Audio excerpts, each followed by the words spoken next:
Just Timothy Walford presiding.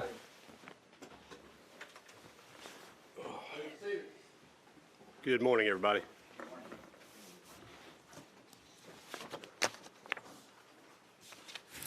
Make sure.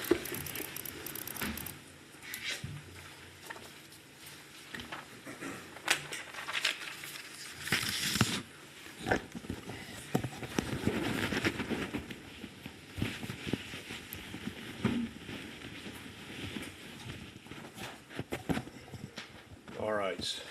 We are on. The defendants are present, represented by counsel. I have a panel available. The couple just housekeeping matters with the court. Indicated to counsel that I would address the panel on two questions that came through. I've gone ahead and done that. The court also last night sent generally the court's rulings on the state's motion in limine with regard to probation and the defendant's motion in limine with regard to the vanity plate. As indicated in that short email last night, the court is granting the state's motion in limine with regard to probation. I'll put a written order into the record so that it is in the record. And the court is denying the defense motion in limine with regard to the vanity plate. And again, we'll put a written order into the record. Those are the matters I believe I have open before the court. Anything from the state before we get started? Nothing from the state, Your Honor.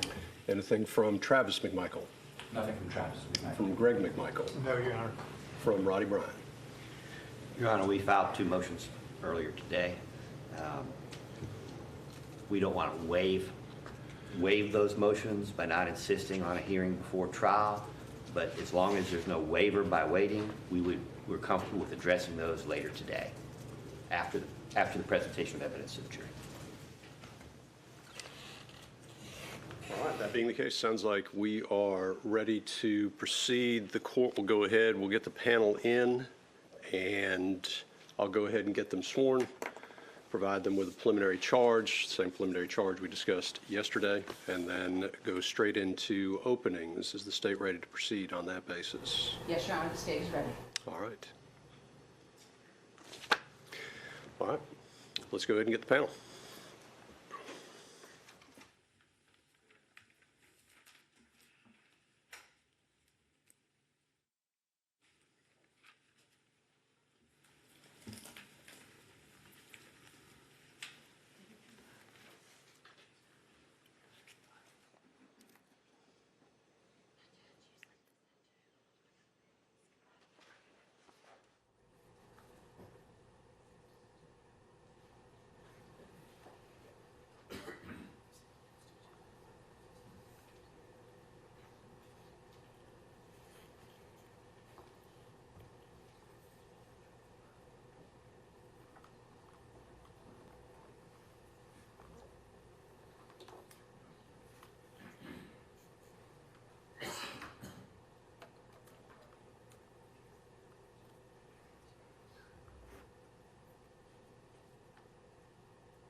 All rise for a jury, please.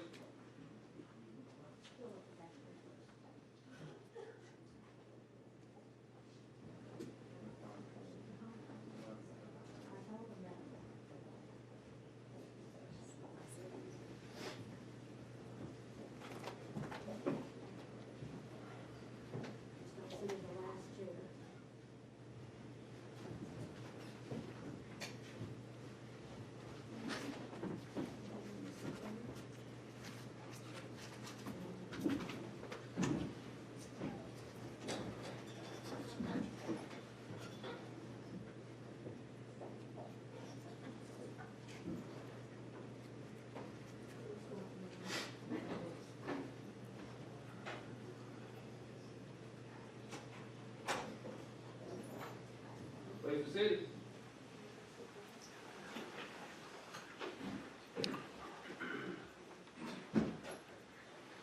All right, let's do that. Let's shift juror 13 over a little bit. Perfect, thank you.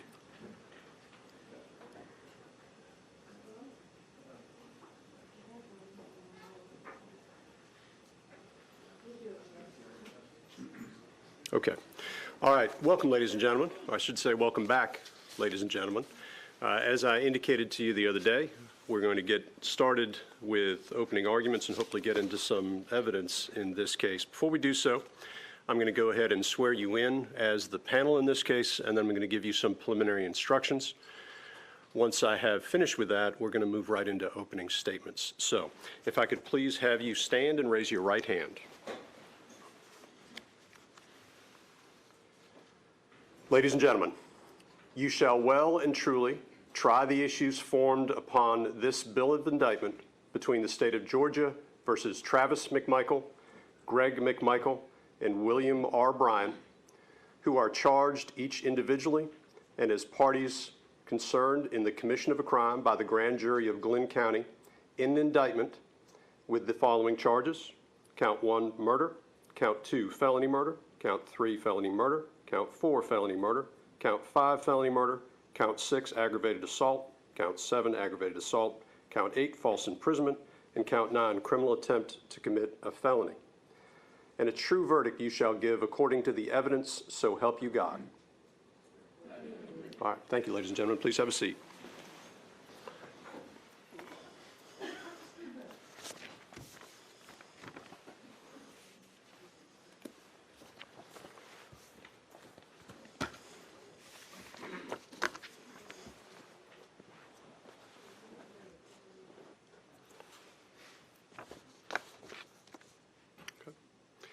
All right, first off, can everybody hear me? All right. Ladies and gentlemen, you have been sworn and impaneled, and you're about to try a criminal case entitled the State of Georgia versus Travis McMichael, Greg McMichael, and William R. Bryan.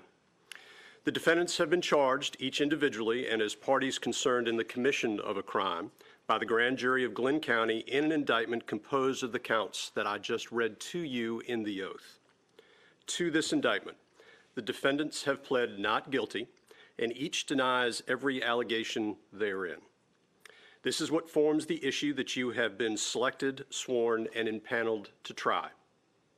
Before we begin the trial, I'm going to give you some preliminary instructions on fundamental principles of criminal law.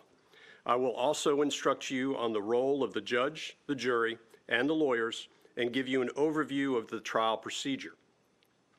Many of you may have never served on a jury before. It is therefore necessary that these instructions be given so that you have a general understanding of the procedure in a criminal trial, what will be expected of you, and how you are to conduct yourself during the trial. The defendants are charged in the indictment with crimes that are violations of certain laws of the state of Georgia. I want to emphasize to you that the indictment, including all of the counts therein, and the pleas of not guilty are the legal procedures by which these criminal charges are brought against each defendant. The charges and the plea of not guilty are not evidence of guilt, and you should not consider them as evidence or implication of guilt of any crime whatsoever. The defendants are presumed innocent until each is proven guilty. Each defendant enters upon the trial of the case with a presumption of innocence in his favor. And this presumption remains with the defendant until it is overcome by the state with evidence that is sufficient to convince you beyond a reasonable doubt that the defendant is guilty of the crime or crimes charged. No person shall be convicted of any crime unless and until each element of the crime is proven beyond a reasonable doubt. The burden of proof rests upon the state to prove every material allegation of the indictment and every essential element of the crimes charged beyond a reasonable doubt. However, the state is not required to prove the guilt of the accused beyond all doubt or to a mathematical certainty. A reasonable doubt means just what it says. It is a doubt of a fair-minded, impartial juror honestly seeking the truth.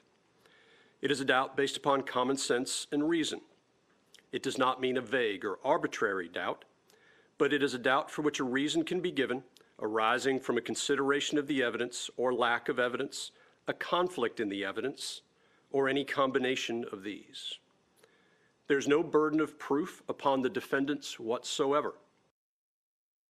It's to a defendant to prove his innocence. When a defense is raised by the evidence, the burden is on the state to negate or disprove it beyond a reasonable doubt. Though you may consider all of the evidence as a whole, conviction of one defendant does not necessarily require conviction of another. You, the jury, must determine whether the state has proven the guilt of each defendant beyond a reasonable doubt. If, after giving consideration to all of the facts and circumstances of this case, your minds are wavering, unsettled, or unsatisfied, then that is a doubt of the law, and you should acquit that defendant. But if no doubt exists in your minds about the guilt of the accused, then you would be authorized to convict that defendant. If the state fails to prove a defendant's guilt beyond a reasonable doubt, it would be your duty to acquit. Now, under our system, it is my duty as the trial judge to determine the law that applies in this case and to instruct you, the jury, on the specific rules of law that you must apply to the facts in arriving at a verdict. I'm giving you some of those instructions now. I will give you more detailed instructions after the evidence has been presented and the lawyers have made their closing arguments. During the trial, I may be called upon to rule on motions or objections to evidence. Nothing I say in making these rulings or at any time during the trial is evidence, and it should not be considered as an indication that I have any leaning in this case whatsoever. My only interest in this case is to see that it is fairly tried, according to the laws in the Constitution of the State of Georgia and the Constitution of the United States. As expected, the lawyers serve as advocates to their clients and are duty-bound to represent their clients to the best of their ability. The lawyers also serve as officers of this court, and as such, they are bound to follow applicable laws, trial procedure, and rules of evidence during the trial. If at any time the lawyers believe that any law, procedure, or rule of evidence is being violated, they may make motions regarding the conduct of the trial or objections to the admission of evidence. In making these motions or objections, the lawyers are simply seeking to fulfill their duties to their clients and to the court. Now, sometimes these motions or objections may require the court to consider issues outside your presence. When this occurs, you will be excused to the jury room. We will try to minimize the number and length of these interruptions, and I do ask for your patience when this occurs. Now, ladies and gentlemen, trial procedure in a criminal trial is generally as follows. First, the attorneys for both sides have the opportunity to make what is called an opening statement. This opening statement is not evidence.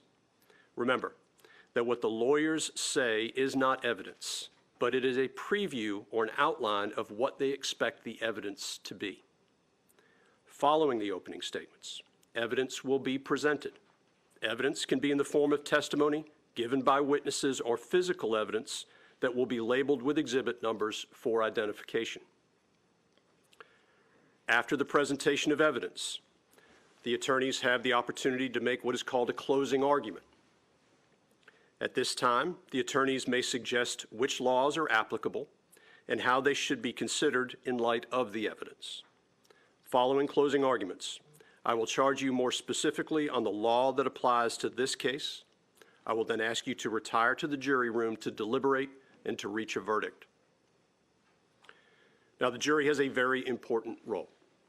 You must decide the facts of the case from the evidence presented, and then apply the law I give you to those facts. Now, evidence is the means by which a fact is established or disproved. Evidence can be either testimony or exhibits. Testimony is what you hear from people who take the witness stand and swear to tell the truth. Exhibits are documents, photographs, and other physical items that are admitted during the trial. Certain things are not evidence and must not be considered. For example, statements and arguments made by the lawyers are not evidence. In their opening statements and closing arguments, the lawyers will discuss the case and provide an overview. But again, their remarks are not evidence. Also, questions and objections made by the lawyers are not evidence. Only the witnesses' answers to questions are evidence. Now, I will admit or exclude evidence according to the rules. If a lawyer makes an objection and I overrule it, that means the evidence is admitted and you may consider it. On the other hand, if I sustain an objection, this means that the evidence is excluded from the trial and you may not consider it. You should consider only that testimony and only those exhibits that are admitted. You should not assume or infer anything about evidence which I have excluded. If you happen to hear or see evidence that I end up excluding from the trial, you should disregard it entirely in your deliberations and in arriving at your verdict. Now, ladies and gentlemen, you, the jury, must determine the credibility and believability of witnesses. It is for you to determine which witness or witnesses you will believe and which witness or witnesses you will not believe, if there are some whom you do not believe. In determining the credibility or believability of witnesses, you may consider all of the facts and circumstances of the case, the manner in which the witnesses testify, their interest or lack of interest in the case, their means and opportunity for knowing the facts about which they testify, the nature of the facts about which they testify, the probability or improbability of their testimony, and the occurrences about which they testify. You may also consider their personal credibility insofar as it may appear to you from the trial of the case. As the fact finder, it is your duty to believe the witnesses whom you think are most believable. It is for you alone to determine what testimony you will believe and what testimony you will not believe. Now, it is important that you pay close attention during this trial. If at any time you cannot hear or see the evidence, or if you are suffering from any discomfort that distracts you, please inform me or the bailiff, and we will do what is needed to make sure that you can hear and see the evidence and give it your undivided attention. If you need a break at any time, please raise your hand or alert one of the bailiffs, and I will recognize you. Now, you should consider the evidence with an open mind, and you should not reach any final conclusions until the trial is over. Do not jump to conclusions before all of the evidence has been presented. Remember that you are the ones who have been qualified as fair and impartial jurors deciding this case. No other influence should affect your decision. For that reason, you may not discuss this case with anyone, including family and friends, or let anyone discuss the case with you or around you. This includes discussing or sharing information by email, texting, blogging, or any form of social media until actual deliberations begin. That is, until after you have heard all of the evidence, the lawyer's closing arguments, and you have been fully charged on the law that applies to this case. You must not discuss this case even amongst yourselves in the jury room, during breaks, or anywhere else. Do not at any time during the trial request, accept, agree to accept, or discuss with any person any type of payment or benefit in return for supplying any information about the trial. You must promptly tell me about any incident you know of involving an attempt by any person to improperly contact or influence you or any other member of the jury. Now, I've asked the deputy, or the bailiff in this particular case, to provide you, I guess deputy, I got both words. So I've asked the deputy to provide you with pencils and notepads for your use during trial. You may take notes, but you are not required to do so. If you decide to take notes, please remember that note-taking should not divert you from paying full attention to the evidence and evaluating witnesses' credibility. Your observations of the witnesses during their testimony can be vital to your determination of the believability of their testimony. The notes that you take are for your use only, and they're not to be shared with anyone Lost my notes here.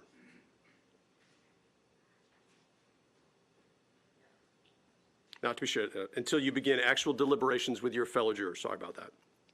Now, notes are not evidence, only memory aids, and they should not take precedence over your recollection.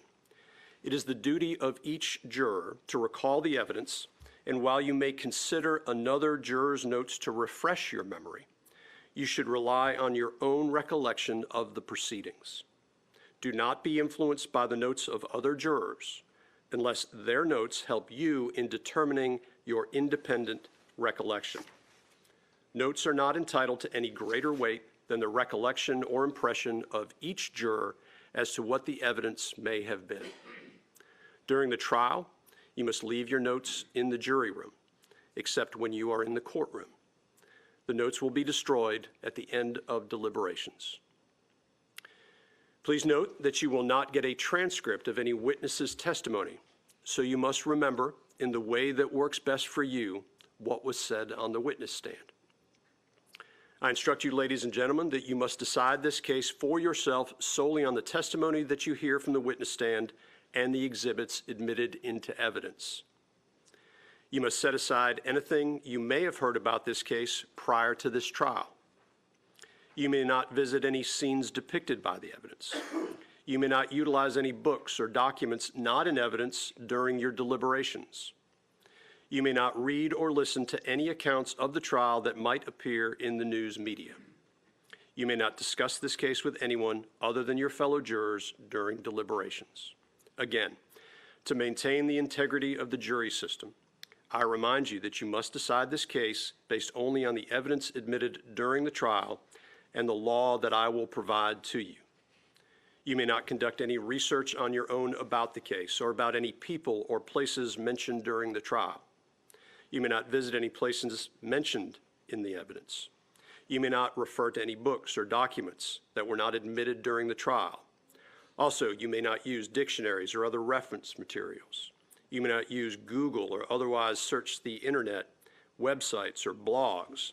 And you may not use any other electronic media to get information about this case.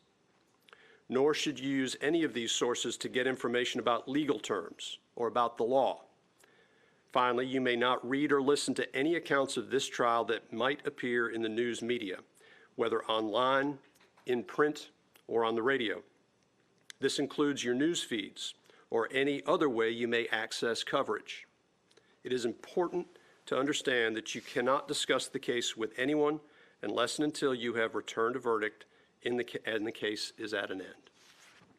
Finally, to assist the jury during the course of the trial, I'm going to charge you on certain legal principles that may come up during the case.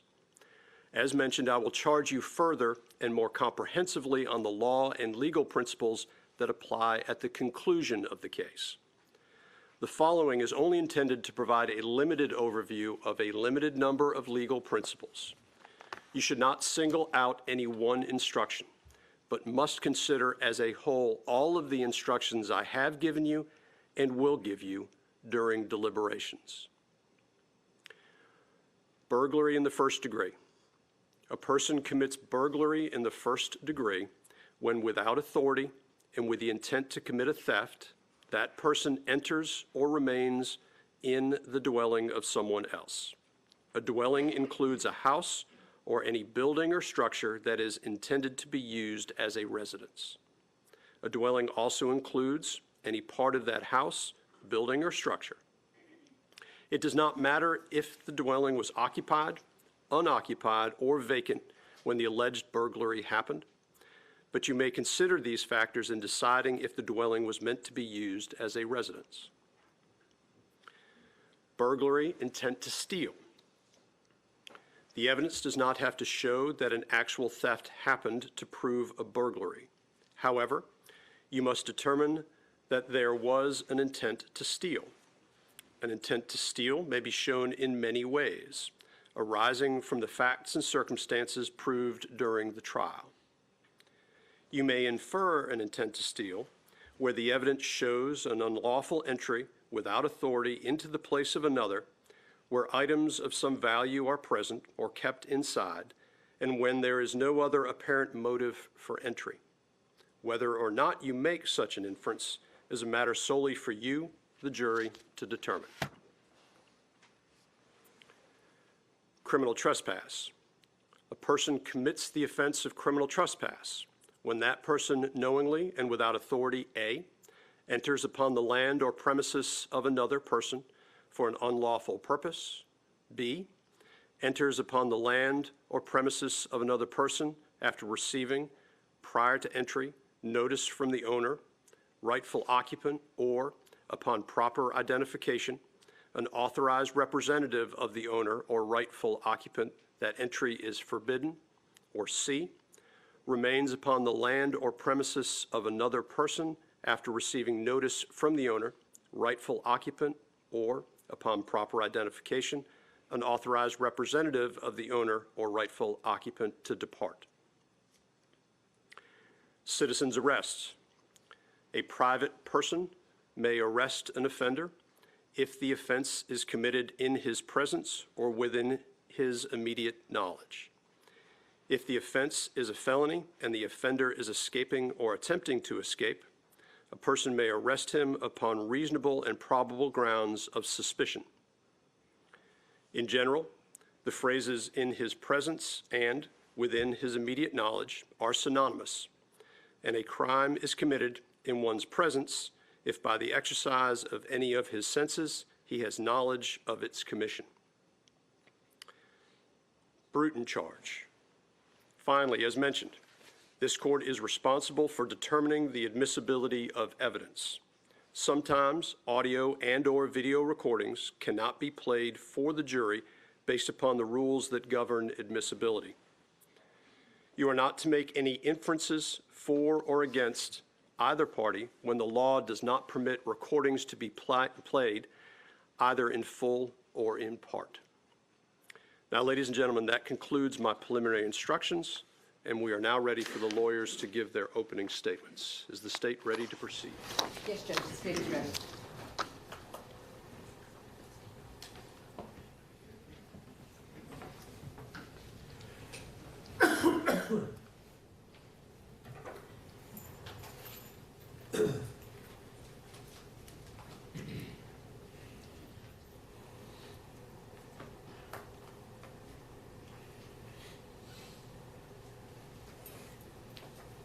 Good morning, ladies and gentlemen.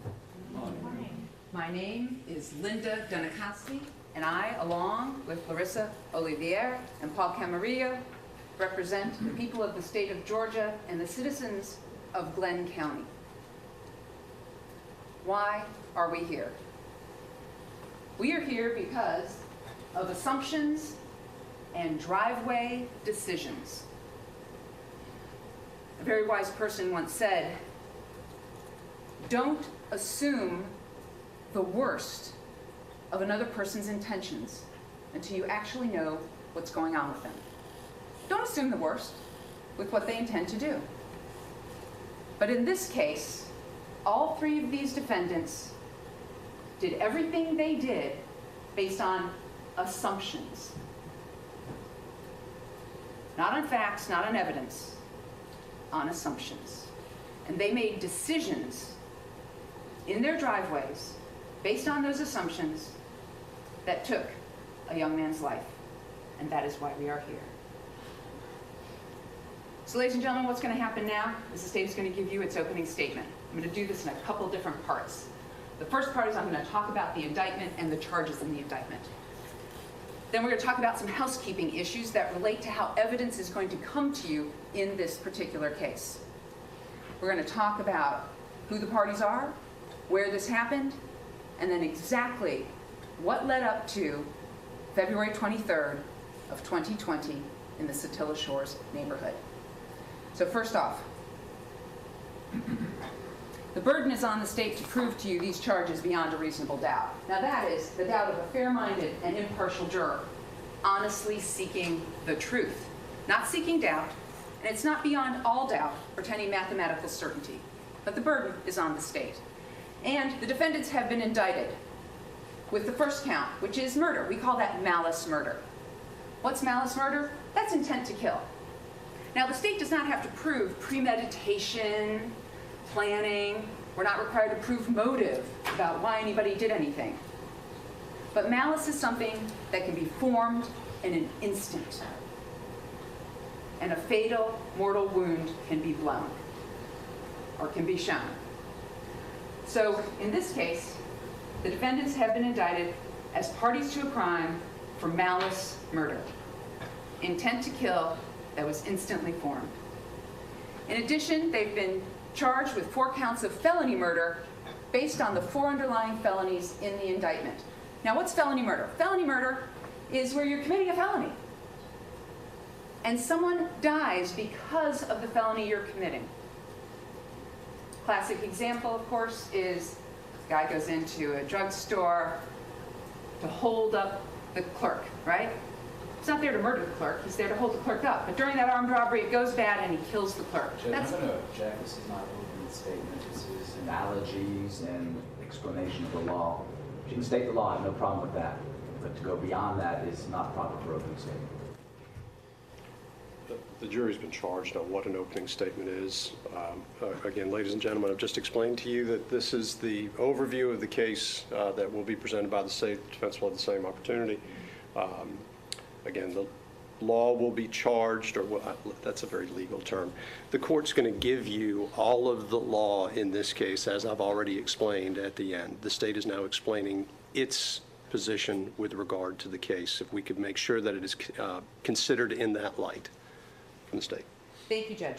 These are the charges in the indictment, which are felony murder. And it's committing a felony, not with intent to kill, but someone dies during that felony. So what felonies are we actually talking about here? Well, we're talking about aggravated assault with a shotgun. Because in this case, the state is going to show you and prove that Travis McMichael brought a shotgun. And then he pointed it at Mr. Arbery, and then he pulled the trigger, and he killed him during that aggravated assault. Aggravated assault with pickup trucks. Both Travis McMichael and Greg McMichael were in a white F-150 pickup truck that they used to cut off Mr. Arbery, to go at him, to get him to stop. Mr. Bryan used his Chevy Silverado to go at Mr. Bryan and to force him down into a ditch as he ran on the public roadways of Satilla Shores. That's aggravated assault with a 5,000-pound lethal weapon, otherwise known as a pickup truck. False imprisonment. That is where you detain somebody in violation of their personal liberty. You hold them. Or in the words of Greg McMichael, you trap them like a rat. And then we have criminal attempt at false imprisonment. And criminal attempt at false imprisonment in this case took place on Burford, within the Satilla Shores neighborhood, when both the McMichaels and defendant Bryan attempted to confine Mr. Arbery on Burford. And that's criminal attempt.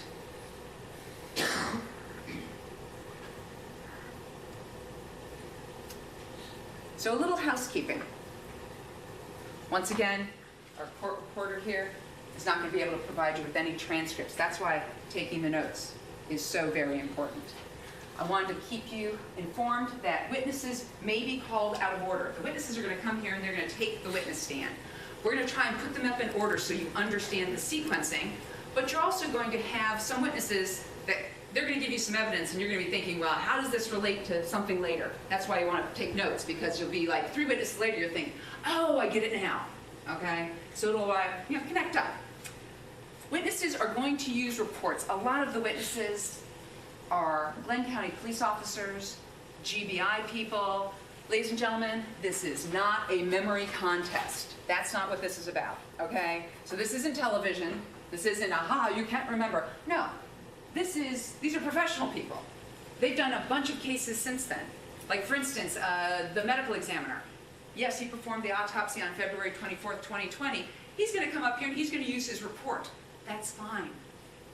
He wants you to have the best information you possibly can because you're the finders of fact. So using reports is fine. Using transcripts is fine. in this particular case, some witnesses, I'm sure you can imagine, are going to be nervous. Remember jury selection? They're going to be nervous when they come in here and take the stand.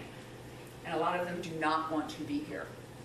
So a number of them gave statements, and if they take the stand and they can't recall, or they say something different than what they previously said, one of the attorneys, it could be any of the attorneys, may come up to them and go, well, would it help refresh your recollection? You looked at your transcript. Is that going to help you? What you said back in 2020. That's perfectly fine too. In addition, as the judge said, we've got some videos that we can't play for you. We just can't. Rules of evidence. So for instance, at the scene, the first responding officer, Officer Minshew, had a body cam on. And he talked to Defendant Bryan. But what Minshew will do is Minshew will come in here and he'll take the stand, and he's going to have the transcript of that body cam interview. And what he's going to do is he's going to tell you what Mr. Bryan said about what Mr. Bryan did. Okay? And because of the rules of evidence, we can't play the whole thing for you, but you will get those statements that are important. I just want you to be aware of that when those officers come in. That's the reason they're going to use the transcript from the body cam, because sometimes those quotes are important. And the state wants those quotes and the defense wants those quotes, and that's why they're being given to you. The state is also going to make every effort to put up relevant witnesses. We're not bringing in a whole bunch of people who don't know anything about anything. We're going to try and bring you only those relevant witnesses who have some relevant evidence to present. All right, ladies and gentlemen, enough with housekeeping. So, who are we talking about in this case? Well, this is 25-year-old Ahmaud Arbery. Now, this photo was taken, when he was much younger, but this is who he is. He lived over at 140 Boykin Ridge Drive, lived with his mother. He was also a brother, he was an uncle, and he was an avid runner.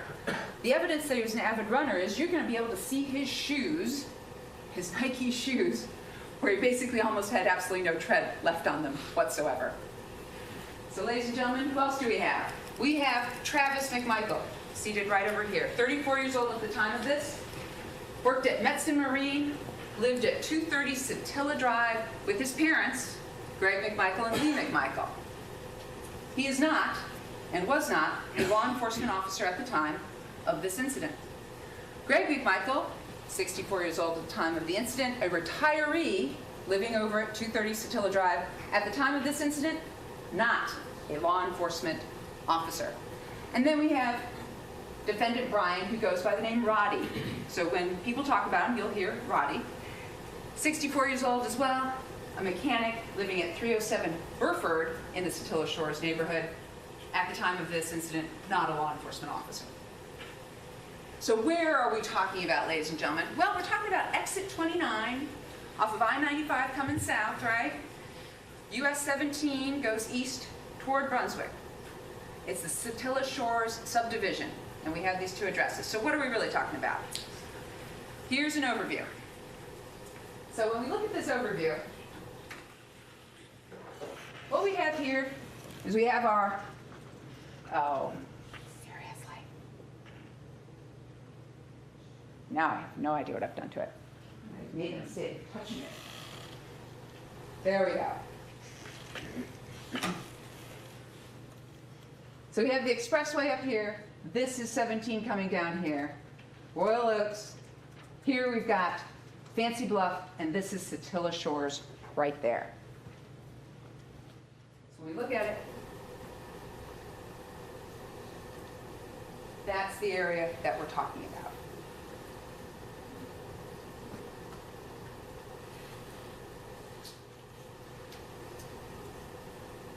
Here we have where Mr. Arbery's residence is in relationship to the scene where he was killed. So as you can see, he's off of here at 95 and 17 in the Fancy Bluff neighborhood off of Boykin Ridge Drive.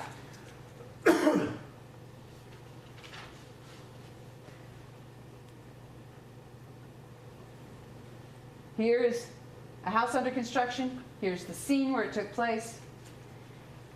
it's really about 1.8 miles. It's under 2.5, but it's about 1.8 miles from his house to the scene of the house under construction. This is another overview of the neighborhood from a different direction. Once again, if you go this way, you're heading towards I-95. If you go this way, you're heading basically into Brunswick. Here's the Satilla Shores neighborhood. This is one of two ways to get into the neighborhood. The other way is way over here. There is no other exit out of the neighborhood at all, just right here. So we talked about the defendants and where they reside. So first off, we have the blue circle. If you can see it, the blue circle is 230 Satilla Drive, where the McMichaels live. The red circle is where the homicide took place. And the other blue circle is where Mr. Bryan's house is on Burford Drive. So you can kind of see, Satilla Drive kind of comes in, and then it goes into Burford Drive that way at that sort of weird V intersection. There's 230 Satilla Drive in relationship to the homicide location. There's 307 Burford in relationship to the homicide location.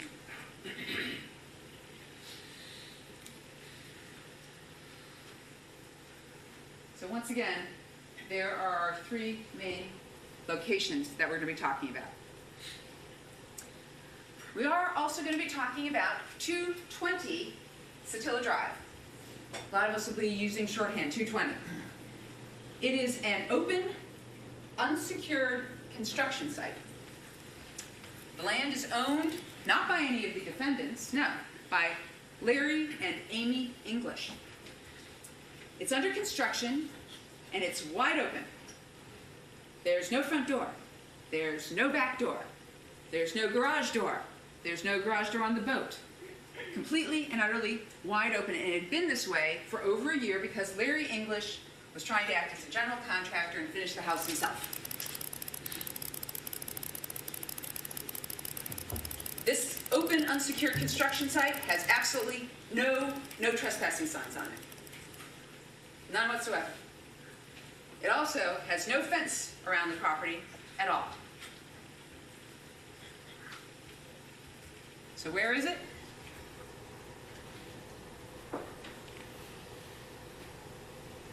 It's at 220.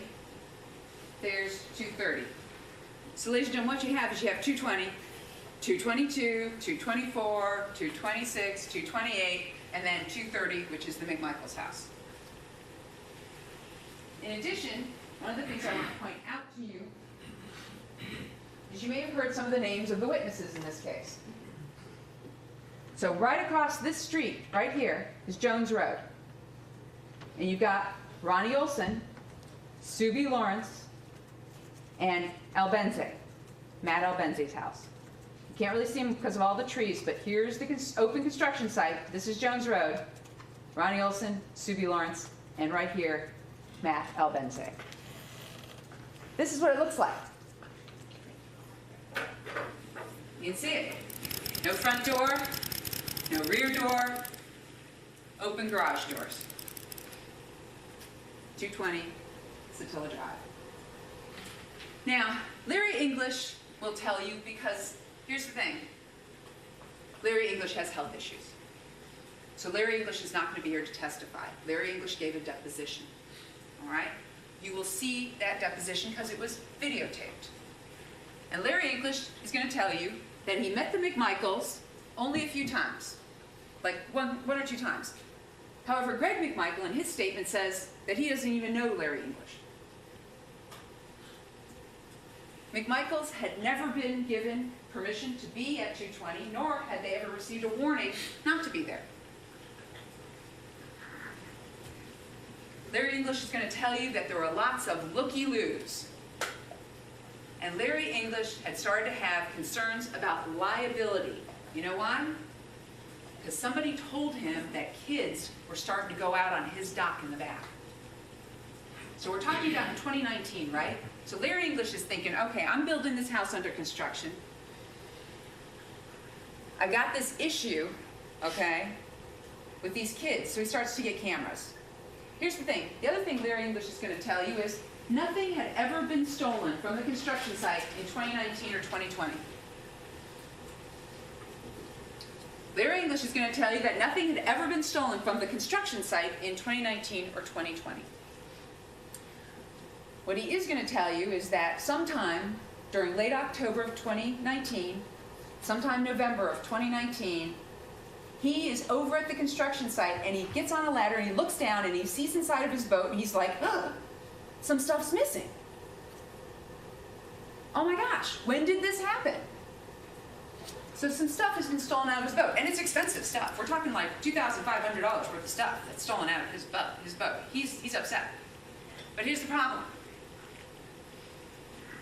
This boat had been back and forth to Douglas because Larry English lives 2 hours away from Satilla Shores. Larry English lives 2 hours away. So one of the reasons he went and got these cameras was he wanted to be able to see what was going on if the kids were on the dock. And these cameras would do motion activated. And they'd come up and they'd do a little 10-second, 30-second video of what the person was doing on his phone 2 hours away.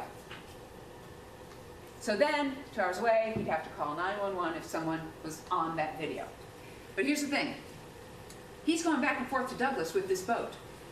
So he doesn't call the police to report this because he doesn't know when his items were stolen. He doesn't know where his items were stolen. Were they stolen when it was in Douglas? Was it stolen when it was at 220 Satilla Drive? And he doesn't know who took it. And here's the thing. He goes through a list of suspects in his head. He's thinking it's his contractors. You know, the AC guys were probably doing this. Then it's those looky-loos. Some people have been on my property. Then he's thinking, wait a second, when I parked it in Douglas, there were these 4 teenagers going through this parking lot. So he's got all these different theories. He has no idea who actually did steal his stuff out of his boat. And he only discovered it in the early part of November of 2019. So October of 2019 comes, and he's got these concerns about liability, and he's concerned about the kids on the dock, and he installs cameras in the dock area. He does. And what happens? He gets a looky-loo.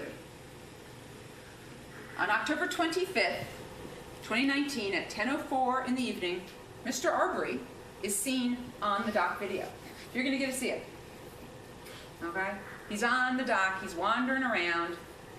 He does not take anything. Doesn't steal anything. He's wandering around on this dock, looking around. And Larry English calls 911 to report it. The thing is, Mr. Arbery leaves by the time 911 shows up. He's gone, because he only spends a few minutes looking around, wandering around, and then he leaves. But Larry English calls 911, you'll be able to hear that 911 call. Then we have November 17th of 2019 at 10:21 p.m. We have a white couple that show up together, a man and a woman, and they're carrying a bag. So Larry English calls 911, and he's like, I think these are the people who stole my stuff. They're carrying a bag. I think they're there to go ahead and steal some more of my stuff. He wants the police to go. Of course, this white couple also leaves before the police arrive. But they are the people at this point in time that Larry English is suspecting, oh, they've stolen my stuff. Then what do we have? November 18th at 6:53, the very next night, Mr. Arbery is back. He's now on video inside the house. So what Larry English did is he had it out in the dock with the cameras. He's now installed inside the house some cameras. So up it comes. It's Mr. Arbery. Here's the funny thing about that 911 call. When Mr. English calls 911 on November 18th, he starts talking about the white couple. I called last night, and there was this white couple, and I think they're the ones who stole my stuff. That's what he says in the 911 call about Mr. Arbery. And then we have Larry English calling 911 on December 1st of 2019. He's calling because word on the street, or the rumor mill, or hearsay, however you want to say it, he gets information that the white couple is now living under the Fancy Bluff Bridge. Okay, so remember that big overview? You saw 17? The Fancy Bluff Bridge is just right there as you headed towards Brunswick. So he wants the police to go out there and check out whether that white couple is still living homeless underneath the Fancy Bluff Bridge because he's gotten some word on the street rumor to that effect. But he calls 911 to have the police go check it out. Then we have December 17th of 2019. By this point in time, Mr. English has gotten Officer Rash's personal cell phone number, or not personal cell phone number, but a cell phone number to call him. So on December 17th, his camera phone thing goes off. Oh, somebody's over there. Okay. Mr. Arbery's at the open unsecured construction site. He's there for a few minutes, and the actual time when he got there is unknown because Mr. English didn't call 911. He called Officer Rash. And ladies and gentlemen, here's what Mr. English saw on his video for December 19th of 2019.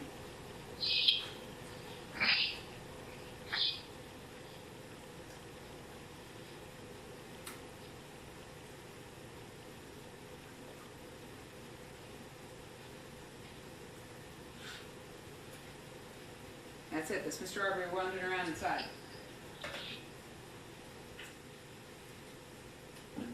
Doesn't take anything, doesn't steal anything, doesn't damage anything. Here's another camera angle, same night.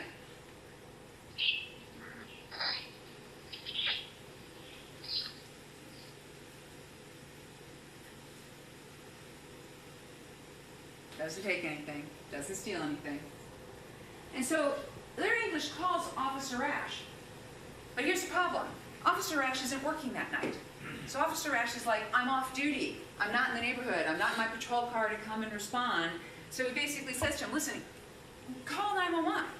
Call the police. And at that point, before Larry English can do that, this is what happens.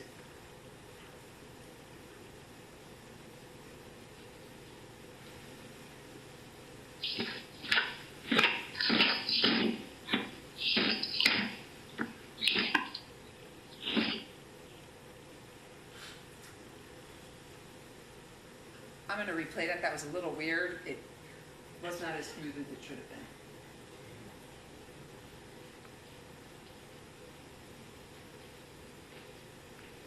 And there's Mr. Arbery jogging off.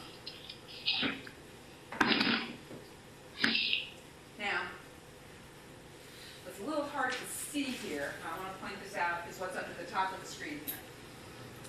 This is the view out the front. So Ronnie Olson's house is over here. Where these mailboxes are, that's the street down Jones. And once again, these lights are Subi Lawrence's house. So you saw that Mr. Arbery ran off on his jog towards Subi Lawrence's house and then into the neighborhood. Okay, so into the neighborhood. In other words, down towards the McMichaels household.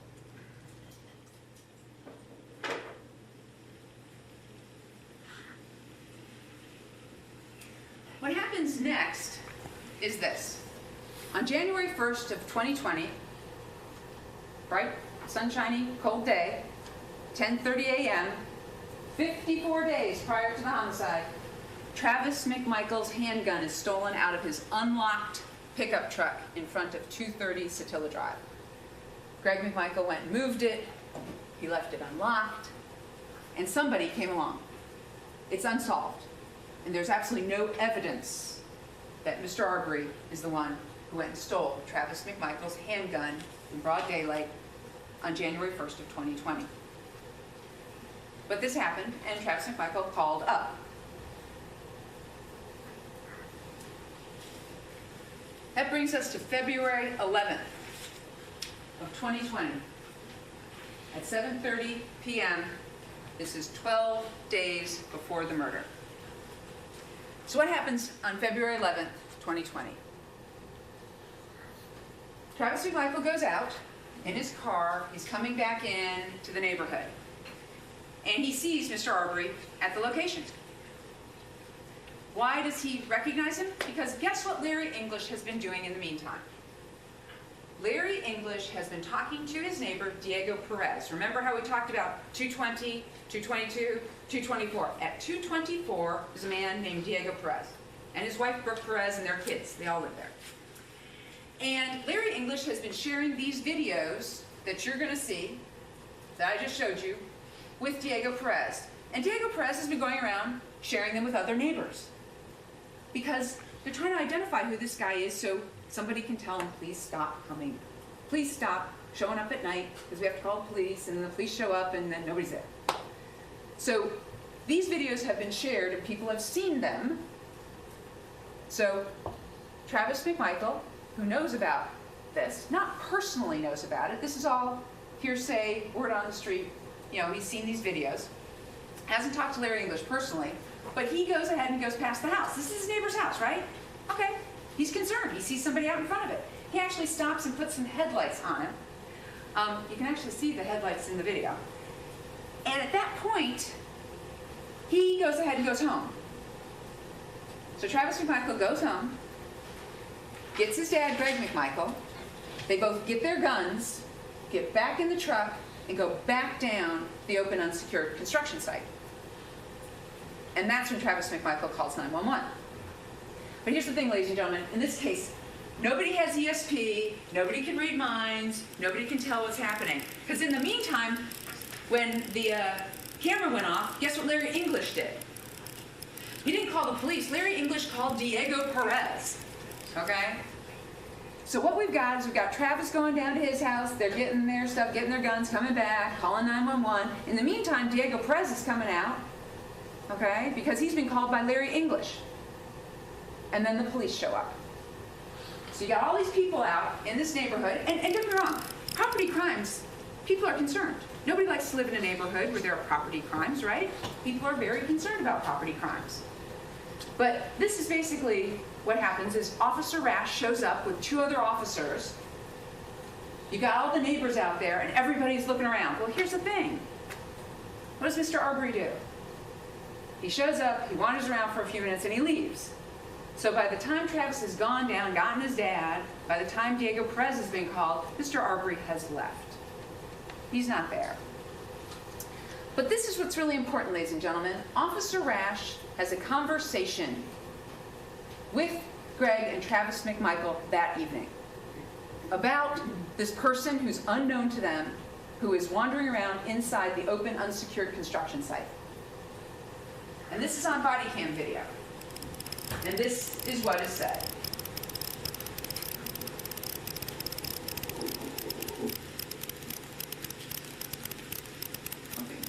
It's got a dumpster out there driving. It's black right in there.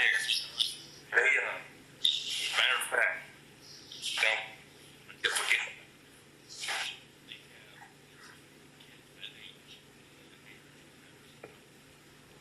I'm going to back it up. It appears that the computer is trying to catch up with itself.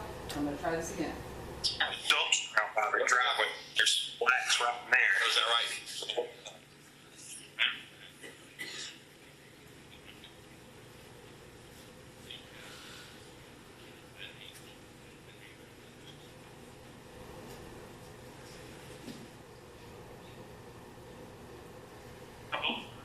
Driveway. There's blacks right in there.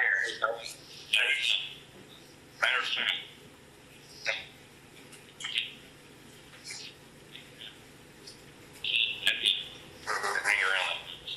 Well, I'm here for an actual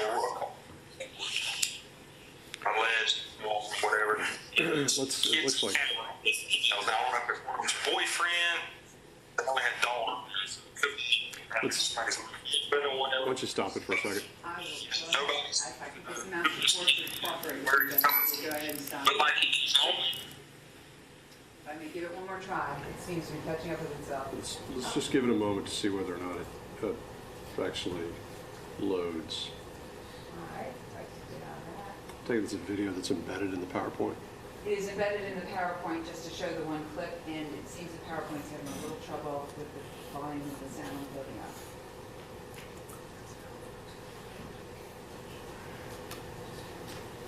Technology. Is it on the disc or is it loaded on the television at this point? It's on the disc. It needs to be on the television in order for it to fully download. I think everything on the computer. Perhaps it would be a good time for the morning break, a bit earlier than usual. Let's finish opening for the state.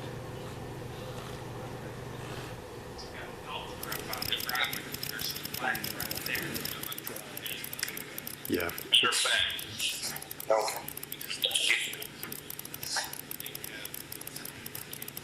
All right, I'm actually just going to move on because I'm going to tell you what was said.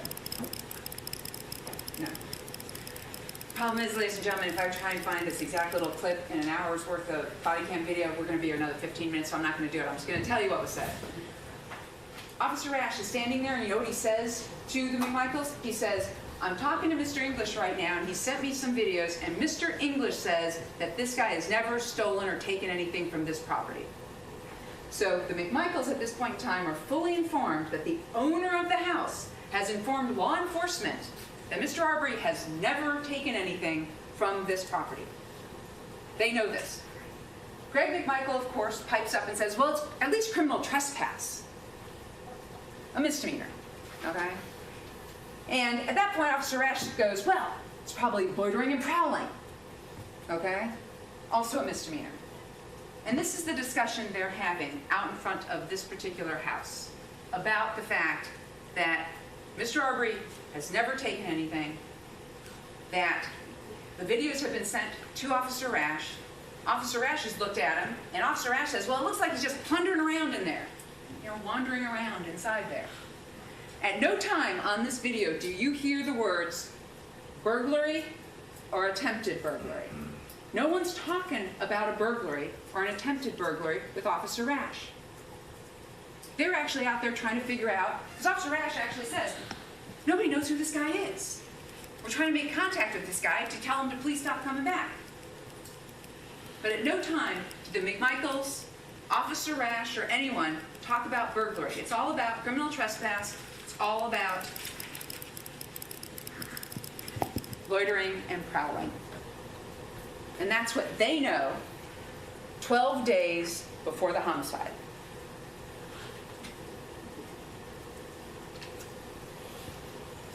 What they know for the owner and the police is that there's no evidence that Mr. Arbery has committed any felony or theft at this location. And what's his routine? I'm talking about Mr. Arbery. What's his routine? October 25th, evening, shut up, wandered around. November 18th, evening, shut up, wandered around, open, unsecured construction site. December 17th, yeah, inside, wandered around for a few minutes, ran off into the Still Shores neighborhood before Larry English get off the phone with Rash and call 911 about it, right? Now here's the thing about Larry English. He doesn't keep the daytime photos. He only kept the evening photos or the evening videos that he sent to Officer Rash. So we don't have or know how many times Mr. Arbery went into the open, unsecured construction site without a problem during the day. We don't know, because none of those videos were kept. But right now, what's important is what Greg McMichael and Travis McMichael knew about this young man. And what they knew is that there was no evidence that he committed any felony or theft at the construction site, per the owner and per the police. And that brings us to what? February 23rd of 2020, a Sunday at 1:08 in the afternoon. Mr. Arbery is on video from Ronnie Olson's house across the street. Yep, Ronnie Olson's not home. But this is just unmanned video he's got. Mr. Arbery walks up in broad daylight on a Sunday afternoon to the open, unsecured construction site. And he stands there in the front yard, and he's looking around, and he's looking around, and he's looking around, he's looking at the house, he goes over this way, he goes over that way. He's out in front of it for a number of seconds, and he's seen by Matthew Albenze, who lives down Jones Road. Okay, remember I showed you the mailboxes? His mailbox is there, so he's out there with his wood chipper, right? And he's doing some stuff, and he notices, this young man out in front. And he knew, because everybody's sharing these videos, this is kind of a problem. We got these looky-loos, right? So at the Olson video, the one thing I really want you to know when you watch the Olson video is the time is off by an hour and 5 minutes. The time is off by an hour and 5 minutes. When you see the Olson video, it's not the right time. We're talking about 1:08 in the afternoon. Broad daylight, sunny day. Now we have Larry English's video. So Mr. Arbery Guess what he's doing again inside the 220 location? That's what he's doing. Walking around, looking around, doing this. Okay? Doesn't take anything, doesn't damage anything. He's inside there, just wandering around. Mr. Albenze, Matt Albenze, who's walked down the street, he's got overalls on. He walks down the street, he stands in the street, he stands under a tree, and he calls 911, but not 911, the non-emergency number. He calls the non-emergency line at 108. Mr. Arbery then leaves 220 Satilla Drive, and he runs off really, really quickly down the street into the neighborhood. Not out of the neighborhood, into the neighborhood. Mr. Albenze calls the non-emergency 911. Communications operator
Call is just that bad. He is talking really, really low and you can't hear him. There's a lot of static that's over him. See how you could hear her? What she says is, well, what's he doing wrong? And his answer was, well, he's running down the street. Yeah. And he says, we've had these problems in this neighborhood, just send somebody out. And of course, an officer's actually dispatched. The police are on their way. This is the thing. Greg McMichael is in front of 230 Satilla Drive. He's all alone. And he sees Mr. Arbery running really, really fast down the street. He actually uses the words, hauling ass. Okay, and he is. Mr. Arbery is running really fast down that street. But the whole thing started when I saw this guy running down the street. Ladies and gentlemen, this is driveway decision number 1. Because Greg McMichael actually has no idea that Mr. Arbery was inside 220, the open unsecured construction site. They're on the same side of the street. He's in his driveway working on his boat cushions. He has no idea where Mr. Arbery's coming from, why he's coming from, or anything. He has no idea that Mr. Arbery has just been inside 220. He only sees him running down the street, really fast, hauling ass, but he only sees him running down the street. And what does he decide to do? He runs inside to get his gun. Travis McMichael is inside the house. Travis McMichael is not outside. Travis McMichael doesn't see Mr. Arbery running down the street. He's inside when Greg McMichael runs inside. Greg McMichael assumed the worst. Greg McMichael had absolutely no immediate knowledge, none, that Mr. Arbery had been inside, wandering around for a few minutes, the open unsecured construction site. No idea. But this is what he tells the police later. This is what he tells the police 2 hours or so later at the Glenn County Police Station. So I thought, well, you know, he's running from somebody. He's just done something. You know, he might have hurt somebody or whatever, because, you know, this guy's been in and out of that damn one house over and over and over again, got him on videos and everything. He's assumed the worst and has absolutely no immediate knowledge of any crime whatsoever. And note, he is specifically talking about what he assumed Mr. Arbery had done that day. He's running from somebody. He's just done something. You know, he might have hurt somebody or whatever. He's talking about what he thought he was doing that day. Not any other day, that day. These are the words of Greg McMichael. So Greg McMichael makes his driveway decision in this case. This is where it all starts, right at this moment, in that driveway. 5 minutes later, Ahmaud Arbery's dead. But this is where it all starts. Greg McMichael chooses, specifically, knowingly and intentionally, to arm himself with a handgun because he hauls ass inside of his house and gets his revolver. He gets his son, Travis McMichael, who gets his Remington 12-gauge pump shotgun. Travis McMichael has his cell phone, but Greg McMichael doesn't take his cell phone with him. Doesn't take his cell phone. 60 seconds pass. So what you're going to see on the video from like the Olson residence is about 60 seconds that Mr. Arbery runs past 230, where Greg McMichael sees him, and Greg McMichael makes his driveway decision to run inside his house and get his son, get his handgun, and have his son get that Remington pump shotgun. Driveway decision 2, Travis McMichael. Ladies and gentlemen, there's absolutely no evidence whatsoever that Travis McMichael turned to his dad and said, "Calm down. It's Sunday. Call 911. Travis McMichael made a decision, a knowing, intelligent decision, to pick up a Remington 12-gauge shotgun and go with his father and get in his pickup truck to go after Mr. Arbery. Driveway decision number 2. He gets in that white F-150 pickup truck, backs out of the driveway, and heads in the direction that Mr. Greg McMichael saw Mr. Arbery running. Now here's the thing. In the front of the pickup truck is Travis McMichael's kid's car seat. But that doesn't deter Greg McMichael. Greg McMichael climbs in and sits on that car seat so that they can go chase Mr. Arbery. Driveway decision. After getting his shotgun and getting in his pickup truck, Travis McMichael later tells the police, this is later, after Mr. Arbery's been killed, that at one point in time he saw Mr. Albenze point one time down the street, so he assumed something was up. The words of Travis McMichael, I assumed. All right, and Mr. Albenze does this. Mr. Albenze is like standing under the tree, he's made the 911 call, he's still on call line, he wanders out into the street, okay, he wanders far enough up in front of Diego Perez's house, and he does this, and then turns around and walks away. Travis McMichael says, yeah, I saw that, so I assumed something was up. There's absolutely no evidence that there was any verbal communication or any phone communication or any communication with the McMichaels that Mr. Albenze had seen Mr. Arbery inside 220, the open unsecured construction site. No communication, just the pointing of a finger. Now, Travis McMichael, without any immediate knowledge, assumed the worst, and here's what he said. So we stopped, and I said, hey, just want to talk to you. Where are you running from? What are you doing? He has no idea where Mr. Arbery's coming from. He wants to ask him about that. He has no idea of what Mr. Arbery's doing. Where are you running from? What are you doing? Travis McMichael and Greg McMichael are in a pickup truck, a white pickup truck. Mr. Arbery is a pedestrian. He is running on the streets. And he's asking Ahmaud Arbery about what he's doing that day. Where are you running from? What are you doing that day?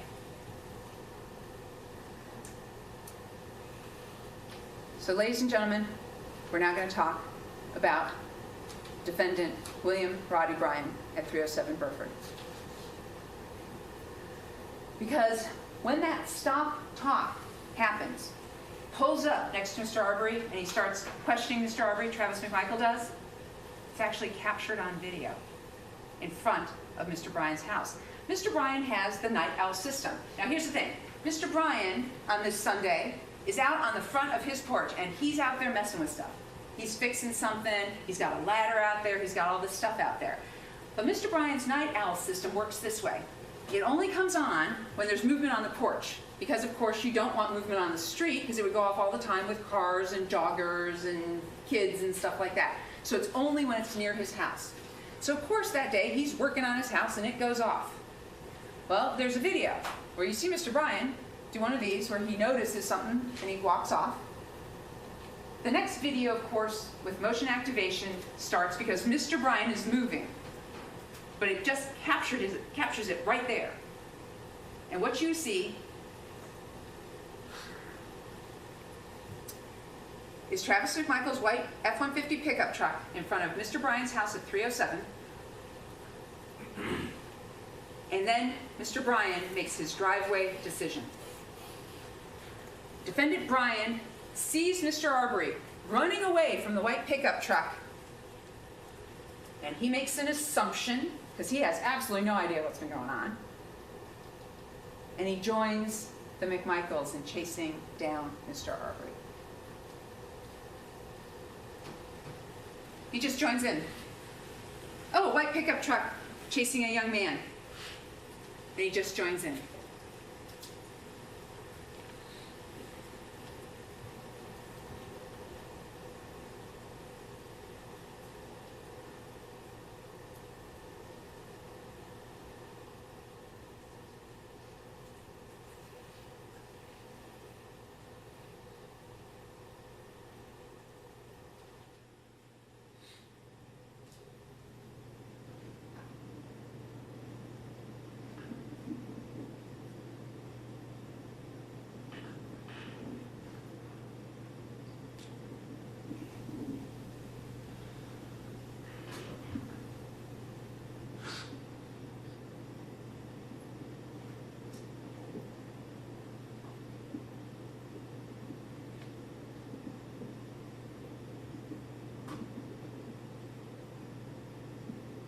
Now the night owl video only takes these in 30-second increments.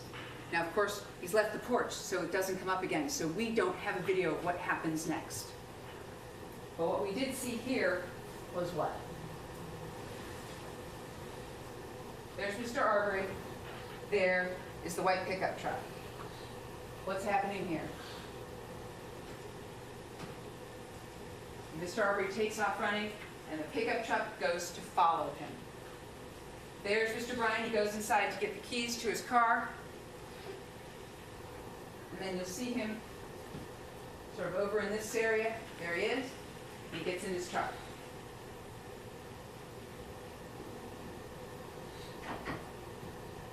You're witnessing his driveway decision to join the McMichaels in chasing down Mr. Arbery.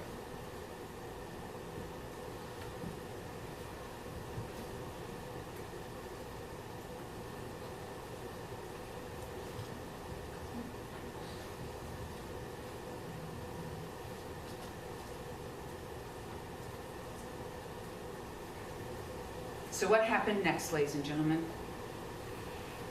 What happened next was this. The McMichaels chase Mr. Arbery all the way down Burford,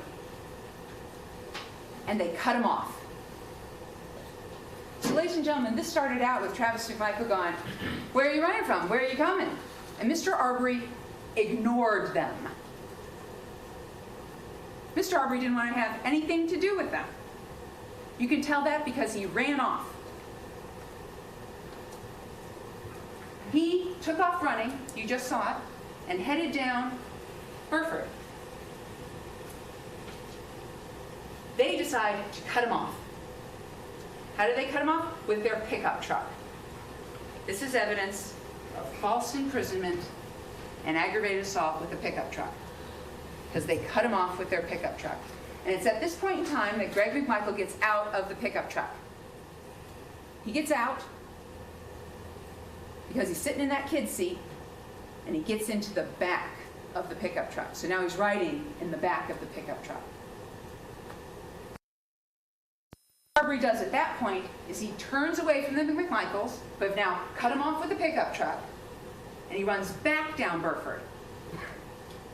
He runs back down Burford towards Mr. Roddy Bryan.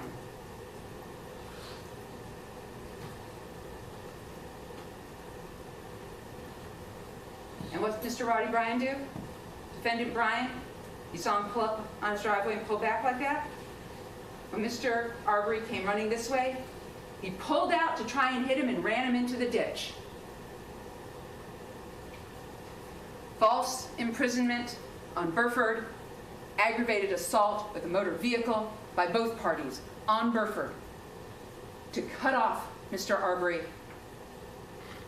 Ladies and gentlemen, at this point in time, Mr. Arbery is under attack by all three of these men. He's under attack. Because that doesn't stop Mr. Bryan that he went into the ditch. Mr. Bryan tries to hit Mr. Arbery 1, 2, 3, 4 different times with his pickup truck. 4 different times with his pickup truck. Mr. Arbery is under attack. The McMichaels at this point in time, they decide they're going to take off. They're going to go ahead up around Zellwood Drive and come back down because they're going to try and cut him off. Because Mr. Bryan's now chasing after him. Mr. Bryan is chasing after Mr. Arbery back towards Satilla Drive, back towards kind of the McMichael household or that intersection there. And the thing is, he kind of overshoots Mr. Arbery, doesn't actually hit him, but tries to, but overshoots him. He gets so close to Mr. Arbery that Mr. Arbery actually has a palm print on Mr. Bryan's car and white t-shirt fibers that are consistent on that car. Mr. Bryan said, I tried to corner him, and then he tried to reach for my door.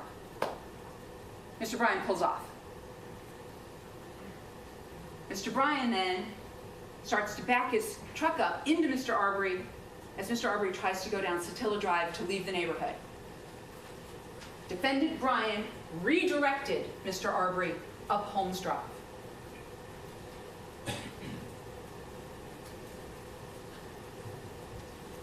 In the meantime, while Mr. Arbery's running up Holmes Drive with Mr. Bryan behind him, the McMichaels have come around and are coming down.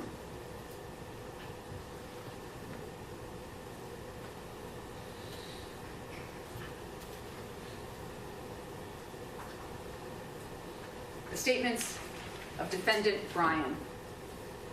So I just kind of sat there for a minute and didn't really know what to do, and then he was trucking. So I mean, he closed in on me quick, and as soon as he got up to me, I overshot the road. I was kind of angled. I overshot the road and forced him, Mr. Arbery, to go down into the ditch right there. Aggravated assault with a motor vehicle. Glenn County Police Department. And I angled my truck at him again. I think he kind of turned around. I missed him, or whatever. Now, here's a statement he made at the scene. One time when I cornered him up over here, referring to Burford, he was trying to get in my truck. He tried to get in my door. Mr. Bryan got so close to Mr. Arbery while I was trying to hit him that Mr. Arbery touched the panel and had t-shirt fibers up against it. But from Mr. Bryan's point of view, oh, the guy I'm trying to hit with my car is trying to get in my door.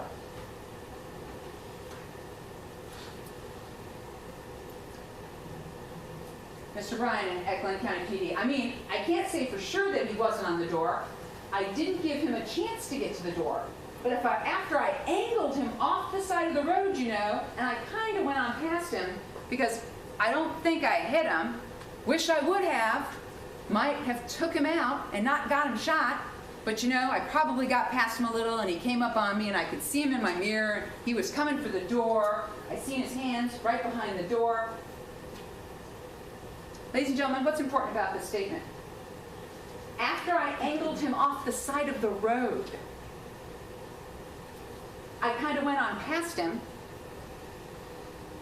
I didn't give him a chance to get to the door. But remember, this is all after he's used his 5,000-pound lethal weapon to angle him off the side of the road. Mr. Bryan again. Yeah, towards the entrance, but I confronted him again, angled at him again. Right before we got to the road he's lying on, right at that house that's on the left-hand side. Confronted him again. Here we go. I was fixing. I put it in reverse and was going to back up at him. And that's when he made his move to go down the road it happened on. Mr. Bryan is indicted as a party to the crime. As a party to the crime. Because Mr. Bryan kept Mr. Arbery from running down Satilla Drive and out of Satilla Shores. He redirected him with his vehicle. He falsely imprisoned him and forced him to run up Holmes Drive, right into who was coming? The McMichaels.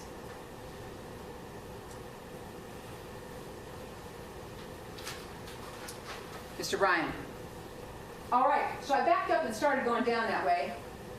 He's talking about on Holmes Drive now. I think I angled at him again, kind of forced him off the road or something right in here.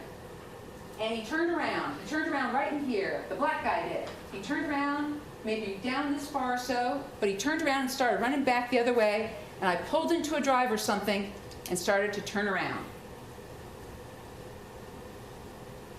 And that brings us to the video.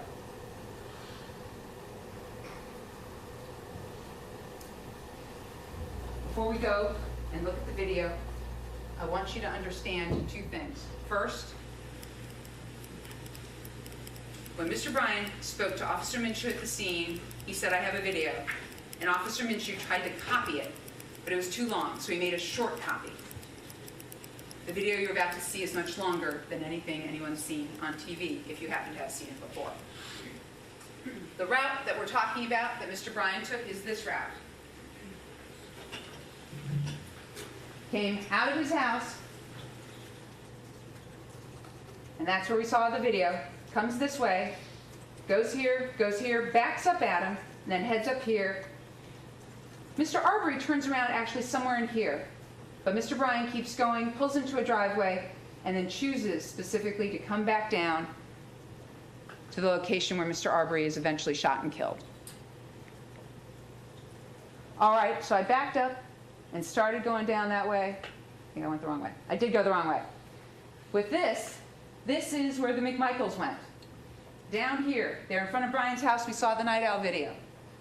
They go down this way. Now here's the problem. We don't know, because we don't have it on video, how far Mr. Arbery had to run down Burford before he turned around and ran back toward Defendant Brian's house.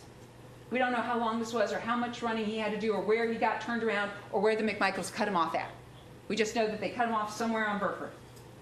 But he runs back this way, but the McMichaels keep going. They go up Zellwood, they go here, and they go down here. And they post up there. Lie in wait. This is Mr. Arbery's path. House under construction, past the McMichael house. Here, down somewhere here, we don't know exactly where. Back towards Mr. Bryan's house. And then he's redirected to go up here. He turns around, he comes back down. But he also runs back up and then runs back down. You're going to see that on the video. We don't actually know how many times he was running up and down here, running up and down here. We just know that he was running from all three defendants for 5 minutes. Mr. Arbery ran away from these three defendants in their pickup trucks for 5 minutes. There's the combination of everything that took place.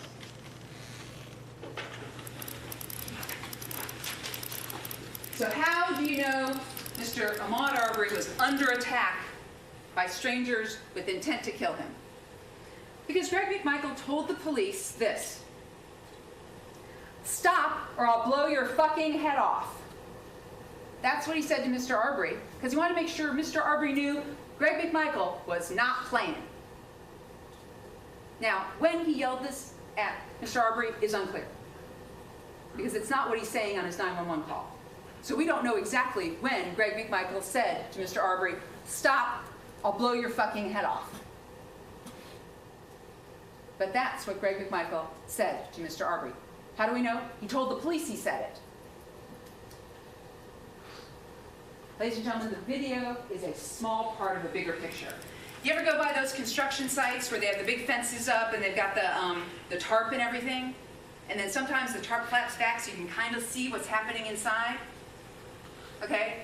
That's what the video is. It's showing you only a little part of the attack on Ahmaud Arbery. It's a much bigger picture. It's assumptions and driveway decisions. Mr. Arbery ran away from them for 5 minutes, up and down Burford. Then 4 times Mr. Bryan tries to hit him with his pickup truck. He's redirected up Holmes.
Sound did not play.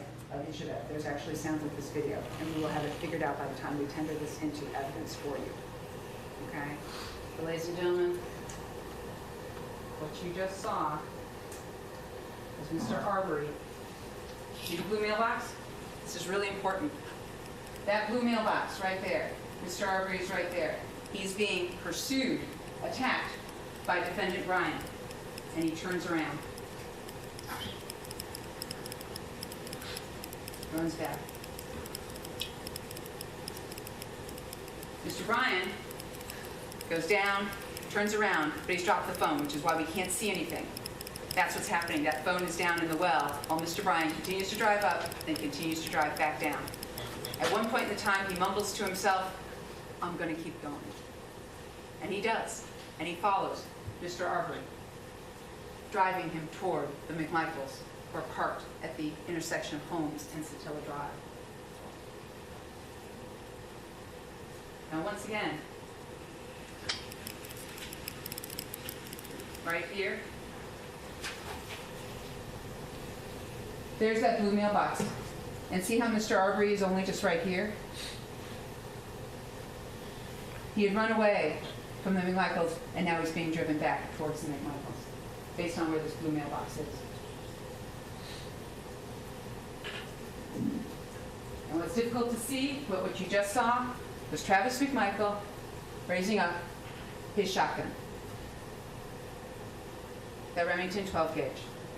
For absolutely no reason, because where's Mr. Arbery? Look how far Mr. Arbery is. Mr. Arbery's under attack.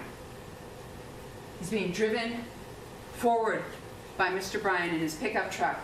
He's running away from this pickup truck that's already tried to hit him 4 times toward the McMichaels. Travis McMichael is out of the car with his shotgun. And as Mr. Arbery runs toward him, he pulls up the shotgun and points it at him.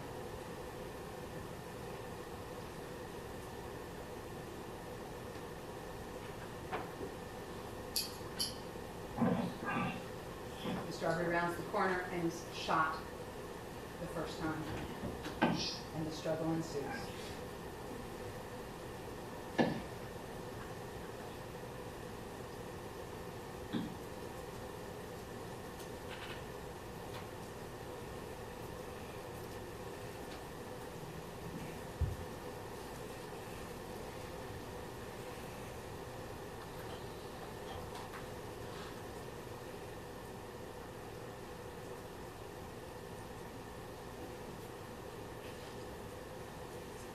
How do you know this was an attack on Mr. Arbery? Because Greg McMichael said it perfectly. Mr. Arbery was trapped like a rat. That's what he told the police. Trapped like a rat.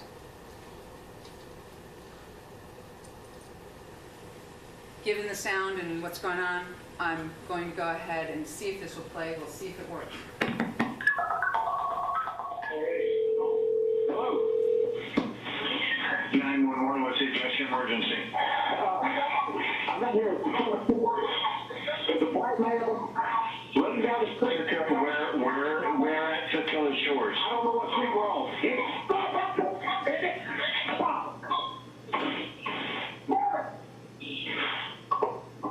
Sir, hello, sir. So, ladies and gentlemen, what you heard was, stop, goddammit, stop. That's Mr. Arbery coming around the truck. You heard a little sound. That's the shotgun blast.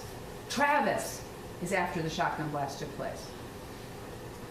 Greg McMichael, at 1:14 p.m., in about 9 seconds, is making that 911 call. Remember, Mr. Albenze called at 1:08. This is 1:14. Greg McMichael has now made the 911 call.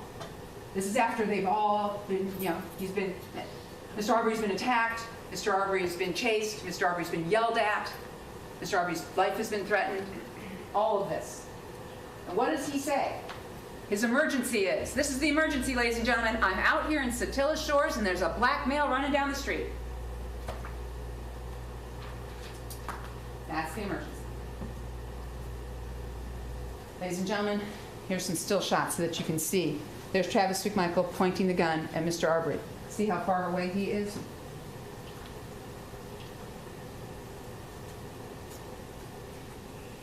There's a better view as Mr. Arbery tries to go this way, go that way. Travis McMichael is blocking the street.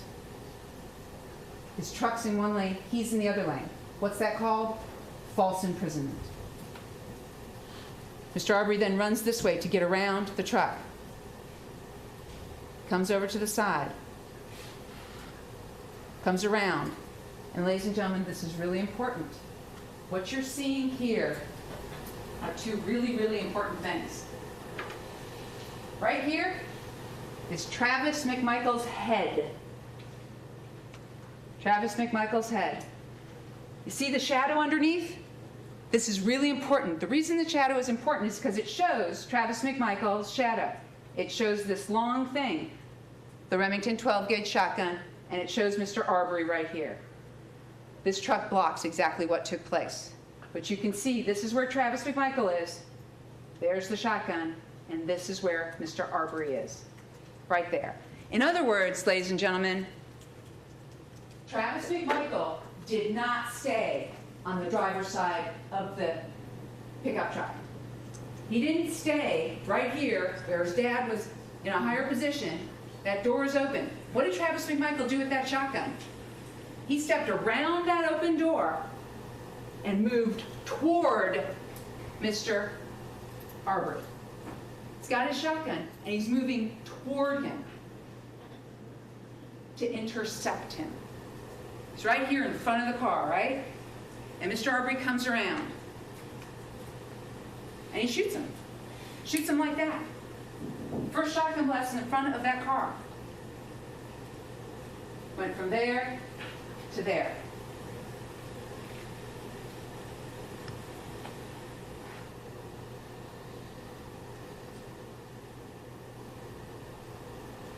Now, the Glenn County Police wanted to make sure that they could try maybe and enhance this somehow. So they went ahead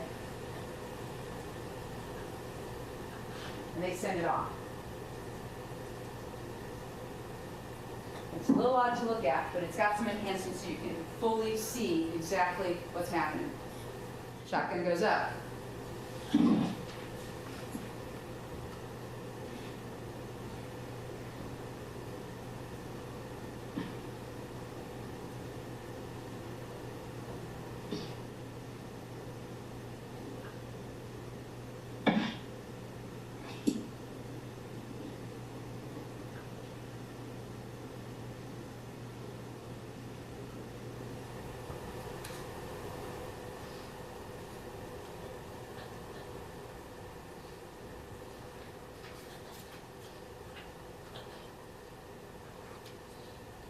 Mr. Albenzi's 911 call was at 1:08, as Greg McMichael stated, but the whole thing started when I saw this guy running down the street. No immediate knowledge of any crime having been committed by Mr. Arbery. And here's the truly, truly tragic part of this whole entire thing. Officer Minshew, who was dispatched due to Mr. Albenzi's 911 call, was in Satilla Shores and heard the shots.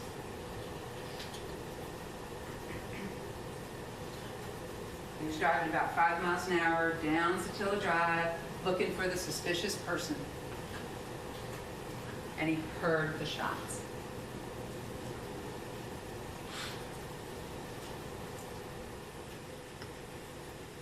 The statements of the defendants. One thing I want to be really, really clear with you about, and it's important, is that everything they talk about is what they thought Mr. Arbery was doing that day. That day. Travis McMichael. This is what Travis McMichael says. He runs to the right side of my truck. I stand on the left side of my truck. I'm waiting. Get by. Right? As in passenger side? Passenger side. Yes, sir. Running towards the passenger side. Travis McMichael is telling the cops, oh, I was just waiting for the guy to go by.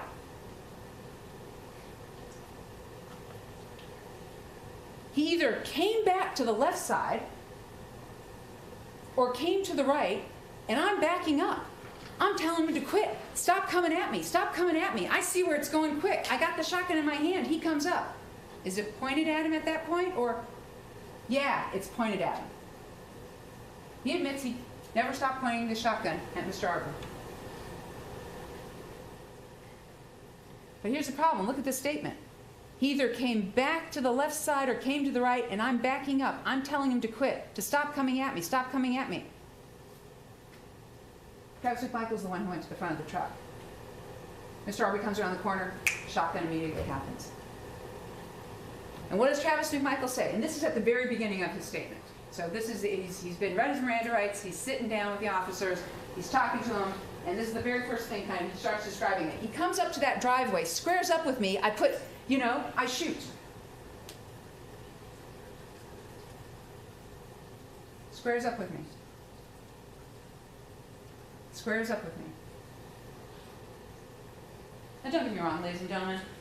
During the rest of his statement, Travis McMichael goes on to say that Mr. Arbery attacked him. Okay? He goes on to say that I was acting in self-defense. He goes on to describe his thought process while they were struggling over the shotgun, that Mr. Arbery was going to get the shotgun away from him, and that if Mr. Arbery did, he'd get shot. Okay? But remember, this is 2 hours later at the police station.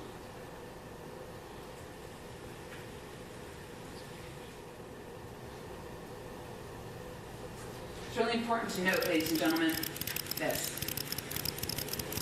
Medical examiner is going to come in here and he's going to talk about his opinion as to the order of shots. The very first shot is to the torso.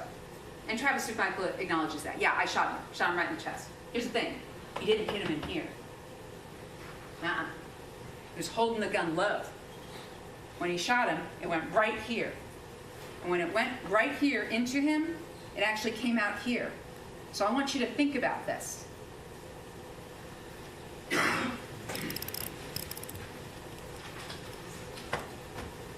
Okay?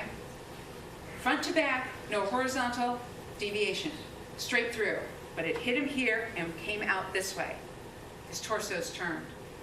Here's the other thing the medical examiner is going to tell you. He was also shot in the wrist at the same time.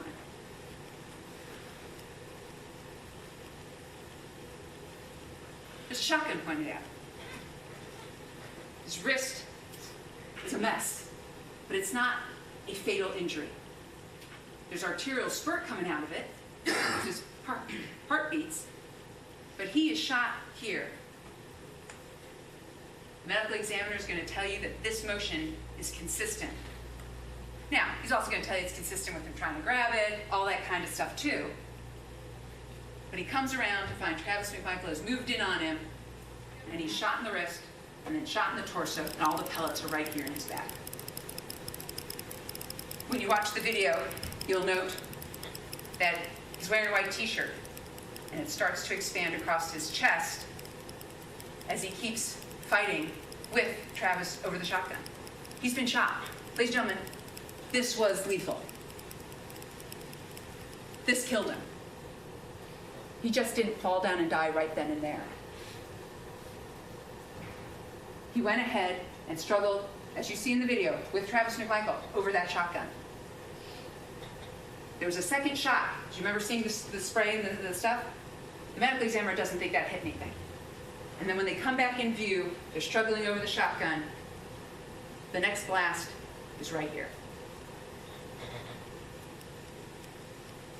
Major, major artery here. His arm falls like this. It's useless. And he stumbles away. Because blood has accumulated from this shot into his stomach cavity. You see a bunch of ribs got broken. And all this blood is flowing into his stomach cavity at this point in time. But it hasn't stopped his heart. And there's arterial spurt coming out. That's how the medical examiner knows that it was this.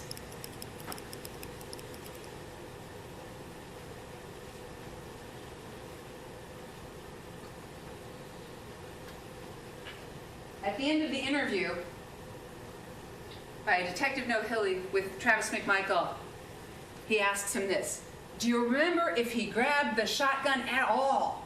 Because Travis is all over the place. I want to say he did, but I honestly can't remember. Ladies and gentlemen, there's absolutely no evidence that Travis McMichael went, I shot him because he grabbed my shotgun. That's not what Travis McMichael says at all. This isn't about grabbing the shotgun. I want to say he did, but I honestly can't remember. I mean, me and him, we were face to face the entire time. Also of note, Mr. Arbery had nothing on him. No backpack, no bag, no cell phone, no ID, no wallet, no keys, no gun, no weapon. Mr. Arbery couldn't have even called for help if he wanted to, because he had no cell phone on him. There's absolutely no evidence in this case that anyone was making an arrest. Not one single defendant said, Mr. Arbery had a weapon. Not one single defendant said, Mr. Arbery made any verbal threats or gestures. Mr. Arbery said nothing during the 5 minutes he ran from the defendants. No one, not one single defendant said, I saw him commit the crime of blah, blah, blah today. Mr. Bryan was on his front porch. Travis McMichael was sitting inside his living room. Greg McMichael was in his driveway. What's your emergency? There's a black male running down the street. No one said, I was making a citizen's arrest today. Not one single person used those words. No one said, I was trying to arrest him for the crime of fill in the blank. No one said that. Not one single defendant ever said, I was trying to arrest him. Or mentioned what crime it is that they actually thought he committed. No one said, I told him that he was under arrest. I mean, come on, how do you arrest somebody? You're under arrest. Put your hands, blah, blah, blah, right? Isn't that how you arrest somebody? You tell them you're under arrest. No one ever said, well, I told the guy he was under arrest for the crime of, whatever crime it is. No one ever said that. But here's what Greg McMichael did say, and this is really important, because once again, Greg McMichael's talking about February 23rd, 2020. Is he picking up anything, going through anything? You know, not that I recall. I don't think the guy has actually stolen anything out of there. Or if he did, it was early on in the process. No immediate knowledge of any crime in the past or on that day. I don't think the guy has actually stolen anything out of there. Or if he did, it was early on in the process. Meaning I don't have any information about it. I don't know anything about that. No one said, we have evidence that he stole items off of Larry English's boat back in November of 2019, so we're trying to arrest him for burglary or theft or anything like that. No one ever talks about Larry English's boat during any of these interviews. Really important. Did this guy break into a house today? Did he commit a burglary today? What did he do today that you have immediate knowledge of? That's just it. I don't know, says Greg McMichael. And look at what he does. He says, well, you know, that's what I told, what's her name out there? I said, listen, you might want to go knock on some doors because, you know, I'm sure he did something. And if you police officers would just go and investigate that, I'm sure you could figure out what crime it was that he committed today. I'm sure you could. Just go out and, I mean, you should investigate. Now that we've killed him, figure out what crime it was that he was committing. I said, listen, you might want to go knock on doors down there because this guy just done something because he was fleeing from. I don't know. He might have gone in somebody's house. He might have gone in somebody's house?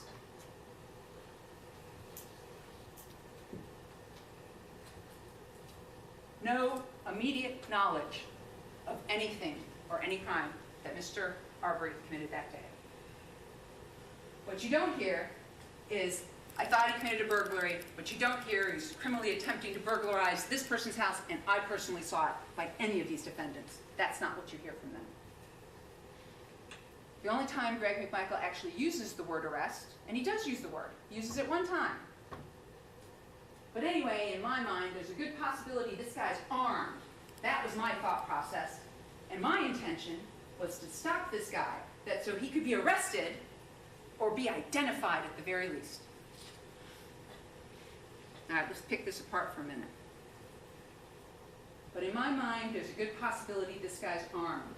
That was my thought process. The evidence is Greg McMichael needs to be able to explain to the police why he has a gun and why his son has a shotgun. So this is it. I thought he was armed. So I mean, I really want you to think about this. The evidence is that Greg McMichael assumed the worst. This unknown stranger, this black man who's running down the street, has a gun on him. I want you to think about this. I want you to think about Greg McMichael's... I object.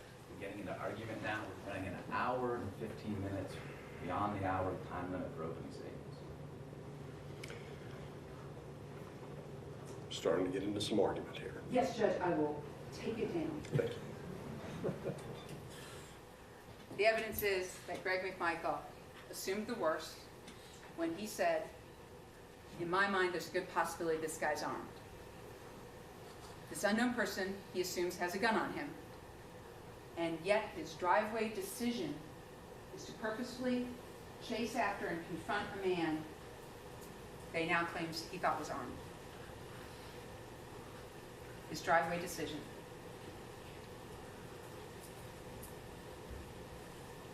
We'll go ahead and pick apart the statement a little more. And my intention was to stop this guy so that, one, he could be arrested. Notice how he didn't say for what. He didn't say so he could be arrested for the crime of this, the crime of that, or anything. I don't think the guy has actually stolen anything out of there, or if he did, it was early on in the process. Did this guy break into a house today? That's just it. I don't know. But the alternative for, well, my intention was to stop this guy so that he could be arrested, we don't know for what, was, well, he should be identified at the very least. The evidence is that Mr. Arbery is dead because they wanted to know who he was.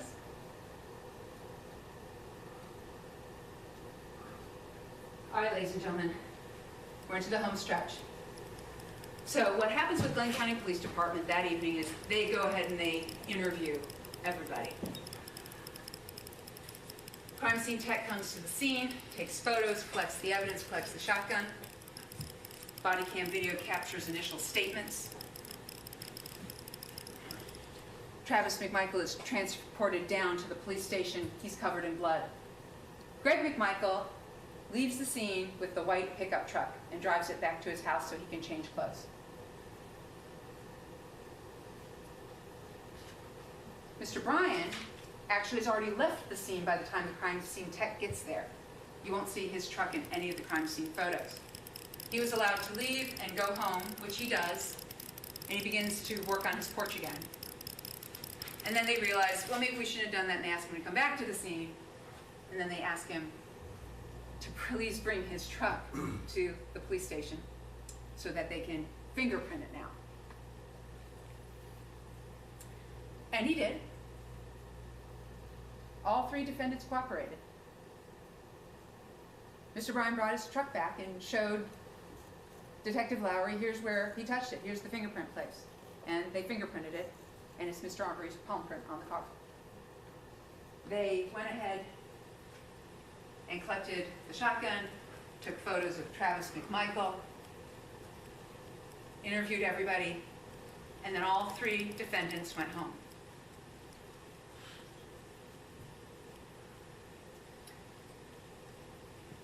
The next day, they went and collected video from some people like Mr. Olson. Diego Perez had handed over his video on the day of the shooting. And they reviewed all the video. They reviewed the statements. They even kind of went back out and tried to canvass the neighborhood a little bit. And then the investigation stalled. Now, ladies and gentlemen, the investigation stalling has absolutely nothing to do with whether they're guilty or not guilty.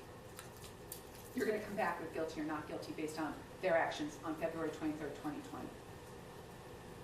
Suffice it to say, the investigation stalled and nothing happened. Until the GBI got involved. Special Agent Richard Dial of the Georgia Bureau of Investigation was assigned this case on the evening of May 5th of 2020. At that point in time, he reviewed the Glenn County Police Department file and all the videos. The GBI then went over to interview Larry English. They did a thorough canvass of the neighborhood, went through Satilla Shores, talked to everybody. He obtained other evidence to either confirm or debunk tips that were pouring in, speculation that was pouring in, rumor that they wanted to go ahead and investigate. So they do all of those things. Special Agent Richard Dial then made the arrest of Travis and Greg McMichael on May 8th of 2020 for felony murder. Mr. Bryan, who was completely cooperative, Mr. Bryan was really cooperative. He came in to talk to Special Agent Seacrest. Special Agent Seacrest interviewed him on May 11th and interviewed him again on May 13th. And Mr. Bryan even got in the car with Agent Seacrest and went through a drive through Satilla Shores to show him where he was during this whole entire incident. The problem is by the time we get to May 13th, Mr. Bryan's telling Agent Seacrest, oh, I didn't try and hit him with the car. Arrested Defendant Bryan on May 21st, 2020. Ladies and gentlemen, the defendants assumed the worst about Mr. Ahmaud Arbery and made their driveway decisions.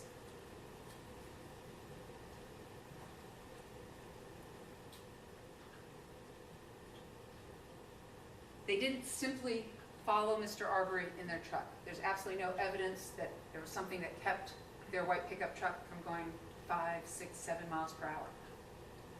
They didn't just simply follow him. Greg McMichael and Travis McMichael sought to confront Mr. Arbery and took their guns with them to do it. All three of the defendants cut him off with their trucks, or tried to, on Burford. They then used their pickup trucks as lethal weapons. Because when you force somebody off the road, a pedestrian with a pickup truck, you're angling your truck at him, called aggravated assault.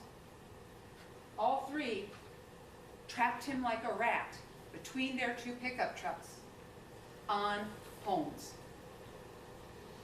Mr. Bryan coming up from behind, Mr. Arbery running towards Travis McMichael, who's out of the car with the shotgun.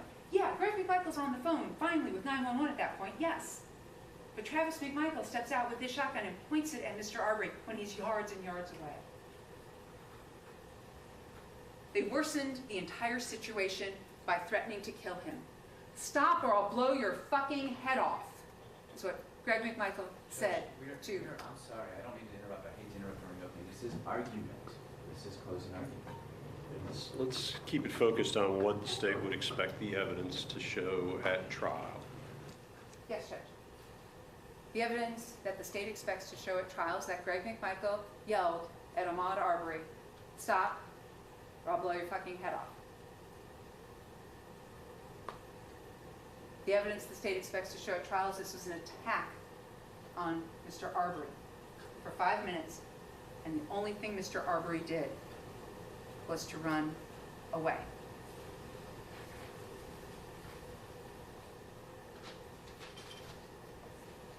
They assumed that he must have committed some crime that day. "Stop, we want to talk to you," is not an arrest. Ahmaud runs away, they cut him off, try to hit him with the pickup trucks, and the shotgun comes out. Why? Because he wouldn't stop? So they could identify him? So that the police could later investigate what it was that he must have done that day. Ladies and gentlemen, these three defendants committed 4 felonies against Mr. Arbery. And it all started when Greg McMichael saw him running down the street. They committed these 4 felonies in violation of his personal liberty before he finally tried to run around their truck, as you saw in the evidence, and get away from these strangers, complete strangers, who had already told him that they would kill him.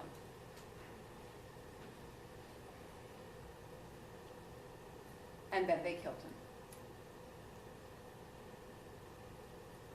At the end of the presentation of the state's evidence, ladies and gentlemen, the state is going to come back and the state is going to ask you to find them guilty on every single charge in this indictment. Thank you very much.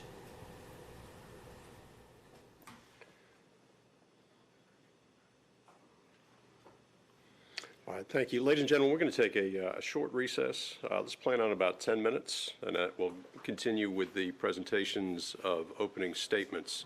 Again, during breaks, do not discuss this case amongst yourselves. Don't go looking for any information about the case. And all of the other instructions that I've provided you will apply. Thank you. So rise for a jury, please.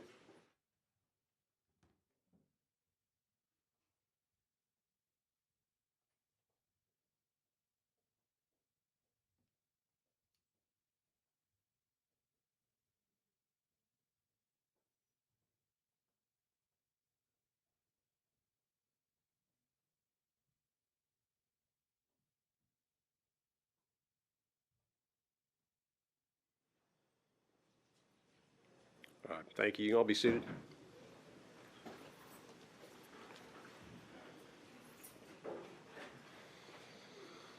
A bit of a timing quandary. I assume there's been some rehearsal of openings. Estimate time-wise? Judge, I would think mine's going to be about 45 minutes or so. It's actually not as bad as I thought time-wise. Very short-winded. All right, what I might do then is I might, let's take a short recess. We'll come back. We'll address Travis McMichael's opening, and then we'll take a full break for lunch. We plan on doing it that way. And when we return, Your Honor, there's a few things I want to put on the record with respect to the opening statement. Likewise. Okay.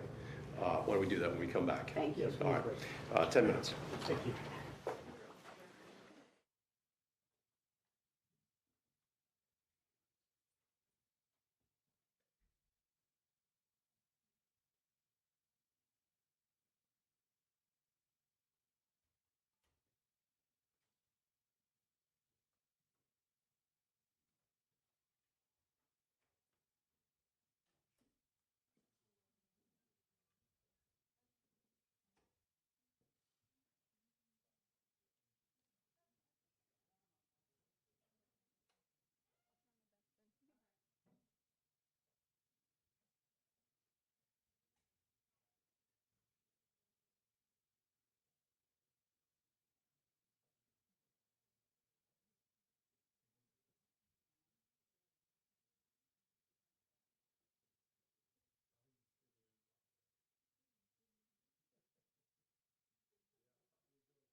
All right, we're back on.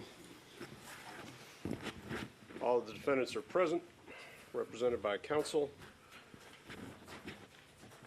I've got a couple folks standing who, I'll take the person closest to me. Thank you, Your Honor. Number one, I wanted to point out to the court, and I'll tell you that the remedy that we're seeking, the state said this phrase, "Then the investigation stalled and nothing happened." That was preceded by the state saying that that GCPD let the guys go home, no one was arrested, and then it stalled and nothing happened until the GBI came in and did their work. Ms. Dunikoski did point out that that should not be held against the defense, but I point out that we litigated this issue. The state filed motion 4.54, a motion to exclude mention or reference to any argument concerning George Barnhill's letter to Captain Tom Jump of the GCPD, or his meeting with GCPD about this case, or Barnhill's opinion of this case. That got expanded to the notion of whether any discussion about Jackie Johnson, and this was before her arrest, could be addressed. And in open court, the court accepted the agreement between the parties on the record that we would not be addressing the time lapse that was between the date of February 23rd and the May arrest. In fact, we knew that one of the reasons was it was incendiary, and especially after Jackie Johnson's arrest. So it was so important and so critical that we included it in voir dire, and most of the people who responded raised their hands and said that they had an opinion about the lapse of time and were questioned about what they knew about that, and many of them had knowledge of some connection, they believed, to Greg McMichael. And again, I point out the court's bond order denying bond, in which one of the reasons set forth by this court was a connection that this court drew between that lapse of time, Jackie Johnson's decision concerning the way she handled her recusal, and that the McMichaels, specifically Greg McMichael, may have played some role in that. I can pull the bond order up a little later. There's no written order, so we are not moving for a mistrial for the court for the state having violated that agreement that the court accepted as a resolution to the state's motion. But what we are asking is that the court know that the state cannot introduce evidence that suggests that there is a time lapse or that nothing happened or that GCP didn't act, and then just leave it hanging out there for the jury to draw any inference from. There should simply be, based on our discussions with the state, the GCPD investigation, and then whatever it is they believe that's relevant about what the GBI did, with no comment and no evidence concerning that time lapse. That's number one. Let me just get from the state then. Thank you, Your Honor. We join in the motion, Your Honor, and we might want to address it when she's done. Well, no, let's address the defense side of it, and then let's, instead of ping-ponging this back and forth. May I just go as part of the McMichael team? May we confer? No, I don't need to confer. You can make yours. I'm going to make an additional statement. That's all. Okay. Go ahead. Well, if I could have a moment, I want to make sure I'm not mistaken with something.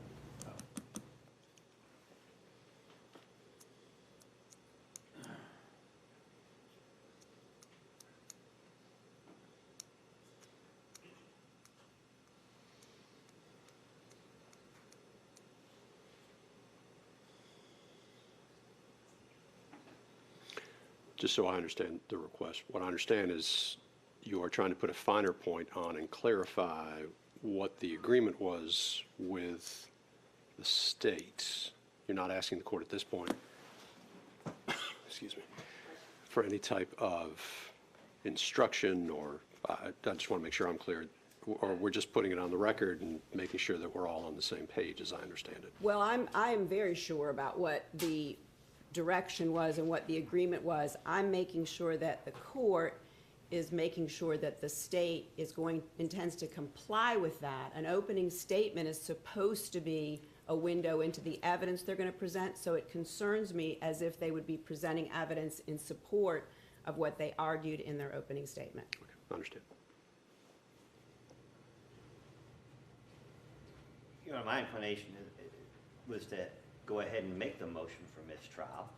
I don't know why we're not doing that. I don't think we're going to be able to unring the bell that has been rung by the prosecution a moment ago. And I'm sure maybe there's an explanation for it, but it sure seemed to me like a violation of the prior understandings upon which we were trying this case. I couldn't even begin to suggest a curative instruction. I don't know how you fix the problem. But the bigger issue, I guess, for me, Your Honor, but beyond that, just anticipating your court's not likely to grant a mistrial before any evidence is actually heard of the case. You know, we had a fairly lengthy discussion the other day. I filed a motion in limine. I sat here with a written motion to sever, ready to be filed, and, you know, we backed away from that. I brought to the court my concern about this after-the-fact conspiracy and how, regardless of the state's intentions, you're not going to be able to separate this thing with Jackie Johnson from the police department, the lapse of time from the other stuff. So, you know, even if the state doesn't grant a mistrial, the state has pushed the Bryan defense closer and closer before they've even started presenting evidence to a severance. Because how would we avoid from Mr. Bryan the spillover effect of all this other prejudicial, extraneous matter, which now the state has put out there in opening, and cleverly, I think maybe not as clever. I mean, maybe not cleverly. Maybe we'll leave that for later. But we have tied in through the voir dire process, by implication, the knowledge of the jurors about the unindicted fourth defendant and the lapse of time. I think it leads back into all those examinations of the individual jurors. And how do you unring that bell? So, you know, even if the court doesn't grant a mistrial, I just putting the state on notice, or the court on notice. I mean, I think at this time, Mr. Bryan's entitled to a severance if he wanted. I haven't had a chance to confer with him, but I mean, they put us in that situation, and it's just unfortunate. And that's that matter. I have a second matter, but I'll sit down while we finish the first.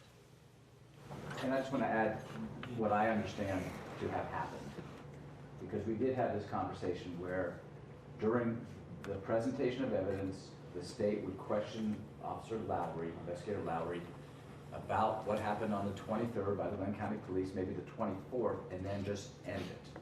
Not talk about the lapse of time as a factor in this matter. And what Ms. Dunikoski, in fact, did is talk about the investigation stalling and nothing happening until the GBI got involved, which is factually incorrect, because we know Glenn County Police sent audio and video off to be enhanced. We know they did other things, canvassing neighborhoods and things like that. So not only has she reneged on our understanding of an agreement, but she's now said something factually incorrect that it's incumbent upon us to correct, which is questioning officers about what they did after February 23rd, after February 24th, 2020. Because they, in fact, did continue to work on the case. Ms. Dunikoski has now misled the jury and rung a bell and asked them not to listen to it.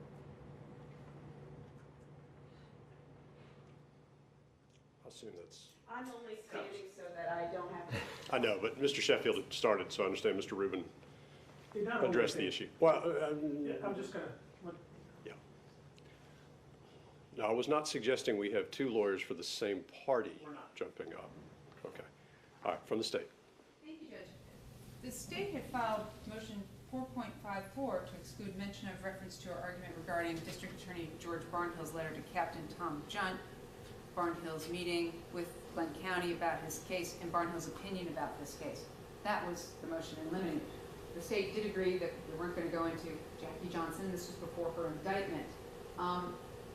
However, the state objected to the voir dire question about the time lapse, because to the state that inserted the issue in the jurors' minds about the lapse in time. The state felt the question of, do you hold it against the state with the Jackie Johnson situation? Do you know George Barnhill? All those questions, no one from the defense objected to. But, Judge, more importantly, it was not the state's intention to put anything before these jurors. We all know that nothing happened after the 23rd and 24th.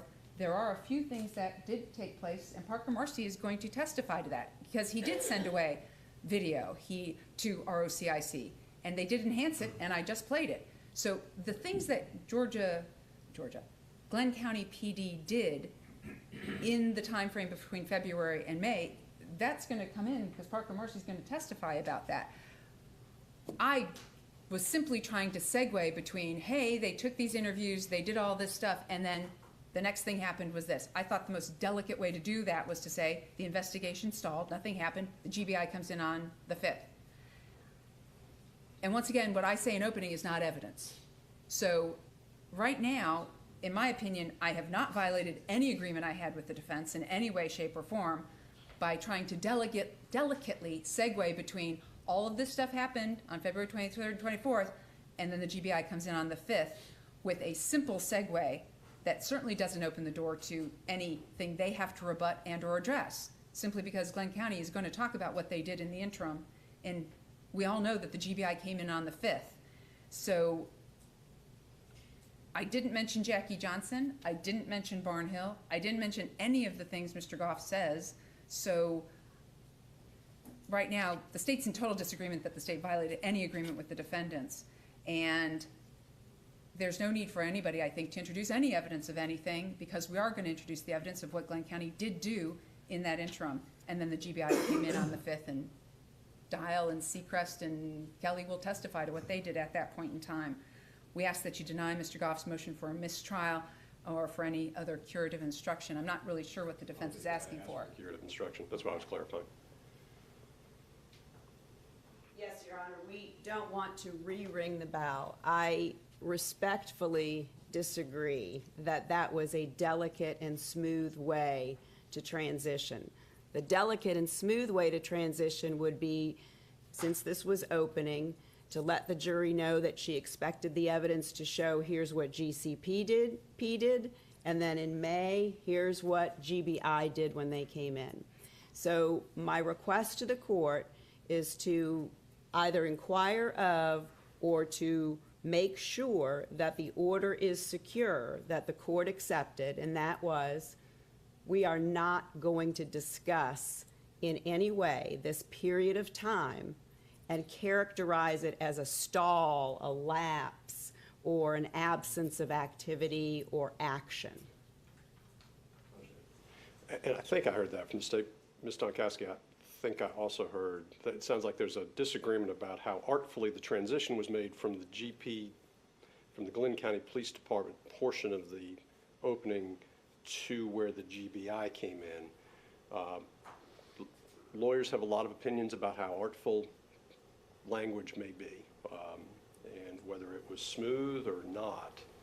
I think I understand what the motion is. My understanding is that that is not going to be that this period of time that occurred between the initial incident, as I think it was defined, and the arrest was not going to be brought before the jury as a part of the case in chief. With the exception of whatever Glenn County PD did as part of their investigation, sending things off to ROCIC. Yes, obviously part of the investigation. That's my understanding of where we are. Thank you. Okay, so that's clear. As to the mistrial, the court is not going to grant the mistrial on this matter. I believe you had another matter. Yes, Your Honor. Because it's still fresh in our minds, I want the court to note that we're moving the court to reconsider the order granting the state's motion for a 3-hour closing argument, because what we just heard today was an 1 and 35-minute opening that had a whole lot of closing in it. So because that's the case, I don't believe there's any legitimate reason to allow the state to do this again, while the court did sustain, I believe, both of our objections to the way that Ms. Dunikoski was presenting the opening statement. The only remedy that makes sense, even though she continued to do it after you sustained the first objection, is to limit the opportunity for her to basically re-close even longer at the end of this trial. Was that motion, you said the motion will be made. I assume, you said the motion will be made to No, reconsider. I didn't mean that. I am making the motion now so that you can be aware of it while everything that just happened here during opening is still fresh in your mind. Thank you.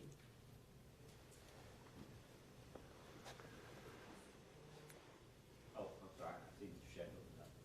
Did you want to comment on that? No, Different matter. no, a different matter. But, you know, it's not completely different. I take that back. I'm assuming if one of the defendants has made a motion, that the state's going to have an opportunity to respond before we get into separate matters.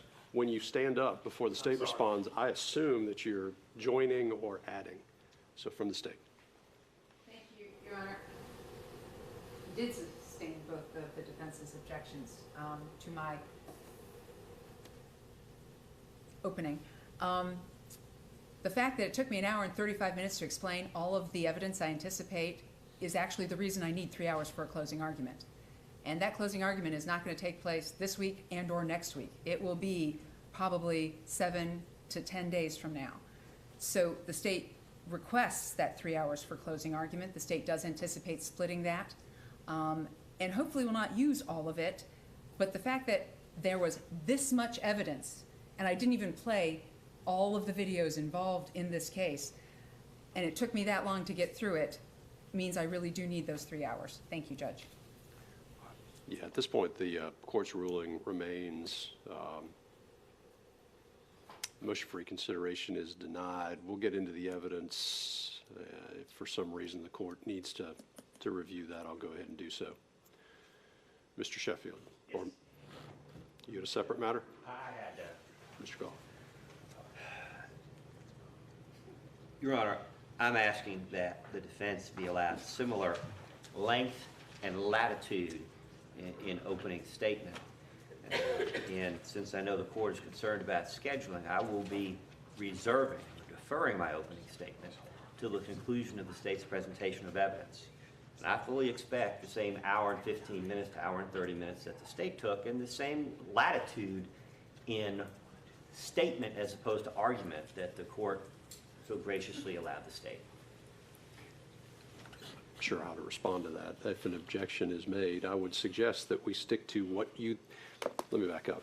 So I normally don't think it's a terribly, the optics of this in front of the jury, particularly when they're sitting and listening to openings, a lot of interruptions, a lot of objections, because most lawyers that we have, particularly in a case like this, have tried a case before and understand what an opening statement is. A couple objections were made, and the court sustained those because we were starting to get into argument. It is an opening statement. So, Mr. Goff, if your plan is to get up and argue the facts of the case, and you're letting the court know that, I will tell you that the court does not expect you as a seasoned trial lawyer to be arguing the case in opening. I would expect you to do your opening in terms of what you would expect the evidence to be. Tried to guide the state towards that without the court jumping in or having to spend a lot of time on motions, and I hope that everybody else will be able to tailor their statements to the evidence. There's always going to be a little bit of argument in an opening statement. That's just the nature of the beast. That's just what lawyers like to do. But if it looks like we're just arguing the facts of the case, I would suggest that you reconsider what is going to be presented to the jury so the court does not have to interrupt or otherwise get involved, or other counsel doesn't either. Because I think from a jury standpoint, for them, they'd like to just hear the positions of the parties without interruption. And they have been instructed on what an opening statement is. And so they're expecting simply to hear what the evidence will be in the case. And hopefully at this point, they understand that evidence will be presented, and that's up to the advocates here to do. and then you'll have a full opportunity to argue the case once the jury has been presented with the facts. And rest assured, Your Honor, I have no intention of presenting a closing argument in my opening statement. However, I will be guided by the state's presentation, because as the court well knows, there is sometimes a fine line between a statement and an argument, and I'm just asking for consistency. I'm done talking about it. I explain what the court is on it. I would like to get through opening statements so that the jury has an understanding of what the party's view of the evidence will be. And the more we simply talk about how that's done, the less time we have to actually bring the jury in and do what we need to do in front of the jury, which is present the case. We've now reached the point where I don't think it's realistic to get into the opening statement from Travis McMichael, because we've managed to push further into the day than I thought we would, so we're going to break for lunch. I assume everybody will be ready to go in an hour, and we'll go ahead with the opening statements in an hour, but I need to bring the jury back in. So I'll bring the jury back in. I'm going to break the jury and let them know that we are taking a lunch break. We can go ahead and get the panel.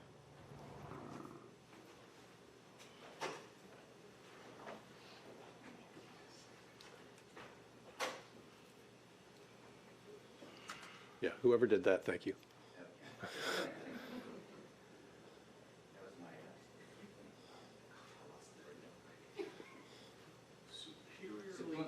Subliminal.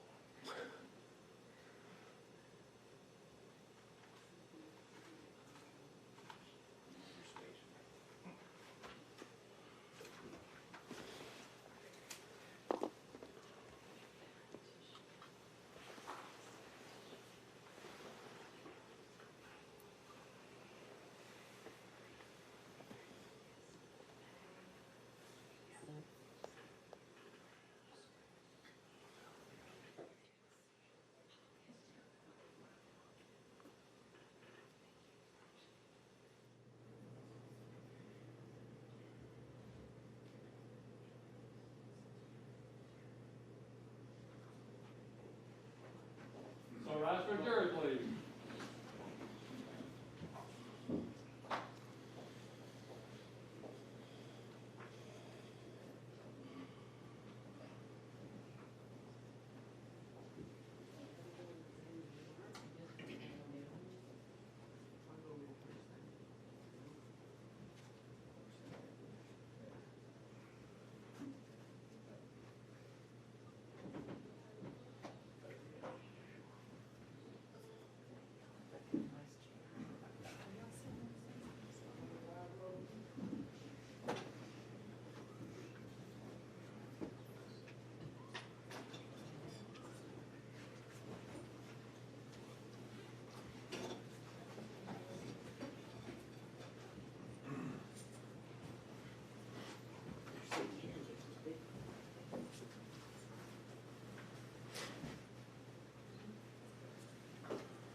Please be seated.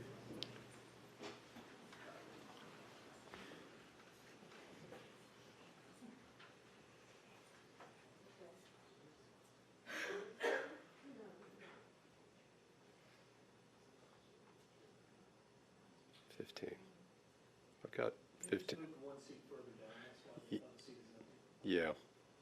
Yep. Got a lot of people doing counts. I think we're good. All right. Ladies and gentlemen, welcome back. So in this, I explained in my preliminary instructions, there'll be times where we ask you to step out and we address matters before the court. After you stepped out, we started addressing some matters before the court. Because of that, we've kind of reached a point where I'm going to go ahead and break for lunch. We're going to break for about an hour for lunch, then we're going to get back into opening statements at that point. I also, I noticed, and it's interesting with juries, it usually takes a day or two before juries kind of get settled into the chairs that they want. I'm going to leave it up to you to figure out what a fair way of addressing the jury box is going to be, because some of those chairs may be more comfortable than some of the other chairs. So let's just make sure that we're taking care of each other. But I do appreciate your attention this morning, and all of the instructions I've given you apply. Enjoy your lunch. We'll have you back here in 1 hour for continuation of the opening statements in this case. Thank you. So rise for a jury.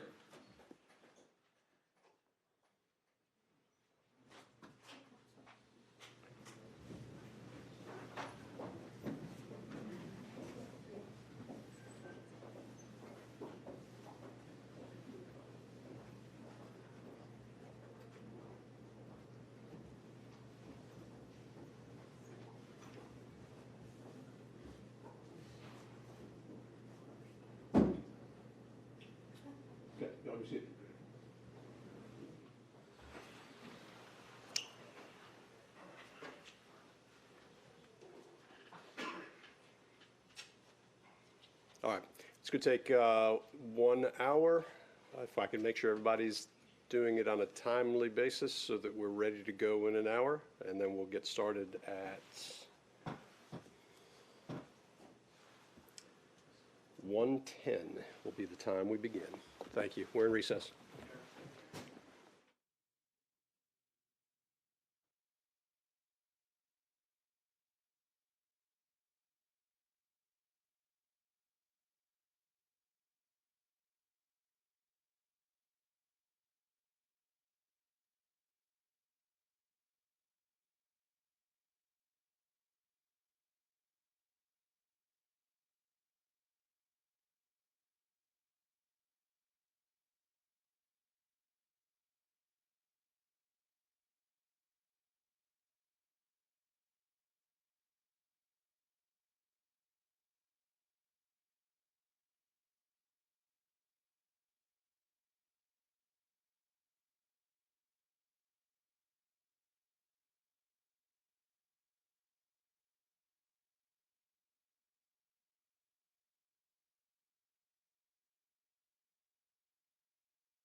just saying,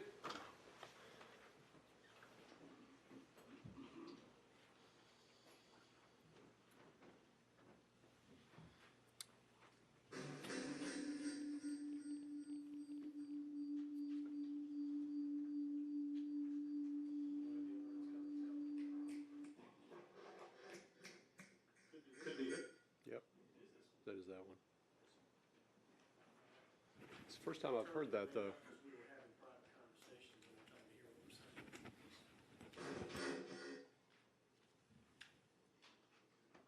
So with the WebEx, if you've got two speakers on,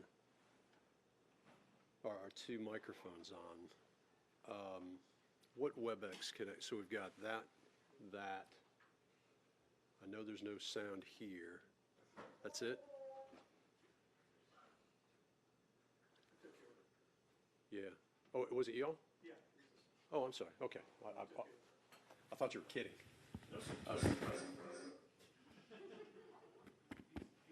we got everything on there this morning. We're assuming that the court's not in session and your honor's not on the bench, that you're not being recorded. That was I know we're not making a record. That we're not being played. Let me put on the record, yeah, when we're in recess, I do want all the audio cut. It is, that's what I'm being told, is that it is. Yep. Whenever you're ready, Your Honor, I just need to place the last piece of the argument. Can you hear me all right, Teresa? Yes. All right. The last piece of the argument with respect to our position that the court had violated. Why do I keep doing that? You have not violated anything. That the state has violated the agreement that was reached in court with respect to their motion to prohibit evidence of the Barnhill letter or anything related to that. And I had mentioned the court's order, which was filed and was available to the media, dated December 2nd, 2020, where bond was denied. And I found the segment that I was referring to. It is the last full paragraph on page 3 that ends with, in so doing, the defendant, referring to Gregory McMichael, is ostensibly attempting to influence the developing investigation. Thank you for letting me clear that up on the record. All right, let's just make sure that we're, One more thing on the record. yeah, I'd like the record to contain the opening statement pretty soon, but yes. Your Honor, I would note, as I came in this morning, the Transformative Justice Coalition was outside, and somewhere between 50 and 100 people immediately in front of the steps to the Glynn County Courthouse. And they're there again at lunchtime with their banner, which was the subject of prior discussion in Court Exhibit 2. And I wanted that noted on the record. And notwithstanding the arrangements made by the court, which will not go on the record, we're still concerned about these ongoing efforts, which seem to be well beyond the legitimate purposes and guarantees of the First Amendment. And I would implore the court to reconsider extending the restriction on activity around the courthouse back to the historic I Street and Ellis Street across the parking lot and Reynolds Street on the other side. This activity is just too close, and so close that it is violative of the defendant's rights as addressed previously. I guess it was couched as a motion for reconsideration. That motion is denied. The court's position is already on the record. I'm not aware of any additional evidence being presented. So again, the motion's denied. I say no additional evidence, I guess, and there's no additional evidence. There's additional argument, I guess, here. Is your microphone back on? It is. Okay. I thought we could have hit the voice a little bit. I will speak up. Thank you, Your Honor. I have discovered if I use the voice that I would normally use, sometimes it is misinterpreted as me being overly direct. So I will try to speak up, but do not assume that if I'm speaking up that I am being overly direct. My voice tends to drop and project. And sometimes people get thrown by that because it's just the nature of people. All right. With that, is Counsel for Travis McMichael ready to proceed? Yes, Your Honor. Let's see. Defendants are all present, represented by counsel. Can I ask what this is? Because it's got its back to me. Oh, I'm sorry. This is a Google Earth map of Satilla Shores, the same kind of map we saw on the. Okay. And I don't mind. As long as there's no objection to it, I just don't know what it is. Yeah. Yeah. It's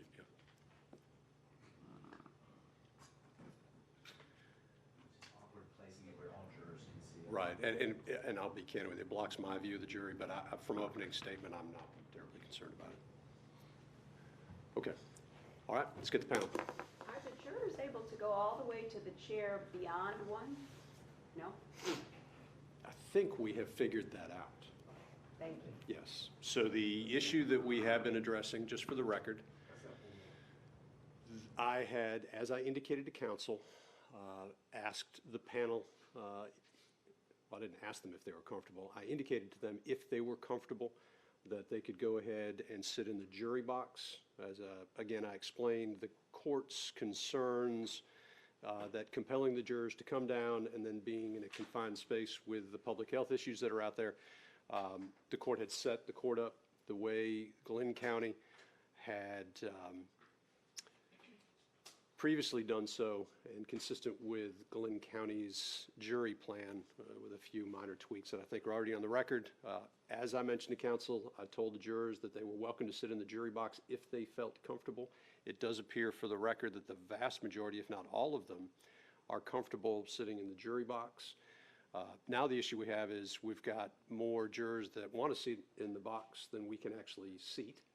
So we have one juror that we are going to have to either put in the front row of the gallery or possibly work out another solution, but we are in the process of trying to do so. So for the record, we've made that change in the jury plan, and unless I hear from the jury that there's a problem with that, we'll continue to do so. Okay.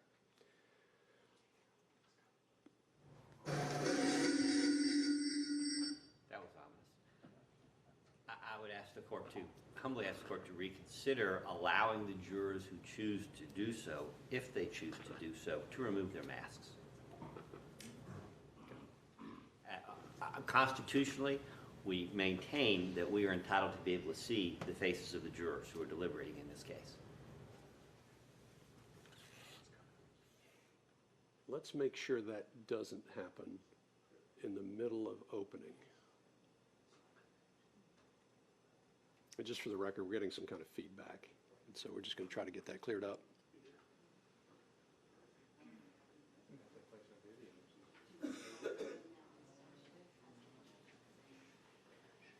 There's only one PowerPoint slide that has audio embedded in it. Do you want me to test it real quick before? Yeah. Yeah. Before we hear wing.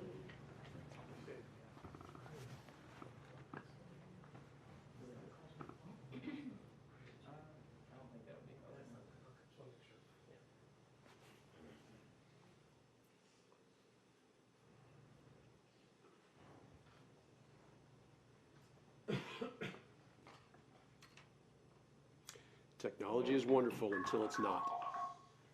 That's why I only one. That seems to work. Are you just playing the dial tone? No, there's the whole thing, but there's no echo, there's no reverb. So tone sense it up.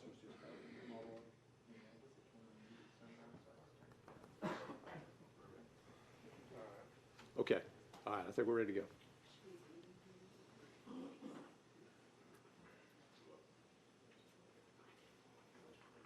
Okay, let's go get the panel.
Please be seated.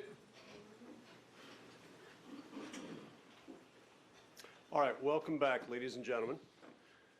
I can see everybody, I think. I can see y'all over there. Okay.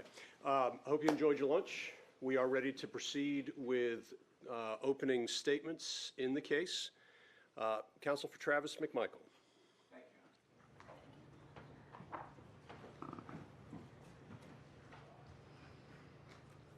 you. Good afternoon. Towards me? Okay. Good afternoon. For those of you who may not remember from 2 weeks ago or whom I never met, my name is Bob Rubin. And along with Jason Sheffield, who I think y'all met, we represent Travis McMichael. This case is about duty and responsibility. I didn't want to interrupt you. I was trying to get your co-counsel, but if you could get, you can, Closer. understand you may wander. If we could try to get close to the microphone for the court reporter. Yes, sir. It's about Travis McMichael's duty and responsibility to himself, to his family, and to his neighborhood. And it's about your duty and responsibility as jurors. The state talked about actions based on assumptions. I'm going to talk about facts. Facts in this case. Travis McMichael is 35 years old. He's single, and he has a 5-year-old son named Everett. From 2007 until 2016, Travis McMichael was in the United States Coast Guard. He was a boarding officer in the Coast Guard, which means he was authorized to make arrests.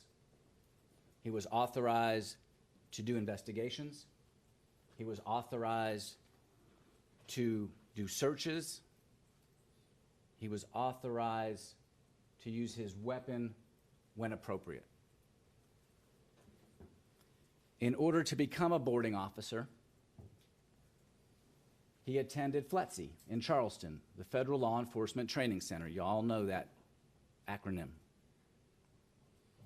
At FLETC, he took the training that allowed him to do the law enforcement activities that he did for 10 years or 9 years.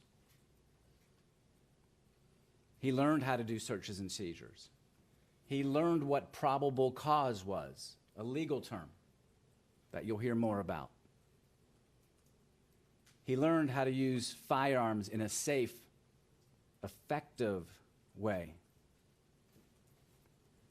He learned how to use force in compliance with his training.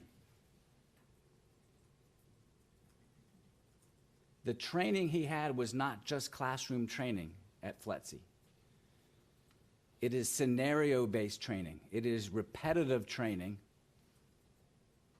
so that if you're ever in a real-life situation where you need to make use of force decisions, you're relying, not just thinking back, you're relying on muscle memory. Because those split seconds are often the difference between life and death.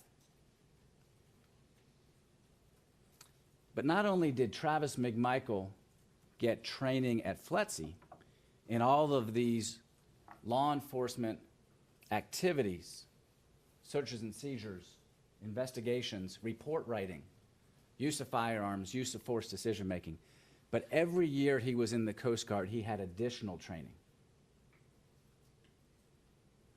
And every year in the Coast Guard, when he became efficient enough, he then became a trainer of the trainees. He was training the trainers. He was training his fellow Coast Guardsmen on the law enforcement activities, on how to be a boarding officer.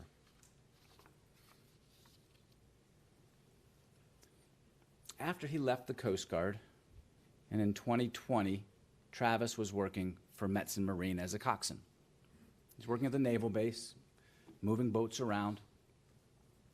He was living at home with his mom, Lee, and his father, Greg, his sister Lindsay, and his son Everett, who was then 3 years old.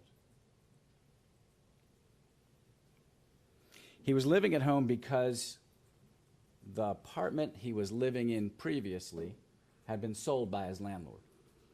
So he needed to live back at home, save some money so he could go back out on his own again. He was living, as the state told you earlier, in Satilla Shores. This is a low-tech map of Satilla Shores because I don't trust PowerPoint. You'll see a PowerPoint, but I don't trust it that much. So this is a regular map of it. Google Earth map. Highway 17 up here, Satilla Drive here, 230 Satilla Drive. This is just to acclimate you. This is Jones Road, and I know it's hard for all jurors maybe to see this, but you'll see this many times throughout the case. And we'll talk more about the rest of it. But he lived on Satilla Drive in Satilla Shores. Satilla Shores is a quiet, scenic, middle-class neighborhood. The kind of neighborhood where parents let the kids ride around on their bikes. The kind of neighborhood where, when you're my age, you go for a walk after dinner. The kind of neighborhood that we all kind of aspire to live in. It's safe, it's beautiful, you work in the yard, you play on the river.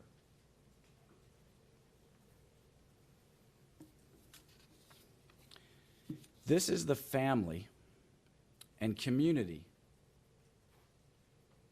that Travis McMichael felt a duty and responsibility to during the course of events in 2019 and 2020. This is the family and community that made him willing to put himself at risk to help the police detain Ahmaud Arbery. The video that you watched probably 5 times in the state's opening statement doesn't even begin to tell the story in this case. It's like looking through that knot hole in the fence and thinking you see the whole baseball field when you really only see the outfield. The case really begins months before in 2019 because Satilla Shores was a neighborhood on edge. Crime had gone up. It wasn't violent crime. It was property crimes. The kind of crimes that are unsettling. The kind of crimes that are scary. Because you don't know who's coming onto your property, who's in your car ransacking it, who's breaking into your buildings, who's stealing your lawnmowers or your guns. And so the neighborhood was on edge.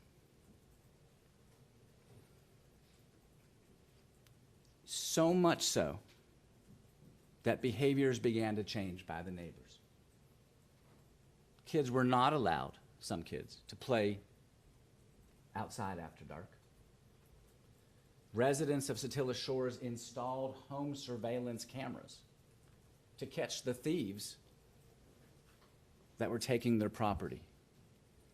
And neighbors in Satilla Shores felt a duty and responsibility to each other to post on the neighborhood pages, Facebook and Nextdoor, about the crime that was happening.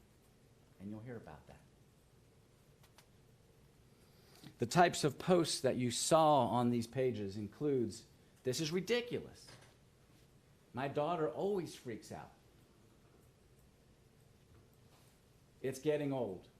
I'm nervous. Lock your cars." These are actual posts from that neighborhood Facebook page. As a result of this uptick in crime, of people being on edge, people were alert to suspicious behavior.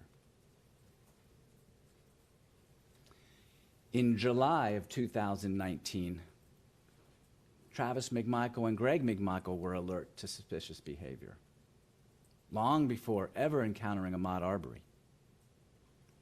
In July of 2019, Travis McMichael, who was at that point running a little charter boat, taking people out, tourists out on the river, in the marshes, was on his boat with some guests when he went under the Fancy Bluffs Bridge that you heard about earlier. There he saw a homeless man who had lots of stuff around him and a tarp. Stuff, the kind of stuff that made Travis look twice and made Travis feel suspicious that maybe this was the guy who was taking the stuff out of our neighborhood. So he dropped off his guests eventually, went home, got in the car with his father, Greg, and they drove to the area under the Fancy Bluffs Bridge. There they saw the man. And what you see up here is the call, basically what's called a CAD report. It's basically a report made of Greg McMichael's 911 call to the Glenn County Police to say, hey, basically, there's a guy under the bridge we think is responsible. Could you please investigate? And the police did. They sent an officer out there, and really nothing of note was found. And the investigation ended. But the break-ins, the theft, didn't end, especially for a man named Larry English. For Mr. English, it was only beginning. Larry English, as you heard, lives in Douglas, Georgia. He was so excited to have a weekend home in Satilla Shores on this beautiful little Satilla River. He built a home. He was going to use it for weekends and vacations with his wife, Amy, his daughter, Laura, his son, Hoyt. And so it took time, delays and all that with contractors and himself having issues with health. But he started building a home in Satilla Shores for use as a vacation place, a getaway. He built a dock. His home is right here, the dock on the river. He had a boat on a hoist at the dock, and he had a large offshore boat in his RV garage. In that garage, and I promise not to touch the screen, is this large garage. But that's where he kept, it's called an RV, a garage, but it's really a boat garage for Mr. English.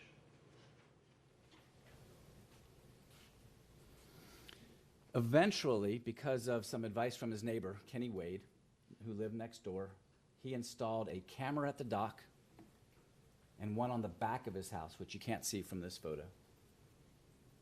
He was concerned about liability because kids were playing out there and they would take his scraps of wood, they would hang out by the dock. But he was also concerned about theft because he had valuables at his house. He had 2 boats, sometimes 3 boats, and he parked his camper on the property, which you can't see in the picture, but you'll see eventually. His camper that he stayed in, sometimes alone, sometimes with his wife and kids, when they came to the house either to work on it or to play at it. So he was concerned about all of this when he installed those cameras. Over the course of the next 3-4 months, he saw on his cameras at night Ahmaud Arbery 4 times. The first time, and this is the first time his camera alerted at all, was October 25th, 2019. Now remember, he's in Douglas, Georgia. He has a cell phone. When his camera spots somebody, he gets an alert on his cell phone. This is a photograph of Ahmaud Arbery on his dock, October 25th, 2019. He gets this alert. He sees this man. He calls Glenn County Police Department. Can't call 911 because 911 would go to Douglas Police. But he calls the 911 number for Glenn County Police. And he's scared. And he's concerned. What is this guy doing at my house at night? There is no legitimate reason, according to Mr. English, for this man to be at his house where his boats are stored, where his camper is parked at night. And he calls the police. He's concerned not only for his stuff, but he's concerned for his family. Because what if Amy was there at the camper alone? What if his daughter, Laura, was there sleeping there that night? And she walks outside and bumps into this intruder. And he gets scared, and he panics, and she panics, and something really, really awful happens. These are the thoughts that went through Larry English's mind when he sees this intruder in his house on October 25th, 2019. He calls back Glenn County a second time after this initial call. Go back a little bit. Okay. Because he calls the police to tell them that the man who's on the dock, and he describes him as plundering around, describes his tattoos, describes his hair twists. The man who was in his house plundering around has now gone across the street towards his other neighbor's house. He describes it as a, I think, whitish, yellowish house. It's Sue B. Lawrence's house. It's a neighbor he knows. Sue B. is a single mom. She's a mother of 3 boys. The boys who play outside and ride their bikes and steal Larry English's scraps of wood for their skateboard ramp or their fort or whatever they're doing. This is who Mr. English sees and who he's concerned about. And he wants the police to confront this man and tell him, don't come back. He doesn't see him take anything. Remember, he's only got cameras on the back of the house right now. 1 camera, back of the house, and 1 camera at the dock. He wants him removed. By the time police come, and I think it's Officer Rash who responds that first time, Robert Rash, and you'll hear from Officer Rash. No sign of Mr. Arbery, who the man we later find out is Ahmaud Arbery. No sign. Now, he's okay with curiosity seekers coming to his house. We've all done it. See a house under construction. It looks kind of interesting. Oh, what are the neighbors building? What are they adding on? What's the staircase going to look like? He's okay with all that. He's okay with the kids coming in during the daytime, taking the scraps of wood. It didn't matter to him. What concerned him was there is no reason that's legitimate to be there at night.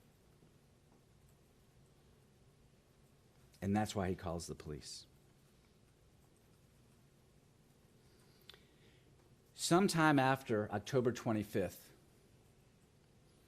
Mr. English is on a ladder in his RV garage, looks in his offshore boat, and realizes his satellite system, his Yeti cooler, and his microphone system are gone, taken out of the boat. He doesn't know who did it. He does know the HVAC guys were in that area installing some of the not pipes, some of the system in there. He also knows the black male from October 25th was in there. And so he's suspicious. But what can he do? The next alert on his phone is November 17th.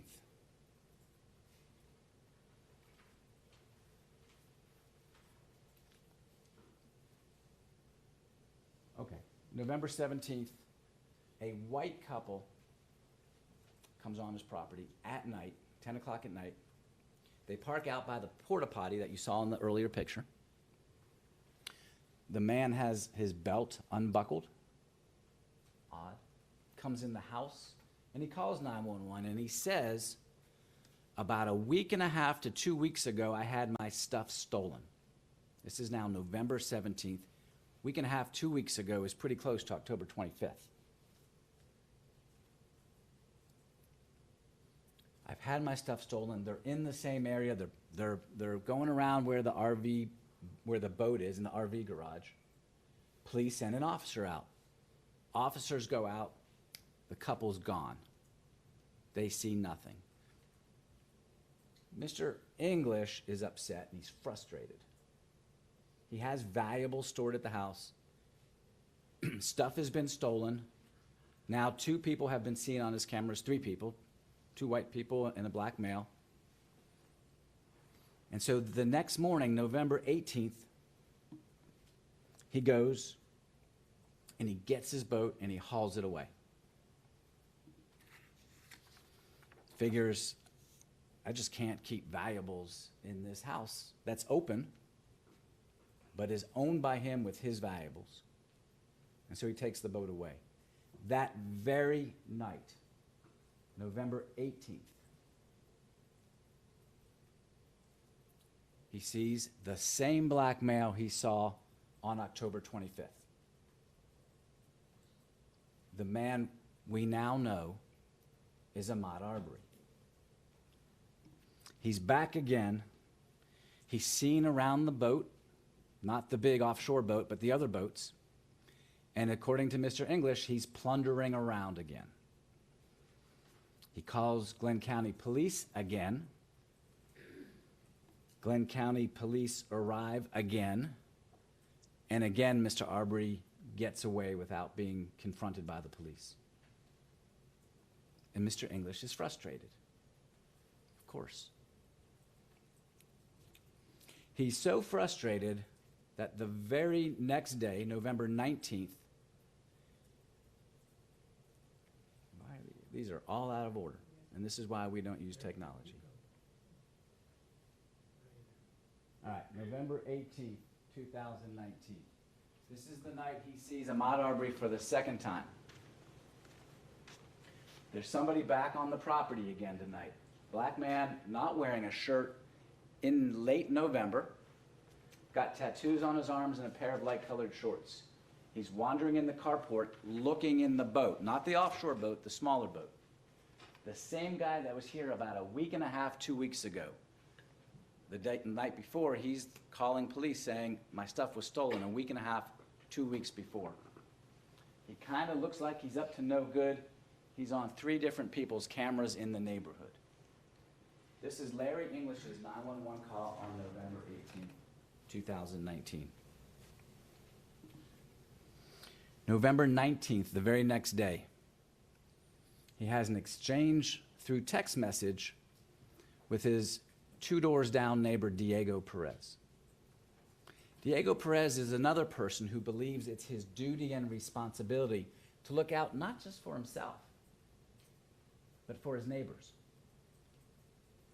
And so Diego has this conversation with Larry English. This is a printout from an extraction from Larry English's phone. So, and you'll see this in evidence. And it's out of order, the way it's printed out.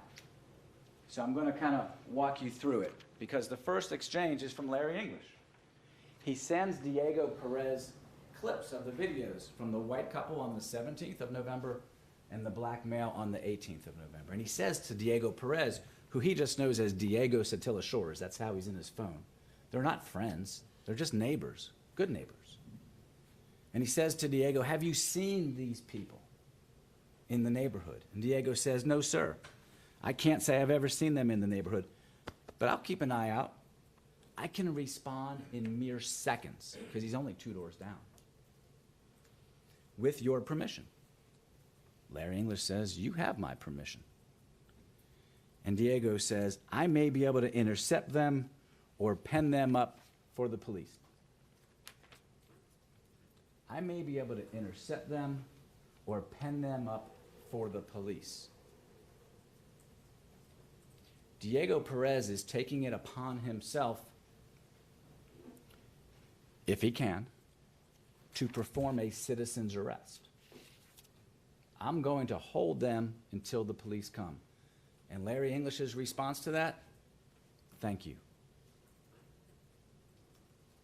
Because seconds count. Diego Perez knows it. Larry English now knows it. Because 3 times he's tried to catch his intruders, and 3 times he's failed because the police just get there too late.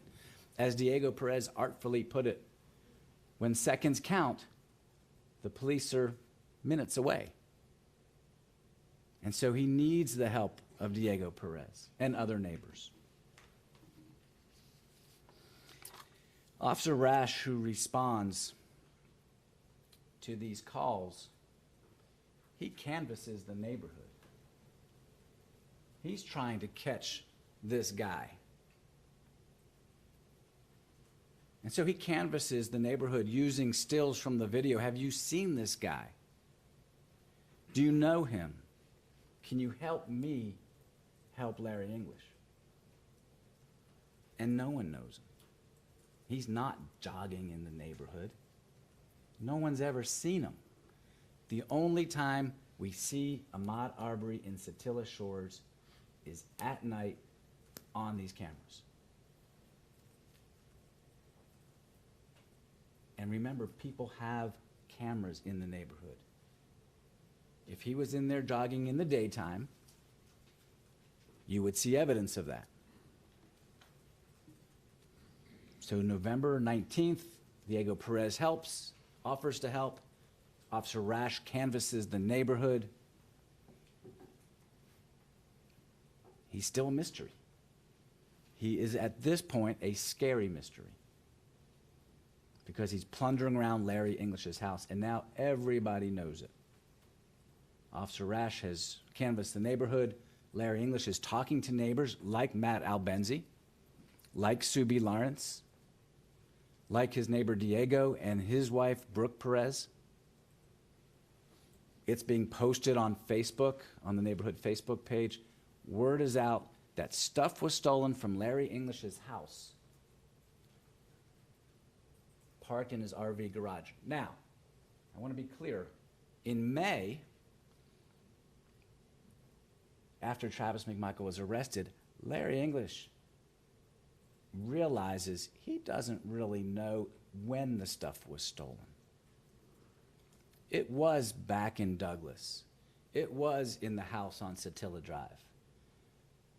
But what he was telling people in October, November, December, January, February 2020 is that the stuff was taken out of my boat, parked at my house on Satilla Drive. That's what the neighbors knew from Larry English and Officer Rash. He's back at the house, Ahmaud Arbery, on December 17th. This is now the third time seen on camera at Larry English's house. He's at night. He has no legitimate reason for being there. And remember, although you're seeing him through infrared cameras, it is pitch black in that house. There is no light. There's no lights on, there's no light switch, no light bulbs. It is pitch dark. And on December 17th, Ahmaud Arbery is seen plundering around again in the area where the boats were located in that RV garage. Police are not called that night. There's no 911 call. Larry English can't remember why he didn't call police. He may have been sick and not seen this video until much later. And you saw the clip of the video with Ahmaud Arbery walking outside the house, looking around again, and taking off into the neighborhood. And the question remains, was he out for a jog? 10 o'clock at night, December 17th? Or was he doing something else? And we'll never know. But it sure does look suspicious. The next time he's seen in Larry English's house is February 11th, 2020. This is now the fourth time in the house.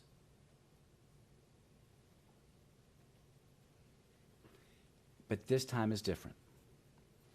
Because this time it's not Larry English who calls the police. It's Travis McMichael. The state got the facts a little bit wrong. So let me correct them.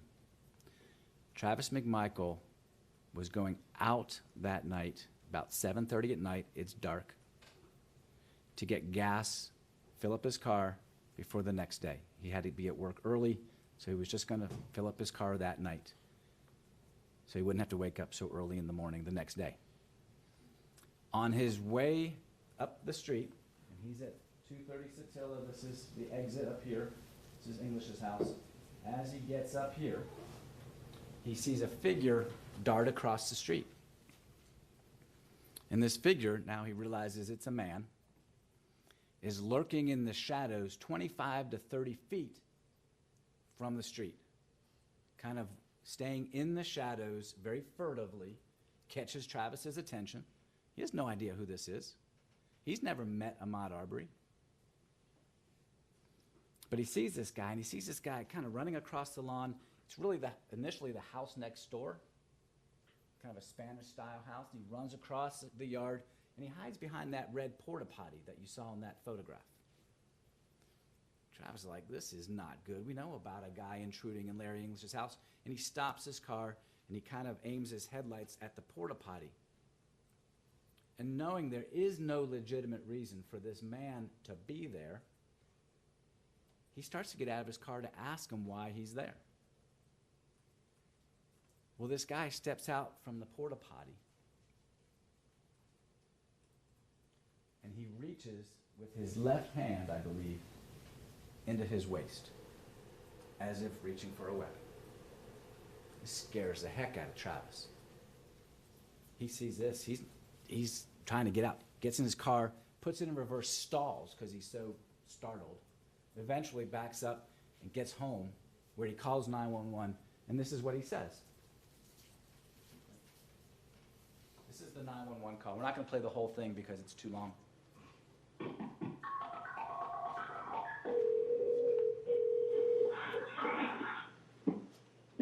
What's the address of your emergency? It's a former drive, 230, still drive. What's going on? We got a string of burglars. I was with my neighborhood, and I just called down, running into a house being built. 2 houses down from me. When I turned around, she took off running into the house. Okay. What did you look like? The black male, red shirt, white shorts. And you said the house is being built? It's being built. I'm thinking right now, he is in the house.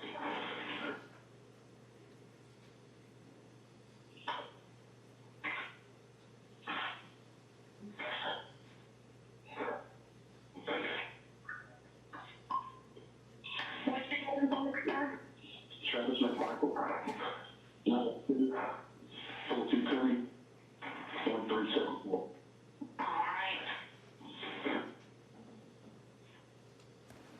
Where are you at now? I'm at the city, across the street, in my truck. Watching the house. Watching the house with her. I'm here at 6 Okay. Where the truck are you at? Red Ford. Okay. Are you okay? Yeah, whatnot. It just startled me. When I turned around, going and backed up, he reached into his pocket and ran into the house. So I don't know if he's armed or not. Looked like he was acting like he was. So,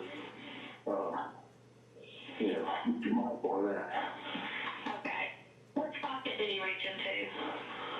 Left, I believe. Okay. He goes on to say later on, it's about 3 or 4 minutes later, so we don't need to waste your time, is we've been having a lot of burglaries and break-ins around here lately. So now here we are, this guy who has seen Travis see him and seen Travis drive away, still has the audacity, the brazenness to go into the English house. Travis is home calling 911. Greg McMichael overhears, and he starts going up to the English house. And he's got his firearm with him. And Travis says, whoa, whoa, whoa, slow down. Turns out Travis ends up going up there with him, and Travis has his firearm. Diego Perez, who by now has been alerted by Larry English with his video clips, he goes out there, he's armed. These neighbors are going to Larry English's house not because it's fun at 8 o'clock at night in February in Satilla Shores, but because it's their duty and responsibility to each other to protect each other, to do what they can to help the police stop the guy who's plundering around, breaking into Larry English's house. Officer Rash gets called. They are all out. Officer Rash, 2 other officers, Diego Perez, Greg McMichael, Travis McMichael, all out trying to find the guy, Ahmaud Arbery, who's now for the 4th time in Larry English's house. Officer Rash appreciates the help. He never tells Greg McMichael, Travis McMichael, or Diego Perez, hey guys, let the police handle this. We got this. No problem. You guys go home. He never tells them, hey, put those guns away. We don't need guns out here. Don't carry guns around here. He doesn't say that. He doesn't say, no, you guys cannot stop and detain this guy if you catch him. That's a police job, because it is a citizen's job to help the police. And the law authorizes that. He tells Greg McMichael and Travis McMichael that Larry English says nothing was stolen, but these guys know stuff was stolen. Everybody knows it. Larry English has already told everybody. Subi, Matt, Diego, Brooke, Annette Beasley, Ronnie Olson, Rash has been around. We all know it. Stuff has been stolen. So now here we are. Here are facts, not assumptions. Travis McMichael has now seen Ahmaud Arbery face to face for the first time. At Larry English's house, and then in Larry English's house. He's had a firsthand encounter. He knows that Ahmaud Arbery has been lurking around that house for no legitimate reason. Not authorized to be there. He's not working on the house, not doing anything but plundering around the house. He knows stuff has been stolen. It's probably the power. These things have a mind of their own. Just want to make sure. He knows stuff has been stolen because Larry English has told everybody that. He knows this guy has the audacity to go in the house despite knowing people are around and watching him. He knows he's possibly armed because he made that move to his left-hand pocket or waist. He has probable cause to believe a burglary has been committed. What is burglary? Let's go back one slide. Burglary is entering a dwelling, whether occupied or not. The fact that it's open without doors means nothing. It's any dwelling, any building, structure, whether occupied or not, without authority, with the intent to commit a felony or theft. You don't actually, to commit a burglary, have to take anything. It is the intent to take something or to commit another felony that makes it a burglary. Travis McMichael has probable cause, based on his training of what probable cause is, to believe Ahmaud Arbery is a burglar. Probable cause. What does it mean? It is the level of suspicion. Objection. At this point in time, I have an objection at this point in time to this being the law, and the law is going to come from the court. And this has not been, how about I put this, approved on any level by the court. Well, let me make it clear. This is what Travis McMichael understood from his training was the definition of probable cause. Okay. So the Just evidence clarify will where we show. are. Ladies and gentlemen, as I indicated to you, the court will actually charge you on the law.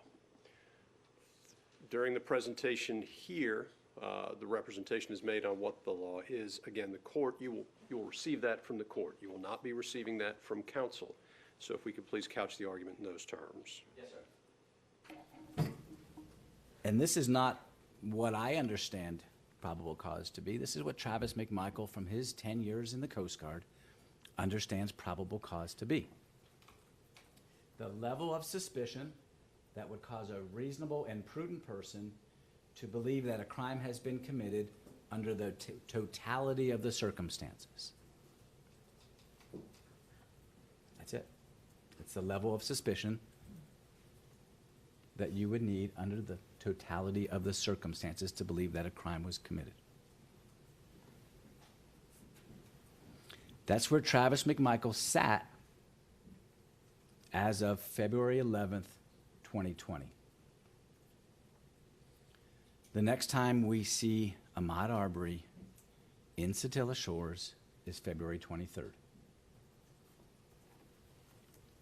It's a beautiful day, kind of a warm February day in Brunswick. Travis McMichael, around midday, around 1 o'clock, is on the couch in his living room trying to get Everett to take a nap, 3-year-old son. So he's doing the strategies that parents do. He has Everett every other week. He shares custody with Everett's mom.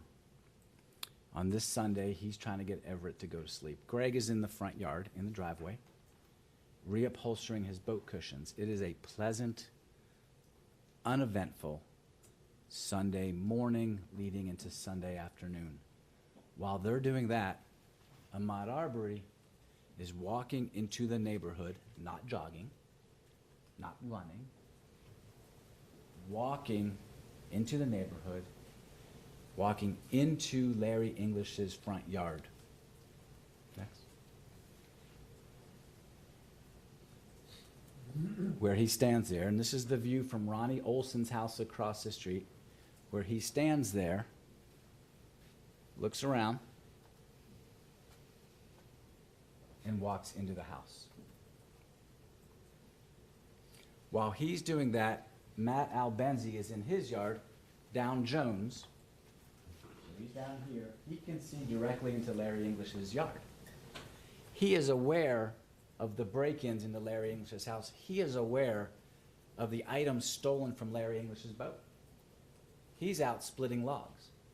Tree had fallen in his yard, so he's breaking up the tree. He sees this guy that looks like the guy from the video clips. In fact, is the guy from the video clips, walking into Larry English's house. He grabs his gun, puts it in his pocket, grabs his cell phone, walks down Jones to an oak tree, there he is, across the street from Larry English's house. And he calls 911. While he's calling 911, he sees Ahmaud Arbery through the windows in Larry English's house.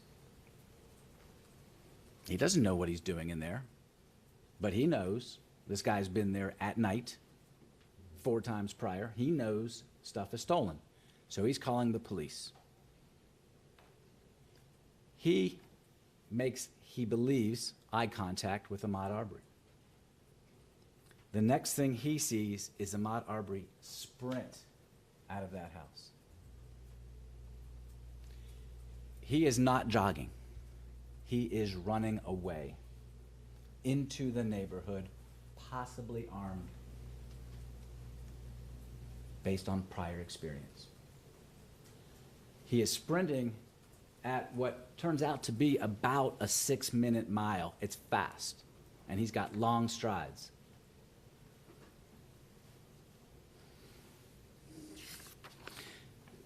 That view is from Diego Perez's surveillance camera. He runs right past Greg McMichael's yard. Greg McMichael sees him. Greg McMichael is aware of the things that have happened that we've talked about. Greg McMichael sees him tearing, hauling ass down the road. And he knows what's up.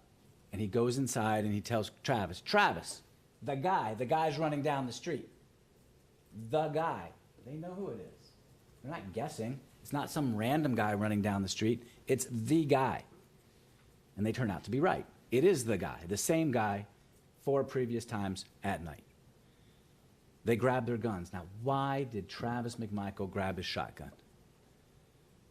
Because 12 days earlier, he confronts this guy, trying to help Larry English, and this guy reaches into his pocket like he has a gun.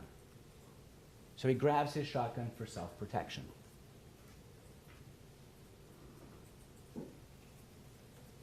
And he gets in the car, or he walks out in the yard actually, and he sees Matt Albenzi motioning down the street. Same direction Ahmaud Arbery was running in. So he gets in the car, his dad gets in the truck, I'm sorry, I say car, it's a truck, Ford F-150, and climbs into the car seat because when seconds count, the police are often minutes away. The police are not going to catch this guy at the speed he's running. So they're going to try to detain him for the police. What happens after that is up to the police. So they encounter Ahmaud Arbery on Burford. The first encounter is at 307 Burford. This is what it looks like. You saw the video. Oh, let's go back to there. They're there to detain Ahmaud Arbery for the police. This is what the law allows.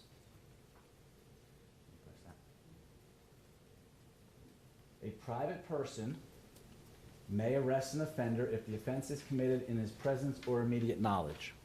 And that applies to felonies or misdemeanors.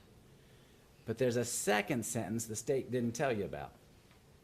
The second sentence is, if the offense is a felony and the offender is escaping or attempting to escape, a private person may arrest him upon reasonable and probable grounds of suspicion.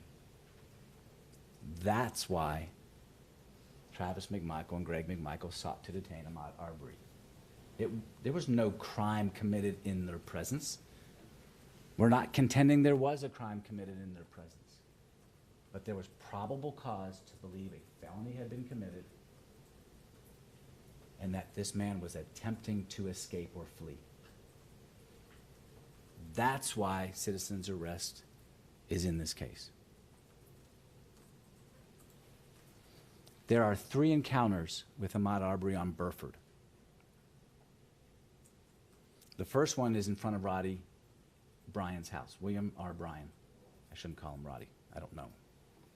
Mr. Bryan's house. Travis McMichael pulls up alongside Ahmaud Arbery and says, "Stop, whoa, I want to talk to you. What were you doing back there? What's going on?" And Ahmaud Arbery says, "Zero." He doesn't say, "Hey man, I'm just out for a jog." He doesn't say, "Hey, leave me alone." He doesn't say, "Back off." He doesn't say, "Hey, calm." Doesn't say anything. He just looks at Travis and he goes back the other way. Travis backs his truck up. He says, "Whoa, whoa, whoa, stop. I want to talk to you." Ahmaud Arbery looks at him and bolts. Doesn't say anything. Doesn't say, "Leave me alone." Doesn't say, "Hey, good morning, good afternoon." He just bolts. At this time, there is no gun. The shotgun that Travis bought is stuck between his seats. Greg's gun is on his holster. There's no gun being pointed at Mr. Arbery. There's no like, "Hey, stop," at the point of a pistol or a shotgun. There's no gun. Mr. Arbery's not even aware of any gun at that point because no gun has been shown.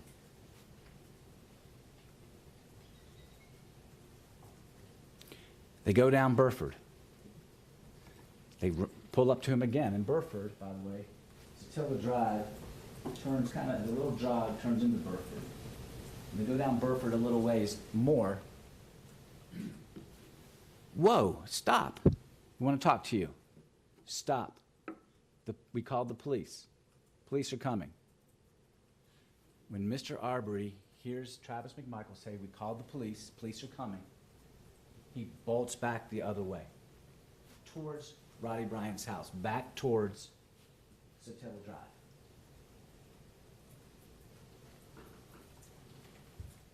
They stop the truck, put it in park. Greg McMichael does get out and he gets in the bed because he's cramped into the child seat.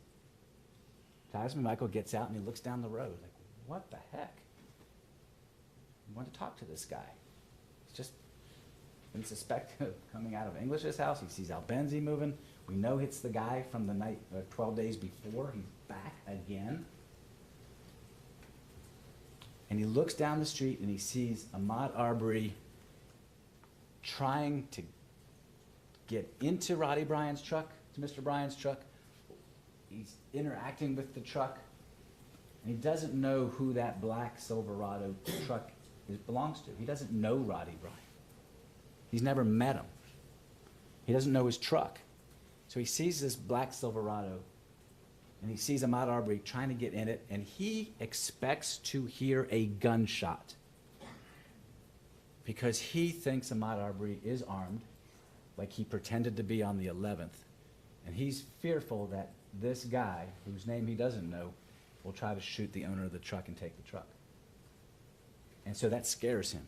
This attacking the truck worries him. His dad says, Travis, go back, go back. He says, no, Dad, just go around. We're going to go around Zellwood. You've heard the name. Goes down Burford. They're down here. They see this interaction back here. They're going to go around Zellwood. They don't, and take a left on Holmes.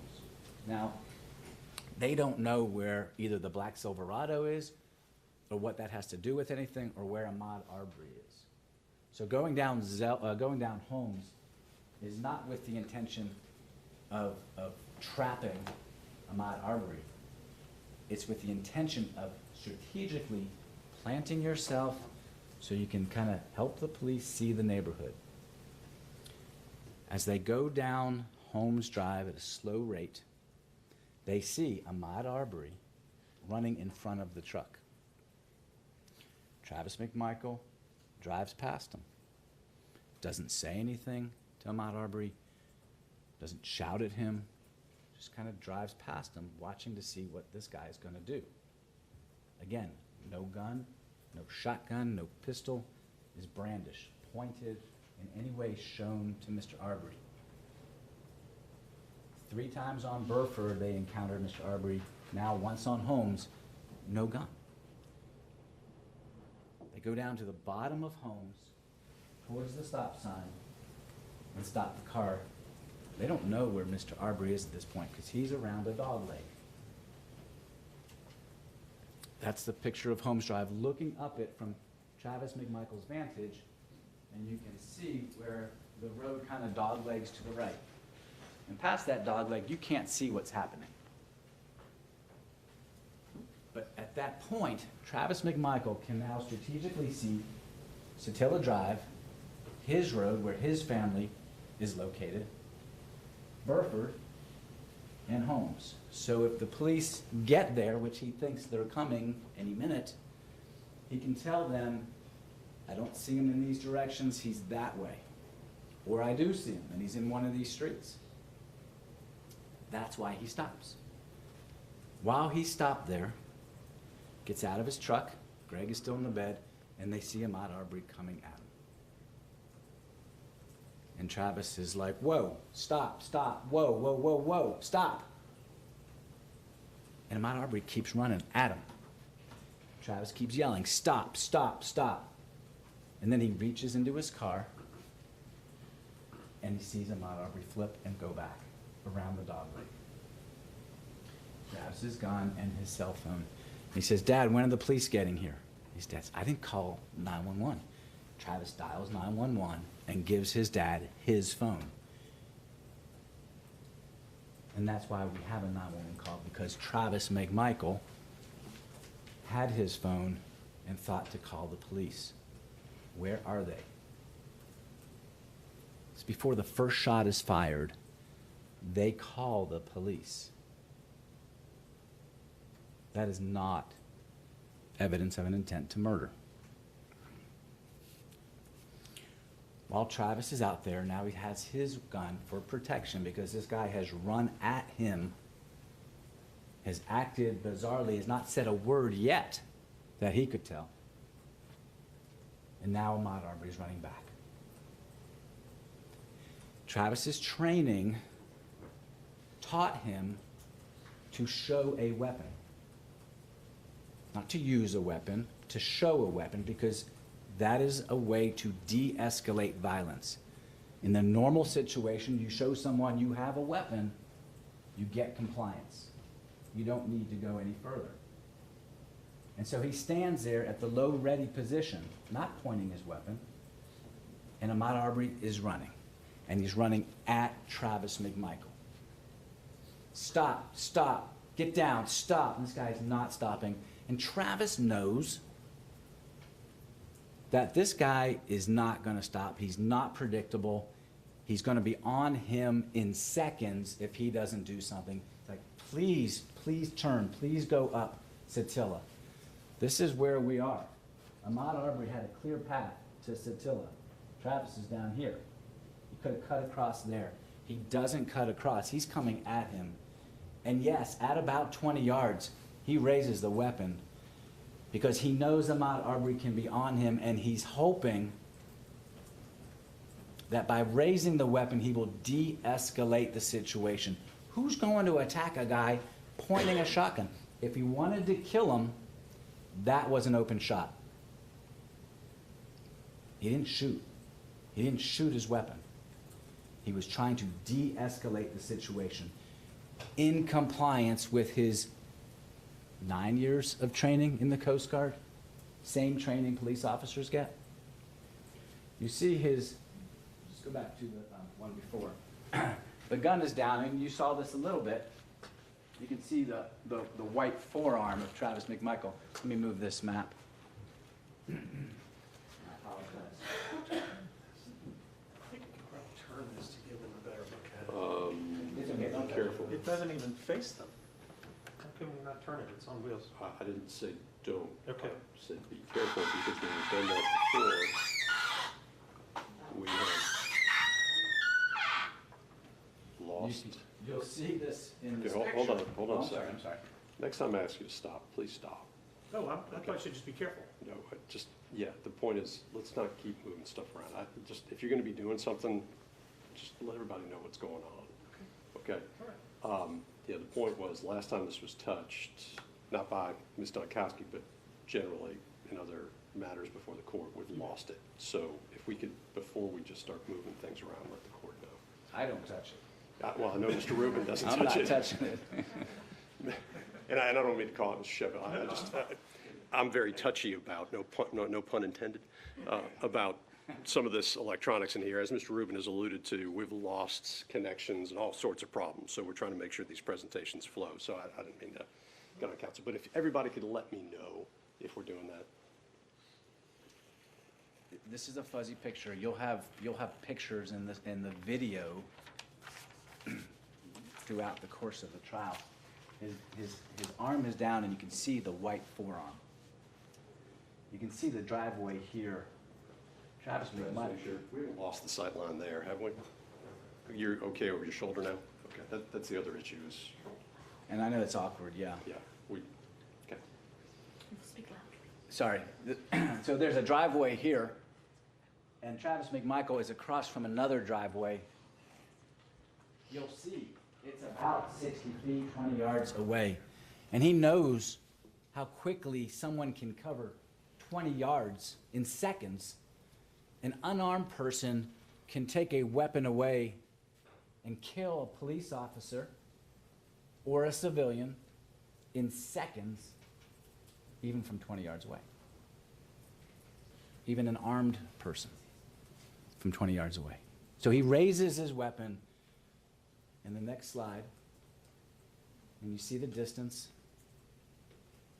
because he wants the guy to stop, not because he wants to hurt Ahmaud Arbery. He's not looking for an encounter. If he wanted to hurt somebody, he would have fired on Burford, on Holmes, or now down here at the bottom. Ahmaud Arbery doesn't stop. He doesn't say, whoa, hey, I'm good. He doesn't say anything. And he doesn't stop. Instead, he goes around the truck to the right-hand side, the passenger side, and at that point, Travis McMichael can't see his hands.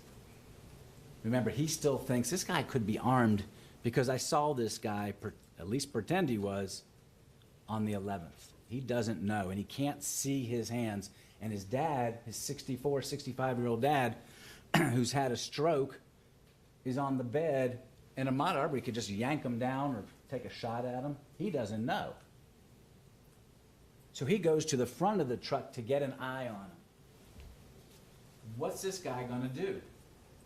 Good Lord, I hope he just keeps running. Go up Satilla. But he doesn't know, so he goes to the front, and within a split second, Ahmaud Arbery makes a left, not a right.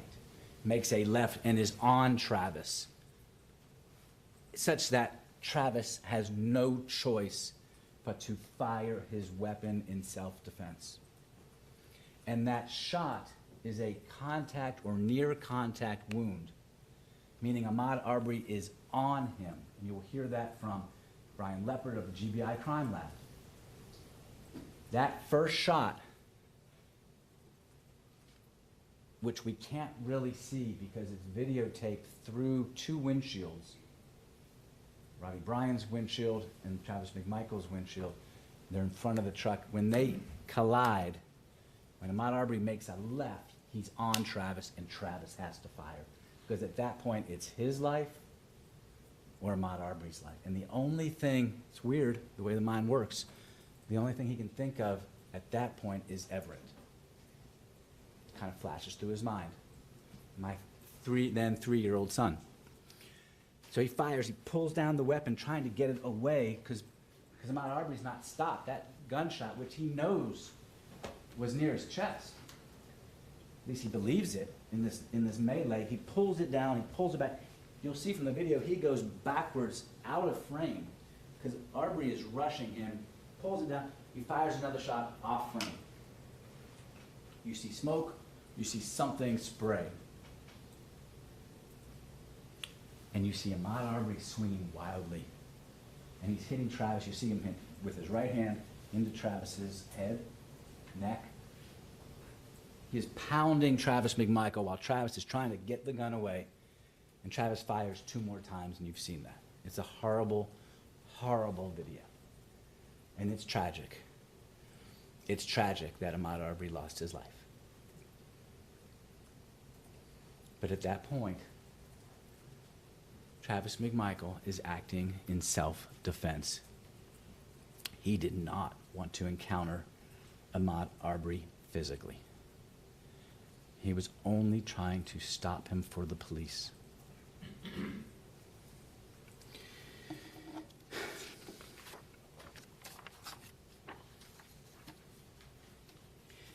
Self-defense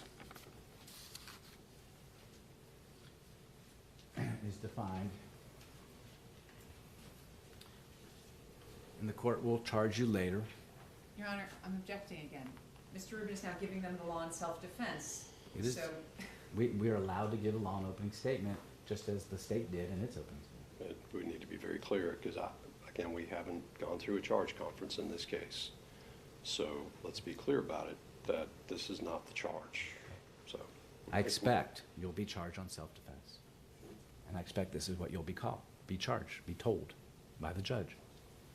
A person is justified in using force which is intended or likely to cause death or great bodily harm only if he reasonably believes that such force is necessary to prevent death or great bodily injury to himself or to a third person.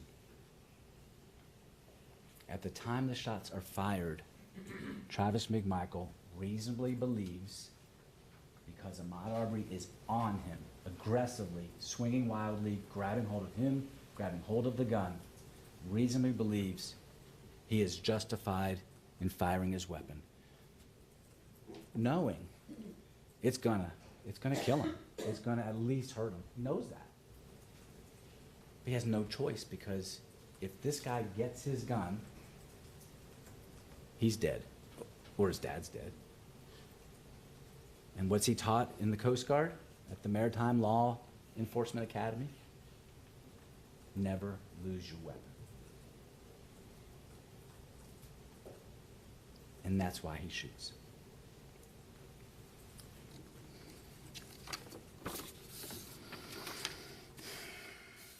Travis McMichael, within seconds, encounters the police. Officer Minshew, Officer Duggan, they arrive on scene. He cooperates fully. He does whatever they tell him to do.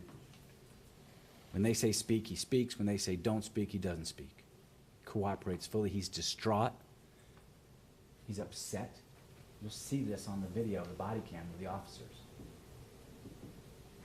There's no glee at having done what he just did. It's awful. He's covered in blood, Ahmaud Arbery's blood. And then they take him down to the station, and he cooperates fully with the police and answers every question. When they tell him to write a map of where he went, he tries to write a map of where they went when they encountered each other on Burford and Holmes. And when they ask him to write a statement, he does his best to write out everything he knows to tell the police.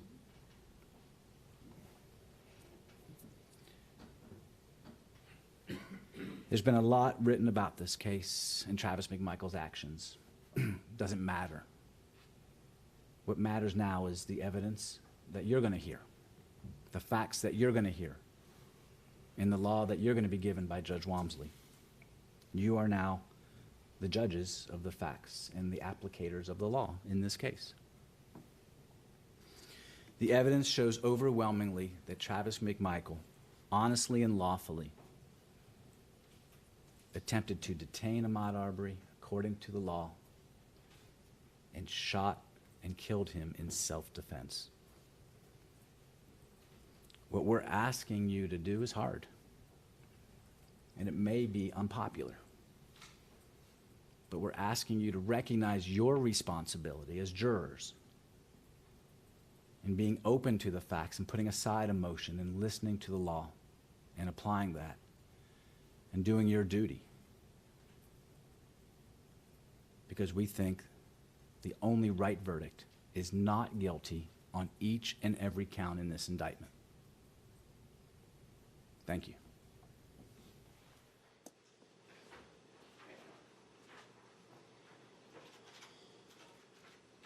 Thank you.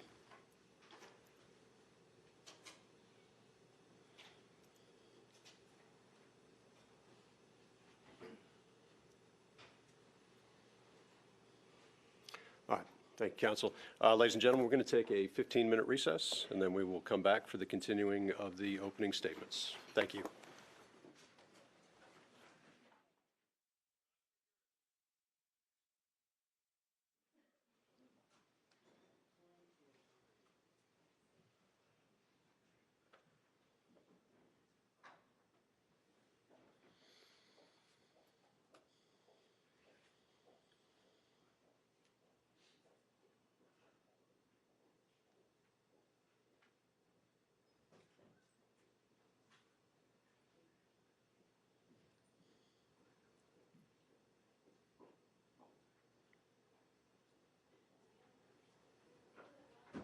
Okay, y'all can be seated.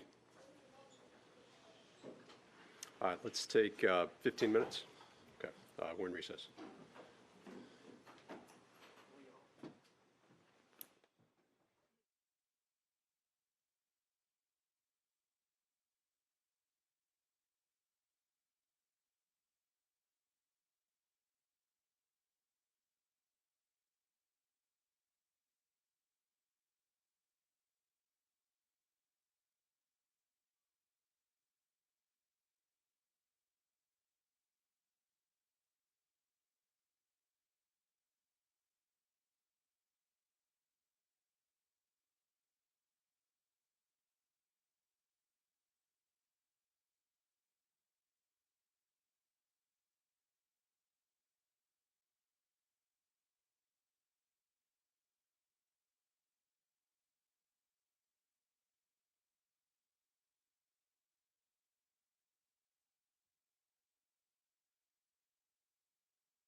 All right.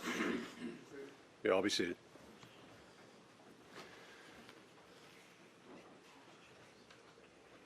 All right, we appear to be missing a few folks.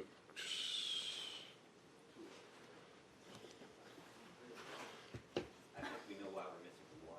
That should be for you. Okay. Okay.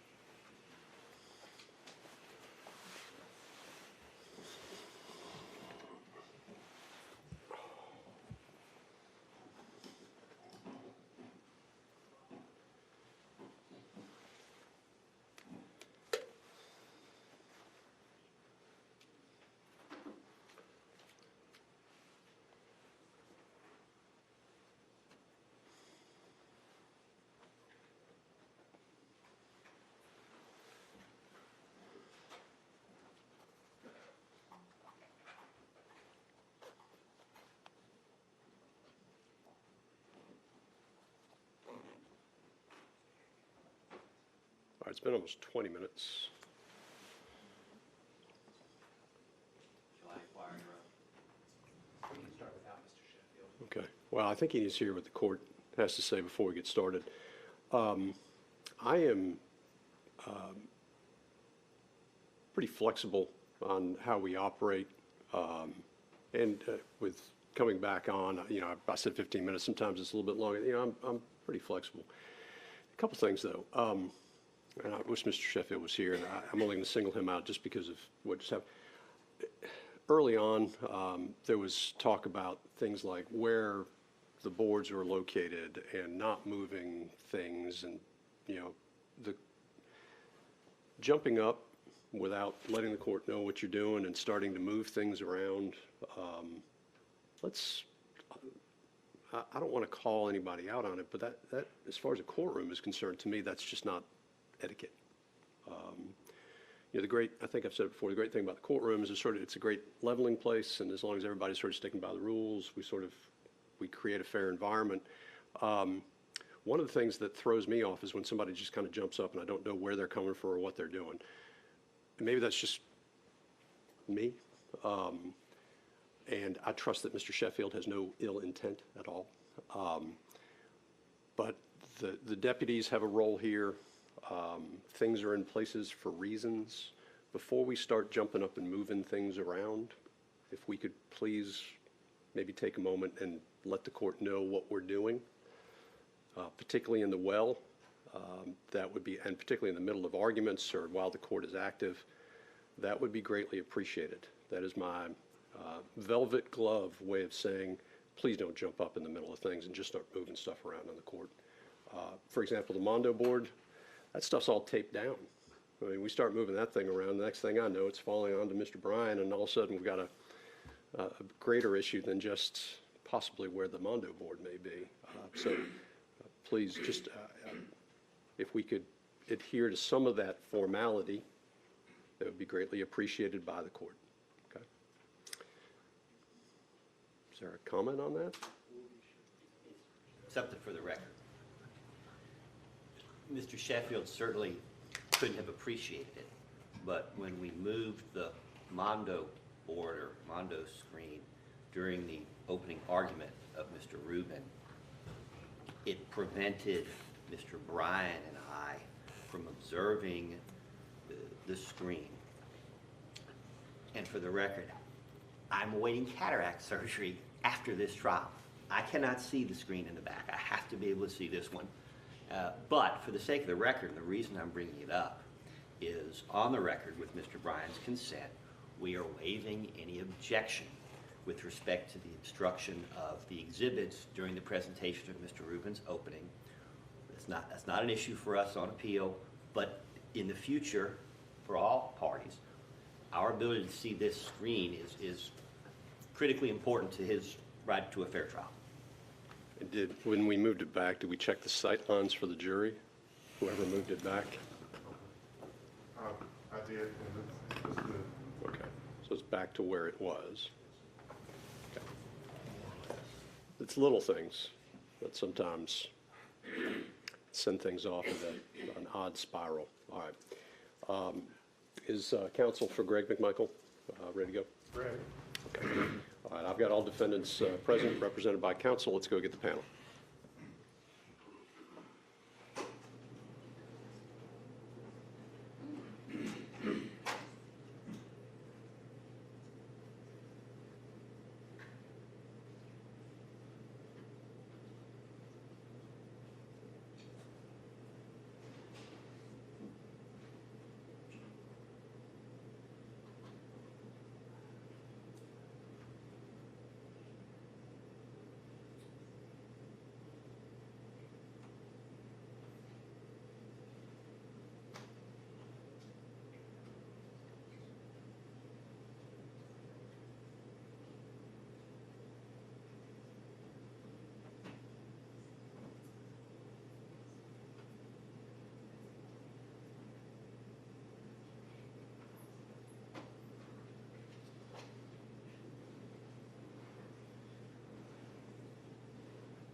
Mr. Oscar adjourned.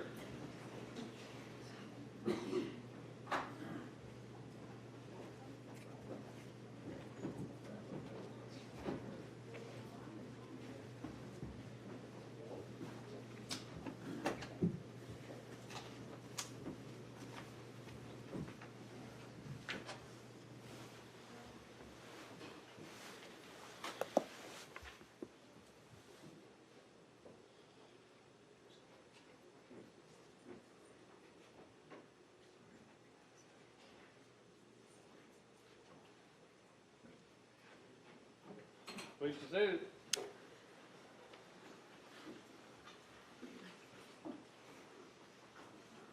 All right, welcome back, ladies and gentlemen. As indicated, we're ready to proceed with the opening statements on behalf of Greg McMichael.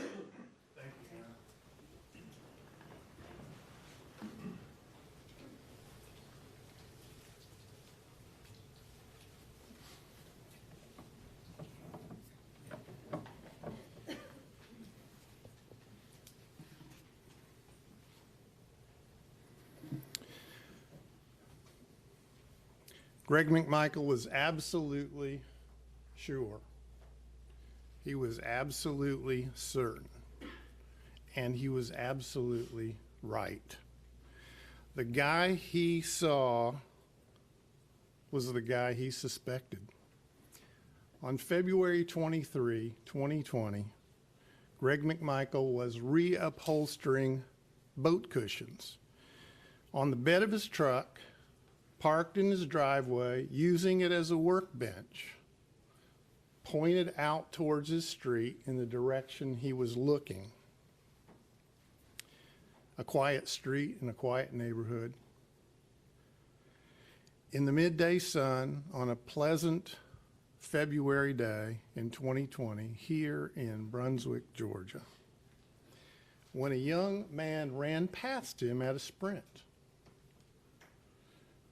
He was, as Greg described him to police that day, and you've heard it now several times, his words, hauling ass. The young man had it hooked up, Greg said, running at a sprint. As Greg reported to police that same afternoon, he wasn't out for no Sunday jog. That man was the same man whom Greg and others, neighbors, Greg's own son, Travis, had seen in that house just a few doors down from his house on Satilla Drive, the house under construction, where surveillance videos, first one, then a couple, and then several, had video recorded him, as you've seen and heard. Not once or twice, but 4 times at night. Not in the bright light of day, but in the dark of night. So what did Greg believe he was doing, this man, in the house on those occasions? What did he think he was doing?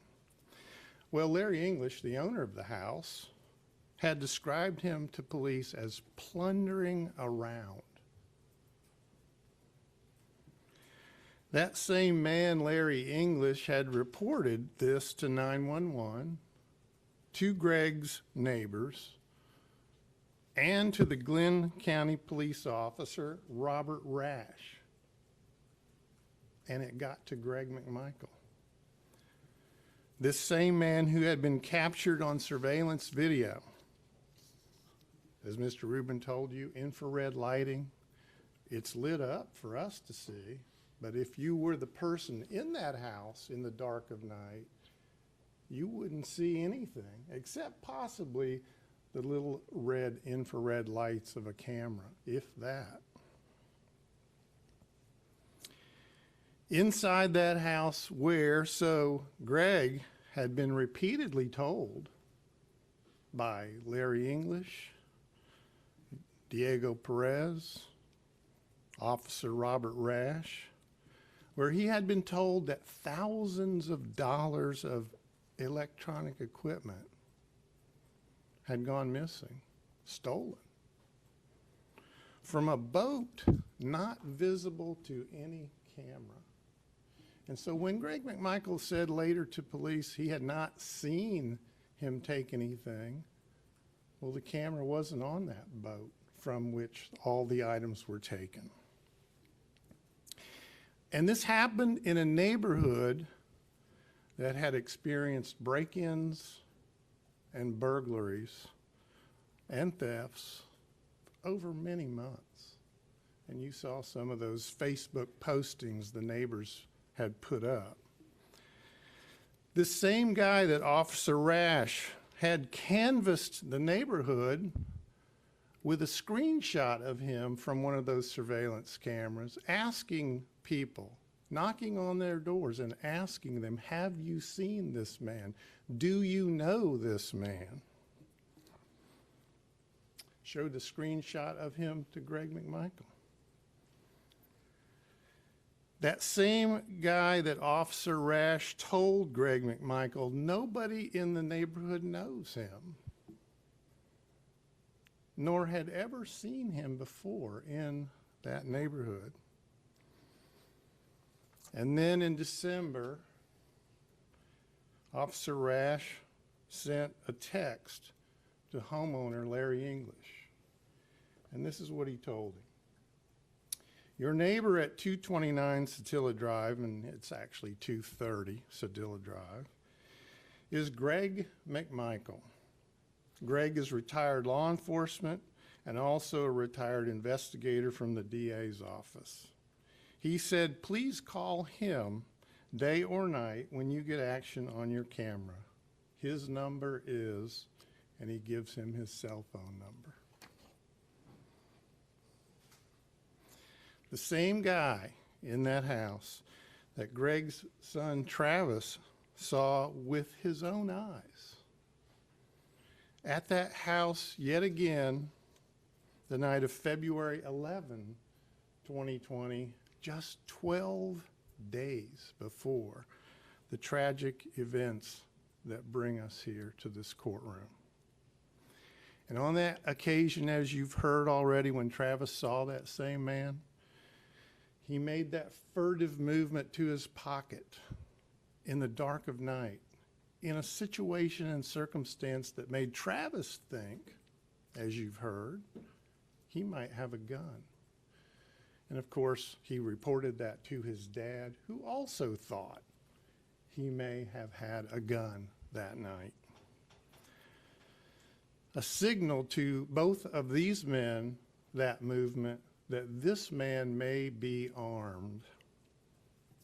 So on February 23, 2020, 12 days after that night, when Greg McMichael saw Ahmaud Arbery sprint past him on that sunny Sunday afternoon, not only did Greg recognize him as the same guy, he also believed from the manner of his running, sprinting,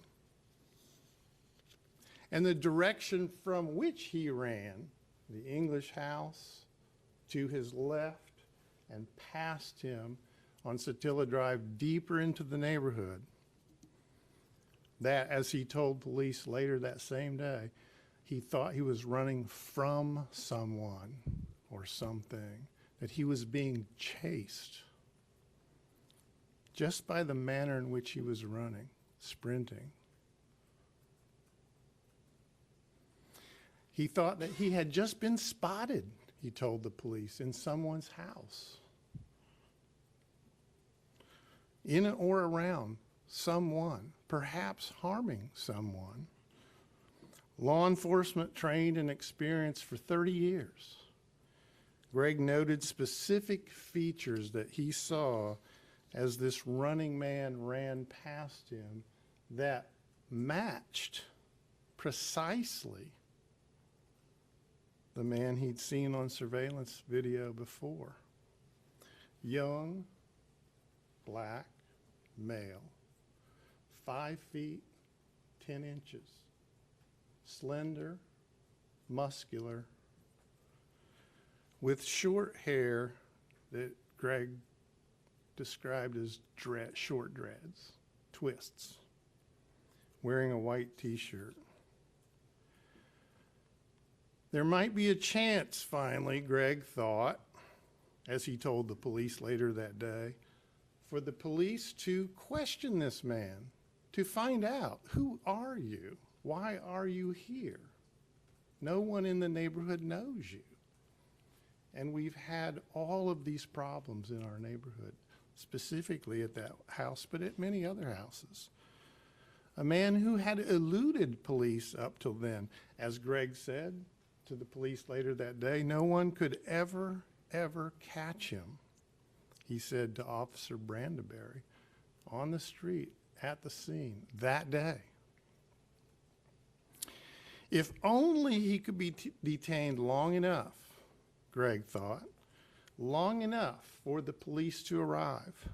So, there, using his truck as a workbench, Greg dropped his tools, left his project, ran into his house, called out to his son Travis, the same guy is back. The same guy is back. Let's go. Believing that he was the man who had burglarized Larry English's house, believing that Larry English's house had in fact been burglarized. He had never been told anything different, never been told there were other places Larry English had taken his boat where his stuff might have been taken. He had never been told anything different. Believing that he may be armed, wearing pants with pockets, Greg grabbed his gun, Travis too, and they piled into Travis's truck, parked there at the house near Greg's truck, and you can see it on video, you'll see it later. They piled into the truck, Travis in the driver's seat, and as you've already heard, Greg, all 230 pounds of him then, he's smaller now,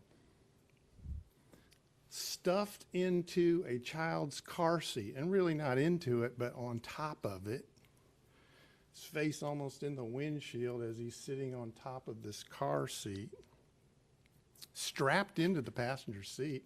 He couldn't just snatch it out and then jump in and sit in the seat. It was locked in. And as they pulled out to the street to turn right to pursue this running man that they suspected to be a burglar, there stood down the street, not very far away, Matt Albenzi. Matt Albenzi, you've heard, and you'll hear from him. A man who had walked up his street, had seen Ahmaud Arbery in the house, had taken his cell phone, had called the police, and while standing near a tree, looking at the house, locked eyes with Ahmaud Arbery, who ducked down and then came out of the house, and you saw the still photo, was off, running. And when Greg and Travis got into Travis's truck, and we all know this, speech occurs not only with the words that come from our mouth, but with the expressions on our face, the hand signals we give, many of which we know speak words. Matt Albenzi, who was walking up the street, went like that to Travis and Greg. There he goes. In fact, he's saying on the 911 call that he's on, there he goes. He's running.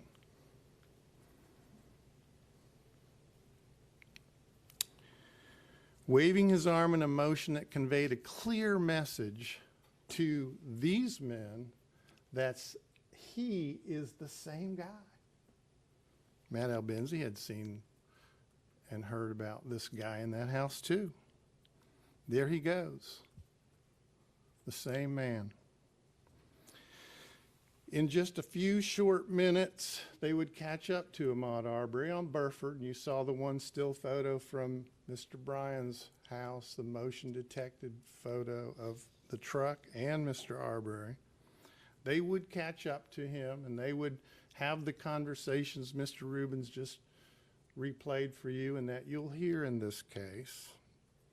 On Burford Road, tell him to stop. We want to talk to you. Tell him the police have been called. And when Ahmaud Arbery turned ultimately from them without saying a word and ran back the way he'd come, Travis stopped his truck. Greg took that opportunity to get himself out of that car seat and climbed the best he could into the bed of the truck where there's a toolbox that he could sit on. And there he sat, and as Travis drove the direction that has been described, the opposite direction from Ahmaud Arbery, who has by now run back to Satilla Drive while Travis and Greg drive the opposite direction to Zellwood Drive. They're going in opposite directions. And Mr. Arbery is turning back in the direction from which he had come. Mr. Bryan is behind him, watching him, apparently. And Travis drives his truck around Zellwood, not knowing which way Ahmaud Arbery would run, not knowing that he would turn off Satilla and run down Holmes. And up on Holmes, Travis turns. And Ahmaud Arbery and Travis McMichael with Greg in the truck, now in the back of the truck, pass each other like this. And ultimately, and you'll hear more details throughout the case, Travis parks the truck, stops, and Ahmaud Arbery is out of sight around that dog leg you've seen.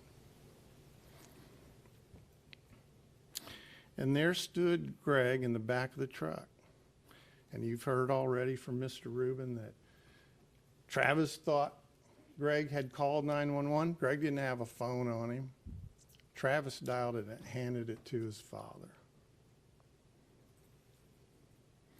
And that's where you see him standing in the bed of Travis's truck, looking back now towards Ahmaud Arbery, who's turned around. When you saw the video earlier when the state played it, when Mr. Arbery turns around, he turns back toward the McMichaels. They're already stopped up on Holmes. They're already there. They've passed him. And they're now waiting for the police to come, keeping an eye out for which direction he may go. They can't even see him, and then here he comes back. And there's Greg with his phone to his ear on the 911 call. And as Ahmaud runs towards the truck on the video we've all seen, that's been seen everywhere, that you're going to see many times, no doubt, in this trial. He's on the phone. He's describing to the person at 911 where they are best he can. He doesn't even know the name of the street. He just tells them Satilla Shores near his house. And then you hear him, as Ahmaud gets close to the back of the truck, you hear him yell, "Stop right there. Damn it. Stop." And then the next thing you hear, and the last word you hear him say on that phone is, "Travis." Because by then, Greg has turned as Ahmaud Arbery is running past the truck, and he sees him turn towards his only son. He drops that phone to the floor of the truck, in the bed of the truck. He's now in abject fear that he is about to witness his only son possibly be shot and killed in front of his very eyes. And then that man did something so unexpected to Greg McMichael, so incomprehensible to him. He turned sharp left. He didn't cut right, go across the yard to Satilla Shores and down the street and on his way. The direction, as you've heard, is the only way into that neighborhood with police on the way. No, he turned left towards a man with a shotgun. And he was on Travis instantly. Clearly, it seemed to Greg McMichael, attempting to take the gun from his son. And as any reasonable person would believe, he would take that gun if he could, and he would use it to shoot his son. What happened in this case will, for the most part, though there will be some dispute, but for the most part, be without dispute. The facts, what happened in this case. The why it happened is what this case is about. This case turns on intent, beliefs, knowledge, reasons for those beliefs, whether they were true or not. Were there good reasons to believe them? Were there good reasons to believe that this young man, Ahmaud Arbery, had been in this house where things had been taken and that he may have been the person who took them? Were there good reasons to believe that as he ran past Greg McMichael that day, that he was fleeing from someone or something who had seen him in that house or near that house, which turned out to be exactly what happened?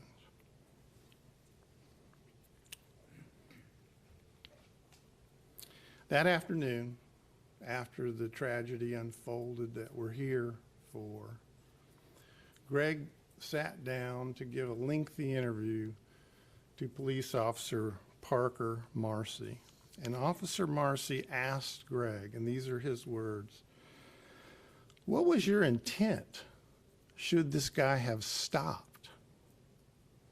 Greg's answer, "To hold him till you come check him out.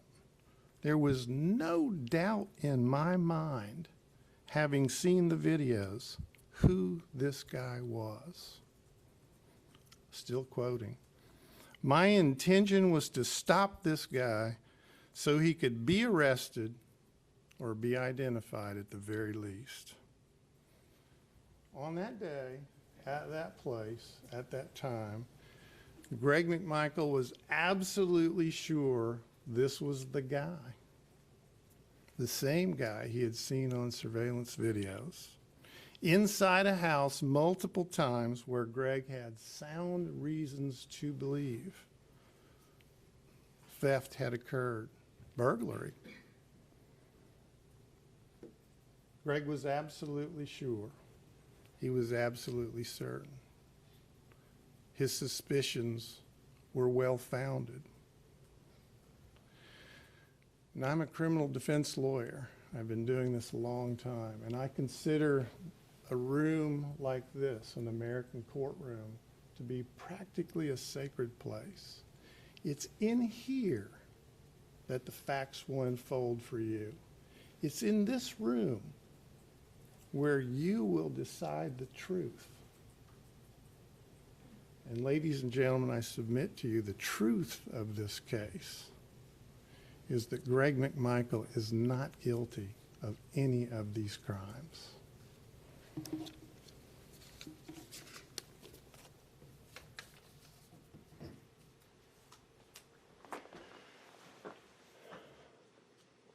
Thank you, Mr. Hogue.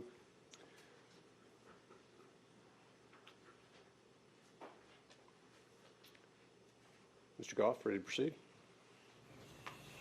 Your Honor, we need to take something up outside the record. Ladies and gentlemen, if you could go ahead and retire to the jury room, we'll just take a brief recess, 10 minutes or so, and then we will continue with opening arguments. It's all right. Opening statements, sorry.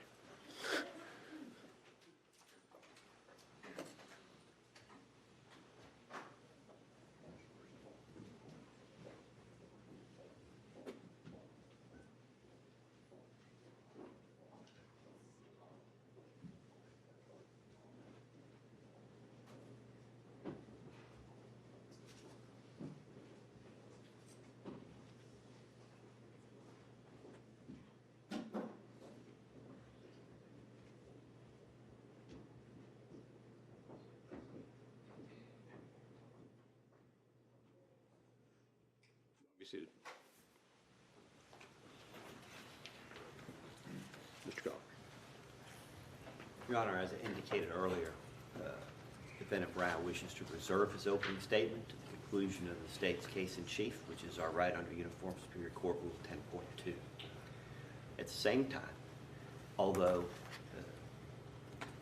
Georgia has not adopted, per se, the ABA standards for criminal justice, there is an argument to be made that the court is required to make some kind of inquiry or place things on the record. I don't think it's necessary, but I certainly didn't want to defer or reserve my opening statement in the presence of the jury and then have you escort the jury out. If the court feels that the ABA standards require any further inquiry, I wanted to do that outside the presence of the jury. And when I said outside the record, I meant outside the presence of the jury. Well, I'll go ahead and take a look at it. I guess from the standpoint, I'll tell you, Mr. Goff, I've been doing this for almost a decade, and this is the first time counsel has asked for that. Let me look at what the rule that you're trying to act under and the ABA standards that you're talking about. What you're asking the court, though, is to reserve until the state's case in chief has concluded. Yes, we have the right to do that under 10.2. It was not always clear, but it became clear. And I'll tell you, in the decade I've been doing it, it just hasn't happened before the court, so I just need to look at the rule, make sure I understand exactly what you're asking the court, and if the court needs to take any additional steps in order to do that, I'll do that, but I'm going to go ahead and take a step off and take a look at it. thank you, Your Honor. Which means I will estimate then that we're probably not going to get into evidence today. Well, I say that if we're reserving, all right, well, if we're reserving, then maybe we will. So let me think that through. All right. All right, well, we're in recess. We'll do 10 minutes. I'll just take a quick look at it.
We're back on. All the defendants present, represented by counsel. Yeah, took a quick look at it. As much, I think, as judges would like to believe that we're an encyclopedia of knowledge just sitting here, sometimes we're not. So you will discover during the course of this trial, if an issue comes up and I don't have the answer right off the top of my head, we'll take a moment, we'll figure it out, we'll get as good an answer as we can onto the record at the time. So, yeah, 10.2, the defense can do that. I've looked at the case that 10.2 looks like it was created under, and it talked about it not being reversible error to permit it. Apparently, the court rules do contemplate an opening statement at the close of the state's case in chief. I am going to ensure, though, because I do think the standard that Mr. Goff cited is a standard that's appropriate here. I think the standard itself doesn't add anything more to the rule. It just governs lawyers' professional responsibility with regard to the rule. And I'm talking about standard 4-7.5 under the ABA standards. So to ensure that we're doing this appropriately, Mr. Goff, I assume that you have discussed in full with your client the exercise of that right to present a opening statement at the close of the state's evidence. I have, Your Honor. And also that the standard itself advises that defense counsel should be aware of the importance of an opening statement and except in unusual circumstances, give an opening statement immediately after the prosecutions before the presentation of evidence. And you have discussed with your client that specific portion of the standard? We have discussed the pros and cons of that decision. Client is sitting right here. I don't want to get into what any of that topic of conversation is. I do want to just confirm, Mr. Bryan, that you've had the discussion with your counsel on this issue? Yes, Your Honor, I understand. And do you need any additional time to speak with your lawyer about deferring opening statements until the end of the state's case in chief? No, sir. Okay, thank you. Thank you, Your Honor. Your Honor, may I inquire? In my previous experience, it has been the state rests, directed verdict motion, defendant's opening, and then the defense presentation of the case. But the phrasing here was a little odd, meaning the state rests and then he does his opening statement and then we do the directed verdict and then he's going to do his presentation of evidence. I'm just a little concerned on the order that we're doing this in. Well, Your Honor, Uniform Superior Court Rule 10.2 is somewhat vague on the subject. My assumption would be that the state would close its evidence, that motions for directed verdict, if any, would be heard by the court at that time. And in the unlikely event that my motion for directed verdict as to all counts is denied, then at that time, I would make my opening statement. Sounds like everybody's on the same page. Thank you, Your Honor. All right, thank you. Well, then, before I bring the panel back, is the state's first witness available? Yes, the state's first witness is available. So what we'll do is, let's get the formalities of this on the record, then I'll bring the panel back in. Mr. Goff, if you would go ahead and indicate on the record your deferral, and we'll get right into the evidence. Yes. All right. All right, state ready to proceed? Yes, the state's ready. Travis McMichael, ready to proceed? Yes, Your Honor, we are. Greg McMichael. Yes, sir. Yes, Your Honor. All right. Let's go get the panel.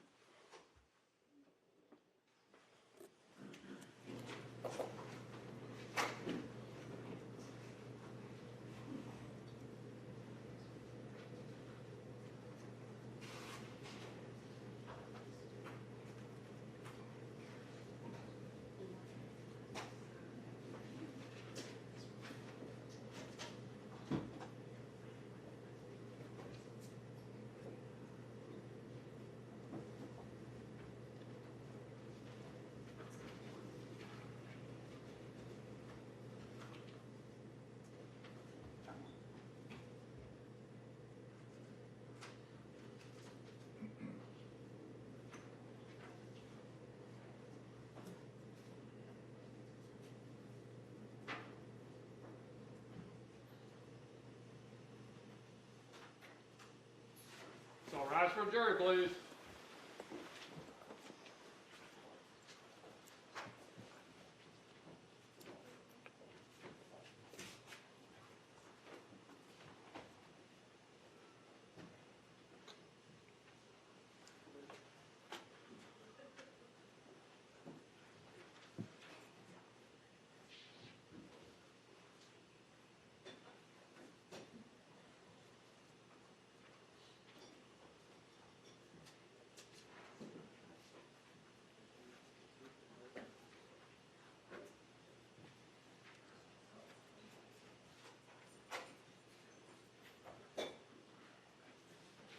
Seated.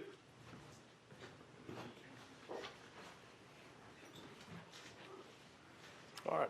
Welcome back, ladies and gentlemen.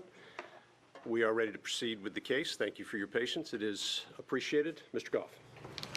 Your Honor, at this time, on behalf of defendant William Roderick Bryan, we reserve, that is, defer our opening statement in this matter. All right. With Mr. Bryan reserving opening statement, is the state ready to proceed with evidence? Yes, Your Honor, we are. From the state. Thank you, Your Honor. At this time, the state will call William Duggan.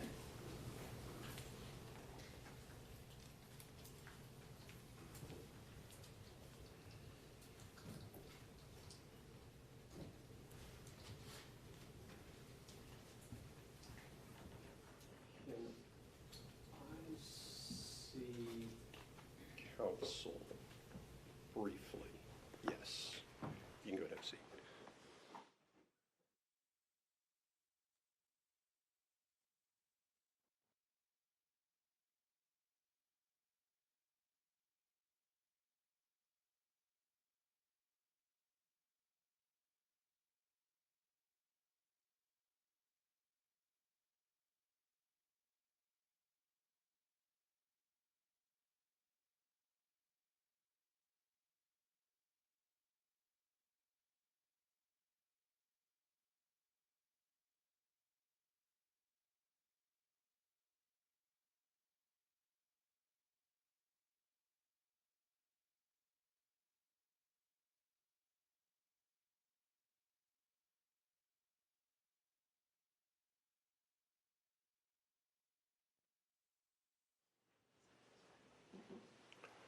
All right, ladies and gentlemen, we go in kind of fits and starts sometimes. I'm going to ask that you go ahead and take a step outside the courtroom. You're going to be coming back in just a moment. Thank you.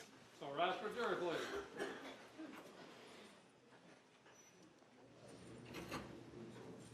So rise, please.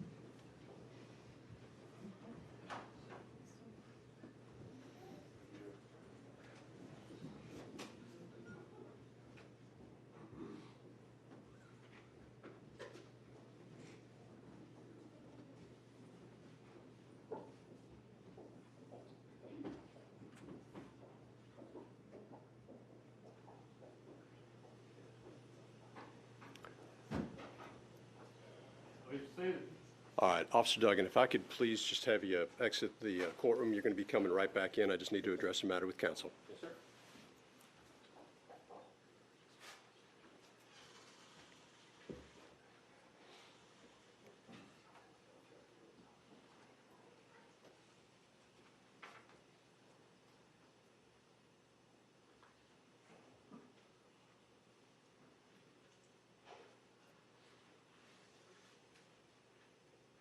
All right.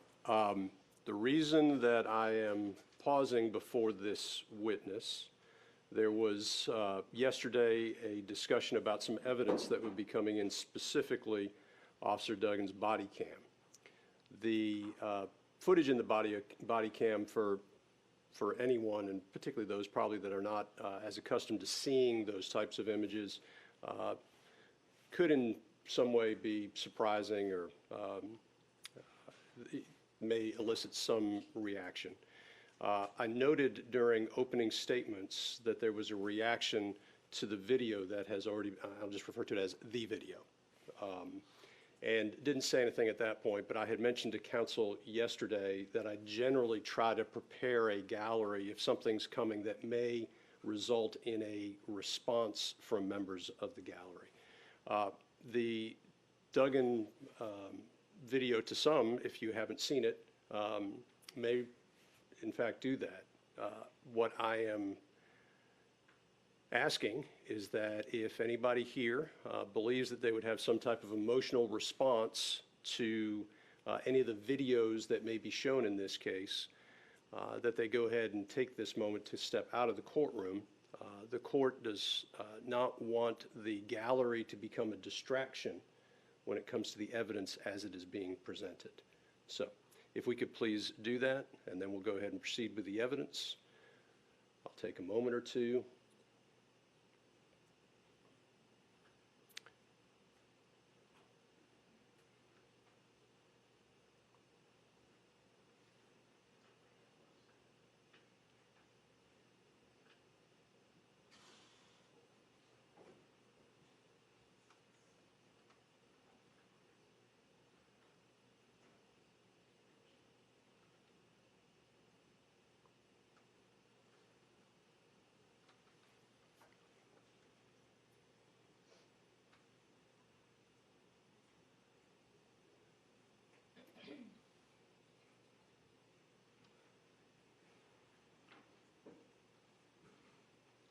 And as we're doing this, I've done this in other as I indicated to council yesterday, I've done this in other emotionally charged cases. And I think it's just appropriate sometimes to make sure that we do not have distractions as we move through the presentation of evidence. We're ready to go forward. All right. Let's go get the panel.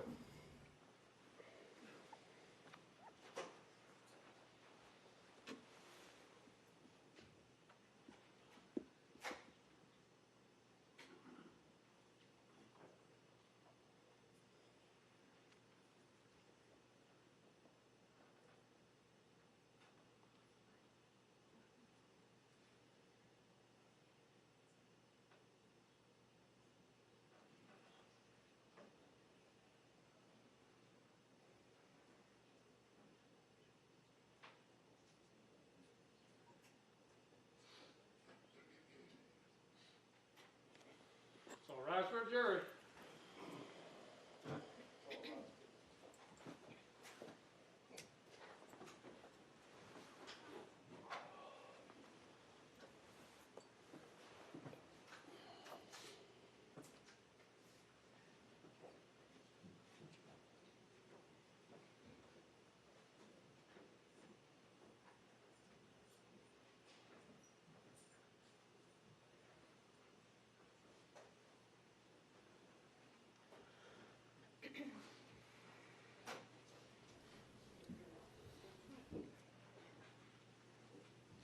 Okay. Be seated.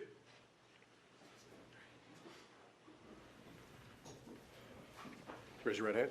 Swear to tell the truth, the whole truth, and nothing but the truth. Yes, sir. Go ahead, have a seat.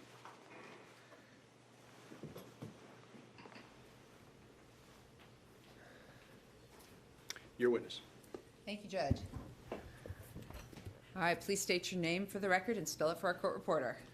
William Duggan, William Duggan.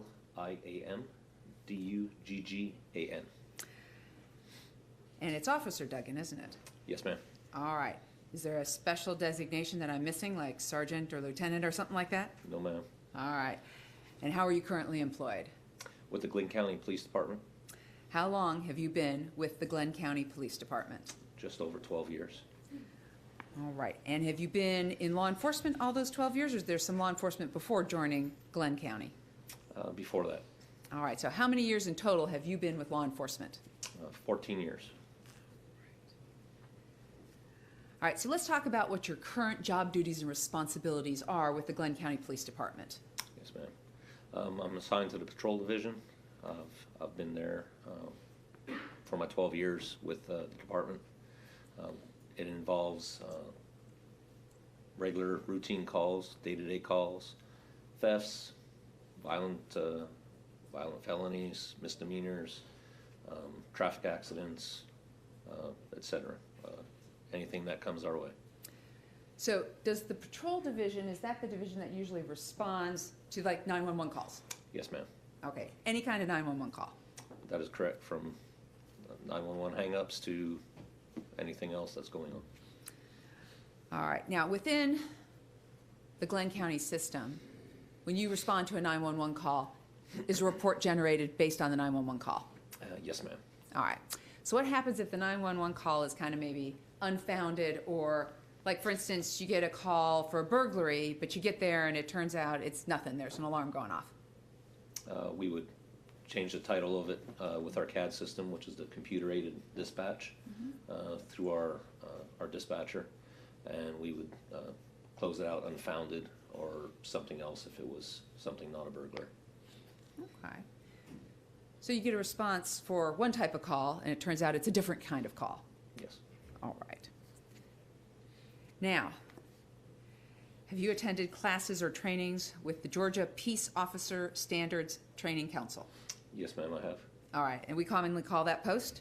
That is correct. All right. So are you, in fact, a post-certified law enforcement officer? Yes, ma'am, I am. All right. So as a post-certified law enforcement officer, what do you have to do to maintain your post-certification? The standard right now per year is a minimum mandatory 20 hours of in-service training. In-service training is sometimes required courses, which is mandated by post each year, such as de-escalation, use of force, firearms training, And most officers will get more than the 20 hours per year. Okay. And you maintain your training? Yes. All right. Now, have you had any training in the medical field? Yes, ma'am, I have. All right, tell the jury about your training within the medical field. Since I've been employed or through post-training and other training, I've had at least a minimum of 184 hours of medical training. That ranges from basic first aid, CPR, first responder training, which would be the next level up for more serious injuries that a first responder as a police officer would handle, getting to a scene of an accident or a stabbing or just somebody falling off of a ladder. Also done officer survival, which has a basis in that course of taking care of serious injuries. Active shooter response, which also involves dealing with traumatic injuries, and tactical first aid, which would be dealing with serious injuries, gunshots, whatnot, in an active shooter situation where you have to move and try and assist the survival of somebody during a shooting. Okay, so when you get called to a scene of, say, a shooting, what's the priority at the scene? Upon first arriving on a scene of a shooting, you want to make sure it's safe for the officer and for the citizens around you. Once it's determined to be safe by yourself or other officers, then you would secure the crime scene. That could be putting up tape and whatnot and preserving the evidence that is at the scene so it can be processed, analyzed, investigated by follow-up officers and investigators. Okay, so officer safety is first priority. Yes, ma'am. Okay, so even if someone's injured but it's still a dangerous scene, what happens? You can't help them if something happens to you, so you got to make sure you're safe first. Got it. Got it. Now, in the patrol division, is the patrol division divided up in the Glenn County Police Department by like areas or zones? Yes, ma'am. And what are some of those areas and zones? They go one, there's no zone 3, but we have 1 through 11. And they're in various parts of the county. The southern part of the county is what we call as a Baker 9, around the exit 29 area of 95. The northern part would be exit 36. That encompasses Baker 6, Baker 11. To the western part of the county is Baker 8. The southern part, or the southern part from the interchange, exit 36 would be at Baker 6. And then the eastern side would be Baker 5 and 10, and then the island, St. Simon's Island, Sea Island, comprises Baker 1, 2, and 4. All right, so the Satilla Shores neighborhood, is that Baker 9? Yes, ma'am, that is Baker 9. All right, and in your experience, 12 years on patrol, how bad is Baker 9 as far as crime in general? It has its fair share of calls. It's one of our biggest territories for the Baker, which would have 1 officer assigned to it. It's a large territory, which is usually handled by that 1 officer due to the lack of call volume that is down there. Okay. So let me make sure I get this right.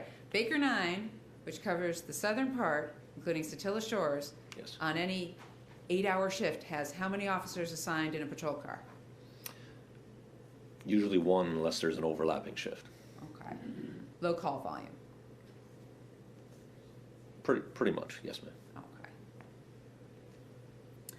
All right, so now, as a post-certified law enforcement officer, what do you normally drive? Usually a marked patrol car, has Glenn County on the side, says police with the emblems, lights on top, visible, not hidden lights. Currently, I'm driving a 2015 Dodge Charger. All right. And what do you generally wear as a post-certified law enforcement officer? On patrol, it's full uniform with shoulder patches, a badge present, gun belt, pretty much it. Do you also wear body cam? I do. Yes, Right. ma'am. All right, so let's go ahead and talk about the Satilla Shores neighborhood. What county does Satilla Shores fall into? That is Glynn County, Georgia. All right, Glenn County. And back in 2019 or 2020, were you patrolling Baker 9? No, I was not. All right. Prior to February of 2020, did you know defendant William R. Bryan, seated over there? No, ma'am. Yeah, so you didn't know him prior to that? No. All right. Did you know Travis McMichael? No, ma'am. All right. Did you know Greg McMichael? Where's he at? If you could stand up, I know it's hard to get Yep. a court reporter there, you got the whole thing. Yes, ma'am. I've had occasion to meet him.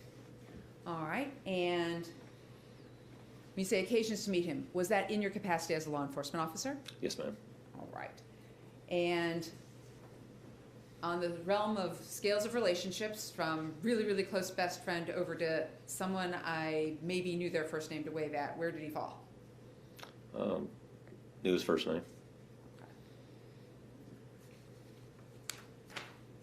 All right, I'm going to direct your attention specifically right now to Sunday, February 23rd, 2020, at approximately 1 to 1:15 p.m. in the afternoon that day. Were you actually working that day as a Glenn County police officer or in some other capacity? Another capacity. And tell the jury what that capacity was. We have our primary functions as police officers, and the community, businesses, organizations will hire us in an off-duty capacity, but with the presence of a full uniform and a marked patrol car for traffic duties, security duties, banks, churches, etc., like that. On that day, I was working, or I had completed a shift working for a local church. So sort of an approved second job as service to the community, like at the church? Yes, ma'am. Correct. All right. So how were you dressed that day? Full uniform as previously described. All right. And what vehicle were you in? I was in a 2015 fully marked Dodge Charger. All right. So I'm going to ask you this. Did you respond to the homicide scene at the corner of Holmes and Satilla Drive in the Satilla Shores neighborhood on February 23rd, 2020? I did, yes. All right. So where were you at and why did you go to that location? On the way home from the off-duty job that I was working, I had stopped at a local business to pick up some lunch, and had gone across the street to pick up some drinks. And while I was obtaining my stuff in the drive-through, the radio was on as required, and I heard Officer Minshew come across the radio advising of shots fired, and a person was down on the ground in the street. I knew where he was located at, which was approximately maybe 2 miles away.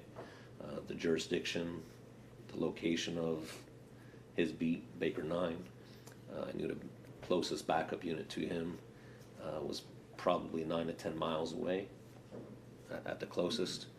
And they would have to come from exit 36 area. So I immediately responded to assist him. All right. What did you find when you arrived at the corner of Holmes and Satilla Drive on February 23rd, 2020? Just describe it for the jury. When I arrived, there was Officer Minshew's patrol car was parked at the intersection. I parked a little bit to the right, back of him. I saw him out walking around. I believe he was beginning to take some pictures of the scene. I did see a black male laying on the ground in the middle of the roadway on the pavement. There were a couple of other people walking around, milling around. There was a vehicle in the road further back past the person that was down on the ground. Did you see any firearms or weapons? Immediately upon arriving, I did not notice anything at the initial on-scene response. Okay. And the only officer there when you arrived was who? Officer Minshew. All right. prior to coming in today, you and I have spoken, obviously. Yes, ma'am. All right. And did you get the opportunity to review your body cam video from that day? Yes, I did. All right. And when I showed it to you, was it a fair and accurate depiction of the body cam video of your actions on the afternoon of Sunday, February 23rd, 2020? Yes. Now, with body cam, when you hit the button and it started, what kind of technical issue with your body cam happens? When they're in the on position, to activate them manually, you'll double press, double tap the center of the camera, which will activate it. You'll hear a beep, and then it'll start recording audio and video. Prior to that, in standby mode, when it's on a continuous loop, which means it's always recording, but with no audio. Upon activating it, either by lights or some other technology that'll activate it simultaneously, it'll record 30 seconds prior to with no audio upon activation. So the last 30 seconds I was just talking to you. If I had my body camera in standby mode, it would see my hands moving, people blinking and whatnot, but no audio. And upon activating it, the audio would start from there with 30 seconds prior of no audio. And is that what happened with your body cam video? Yes, ma'am. All right, at this time, the state would tender into evidence State's Exhibit 219, Officer Duggan's body cam video. No objection. Subject to the court's prior rulings. And may I say, could we get the mic a little closer? It's very difficult to hear this far away. Okay, Thank for the you. corner, and I've checked with the deputies a couple times. I know that we're not having, I understand everybody can hear on the jury panel, so we're good there. It must be that corner. I think it's this corner, maybe the acoustics. Thank you, Your Honor. Yeah, if we could, or if there's any way to turn that mic up, we'll try to do that. If I could just get you to speak right into that mic so we can get you. Yes, sir. No objection, subject to the previous ruling. Thank you. All right, it's admitted. What's that number again? This is State's 219. Thank you. I believe you'll be able to see it right there on the monitor. Okay.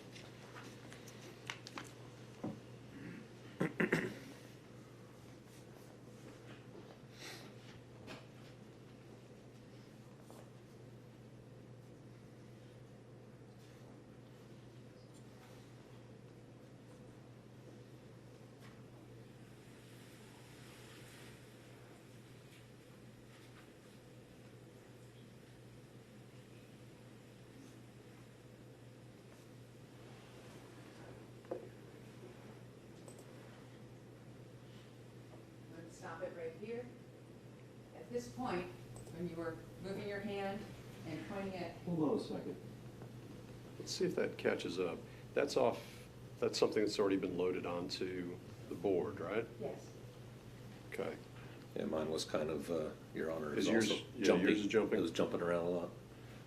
That one's jumping and mine's jumping. Oh, there's a little lag on that television? All right, well, hopefully it'll load up while I'm asking the question. Yeah, let's see what happens. Okay. So, Officer Duggan, at this point in time, you see the man here? And Yes. is there another person seated over here? I believe so, yes, there was. I see the one in front of me with the jeans and the light colored shirt. And I believe there was a second person over in the shadows. Yeah. And what did you say to the second person over in the shadows, if anything?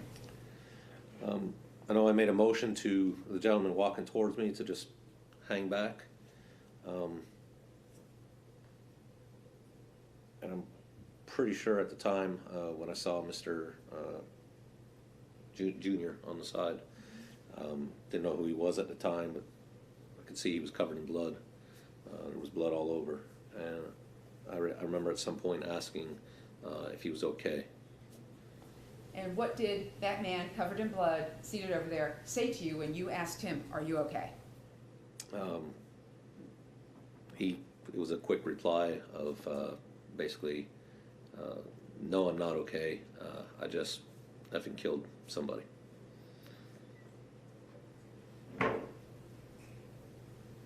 And do you use that profanity with the F word? Yes, ma'am.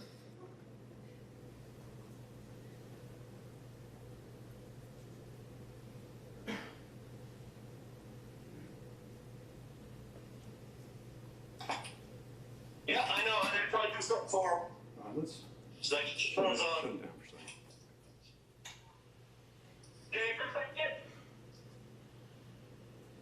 Let's keep, I want to move, just either, we need to figure out, there's a delay there, there's a delay, are you still seeing a delay? Yeah, still seeing a delay and the audio was skipping. It's skipping.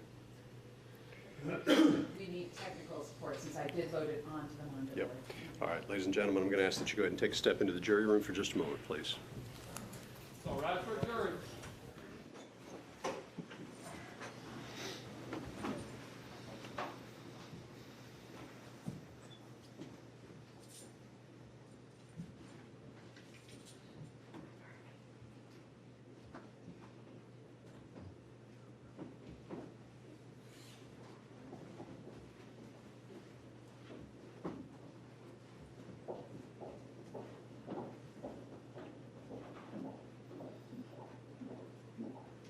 Okay, if y'all just have a seat. See if we can get somebody from IT to take a look at this. He's on the way, Judge. Okay. And Your Honor, when you have a minute, I have one other matter to bring up about the courtroom setup. That's fine. I'd like a bathroom break if I have the time. Okay, let's hear from Mr. Hope first, and then we'll break. I didn't realize till we got started that you actually cannot see the witness from this row of chairs. My client can't see him at all. I can see the top of his head as I'm sitting here. And I know it's set up so if you are here maybe with a single defendant you can see. But now that we've got 3 defendants, 2 of them can't see. And I've been in 2 other courtrooms where this has been a problem, Jones County and Putnam County most recently. And the sheriff built a riser to comply with the 6th Amendment so we can see and confront the witnesses against us. So I don't know what to do now, and we're good with this today, but I would like to move the court for a fix to get the witness up higher. So I understand what we're saying is that for today, For today, we're okay. okay, and you're raising a confrontation clause issue. Yes. Okay. We are also fine for today. And we like our arrangement here very much. But I guess out of an abundance of caution, we'll join the 6th Amendment concern. We can ponder that over the weekend. Maybe we would waive it for the rest of the trial. But for today, This point has been raised by a party, so. we're good for today. Well, Your Honor, you will recall, I think I mentioned the witness box issue. I understand. Thank you. All right. Let's take 10 minutes, and hopefully by that time, we'll get IT in here and figure out what's going on. Officer Duggan, I'm going to let you step down. If you could please remain available, and I remind you that you're under oath. Do not discuss your testimony with anybody. Yes, sir. Thank you. All right, 10 minutes. Thank you. Oh, we're not in recess then. I heard a judge. I said, thank you, Judge. Oh, I just heard the judge part. All right, 10 minutes.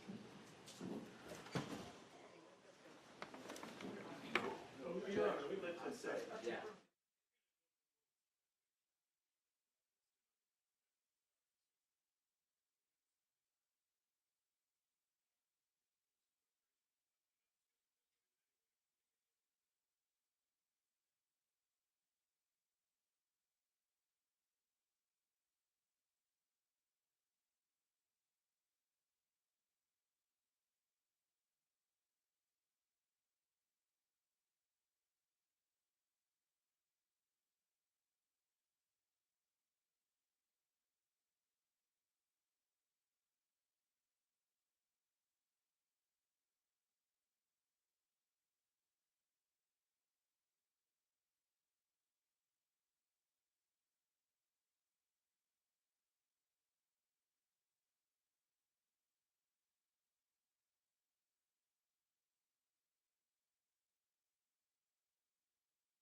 All right, we're back on. Defendants are present, represented by counsel.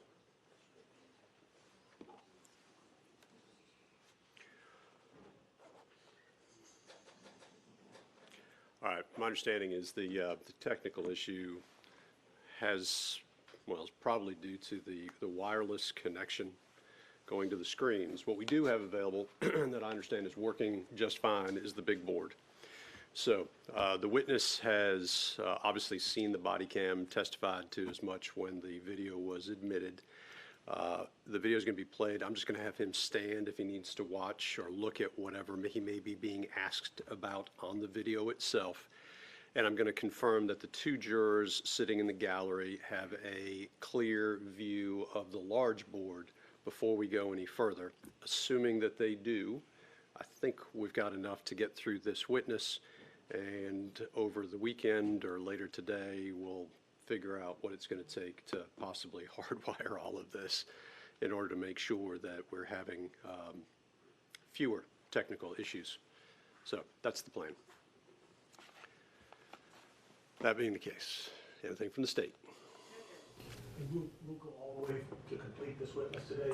Yeah, I plan on getting this witness done. I've got a, timing-wise, I think this is probably the only witness we're going to get through today. Okay. So I understand nothing from Travis McMichael, Greg McMichael, or Mr. Bryan, ready to proceed. All right, let's get Officer Duggan.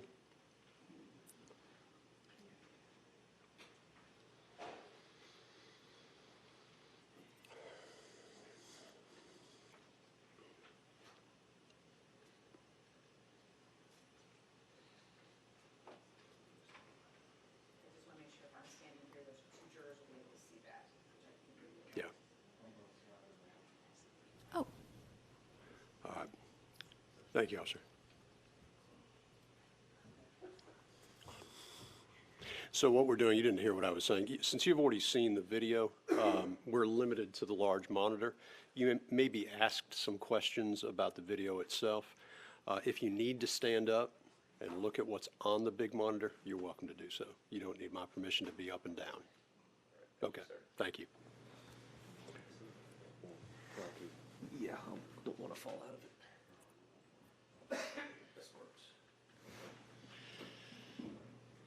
All right, let's go get the panel.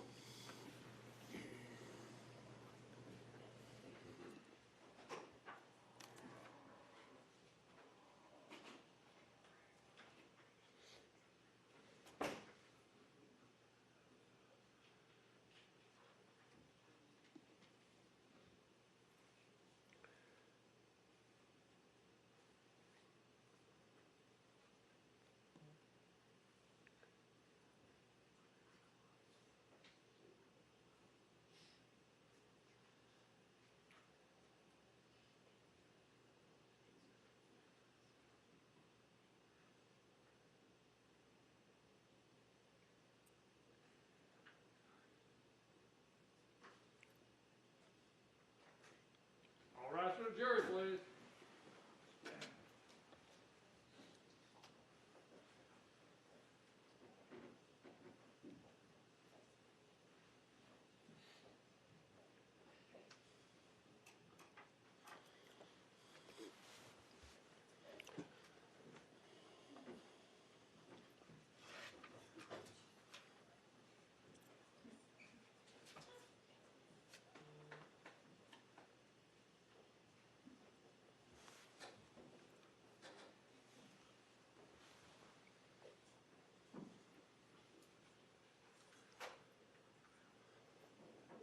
Please be seated.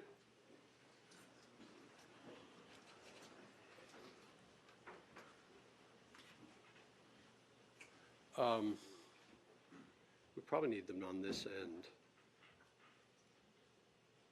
Yeah. Well, if I would prefer them at the state's table, then if you drop your laptop, screens, and anything else that may be on that table just to get through this video. Okay, thank you. Okay, we're back on. Officer, I remind you that you're under oath. I just want to confirm to the two of you that are sitting there in the gallery, right now we're going to be limited to using this large board. Can both of you see that large board? If at any point during the presentation of evidence, the two of you or any one of you has a problem seeing the evidence as it is being presented, as I said in my preliminary charge, please let me know, and we'll do whatever we need to make sure that you have a clear view of the evidence as it is presented. Okay? Everybody understand? Ma'am, right on the end there, do you have any issue seeing the large board? Yep. You can see it. Okay. Thank you. Your witness. Thank you. So once again, I think we're back at State's Exhibit 219.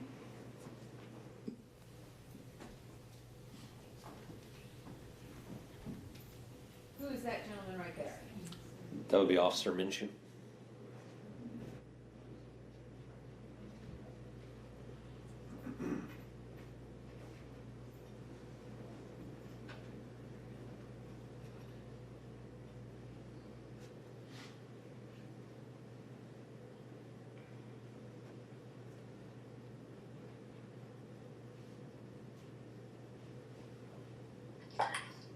Yeah, I know. They're trying to do something for him. So I get the call for him. You know your first aid kit?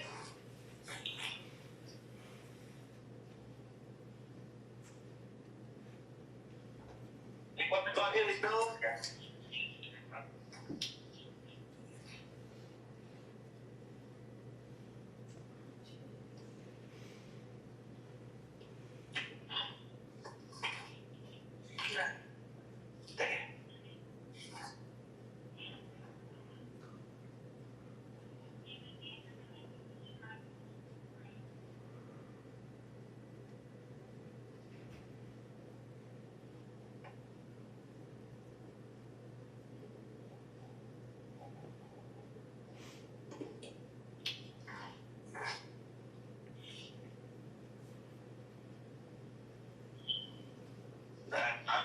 My hand on it.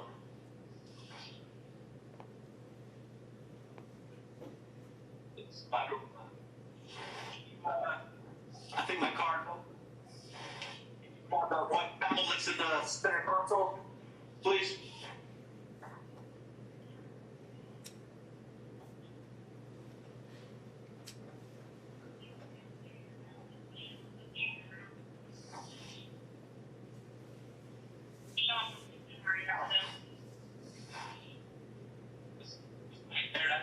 You'll wipe off once you get here.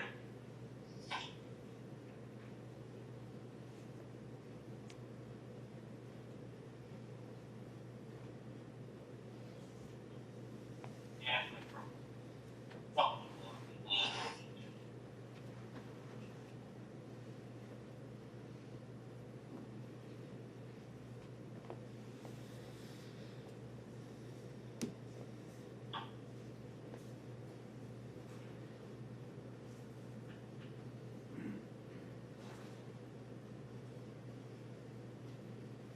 Just stay over there for us.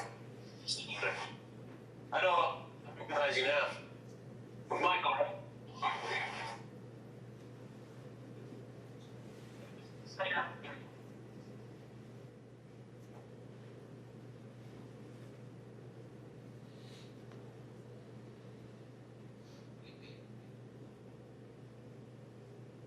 All right. Yeah, there's nothing I can do for this gentleman.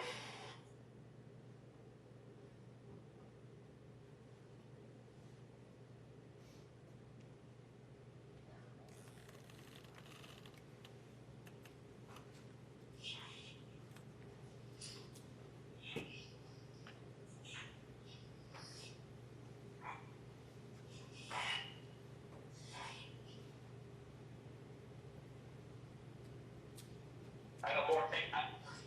Yeah, I got some. I got more tape if.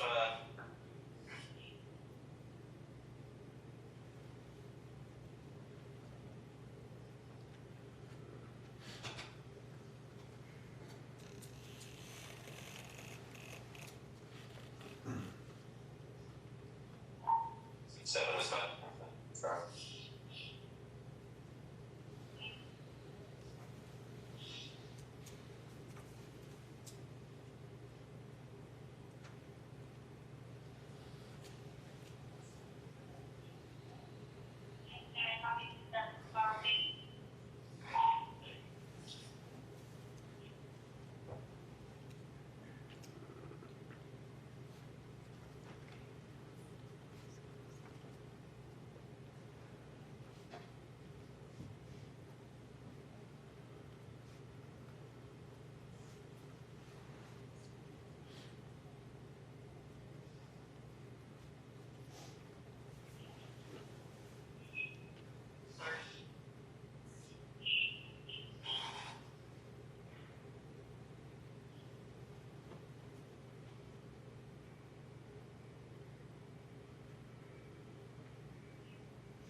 Officer Duggan at this point in time? Shotgun front and center chest, he was on his stomach, that here, I rolled him over, he stopped breathing a couple of minutes.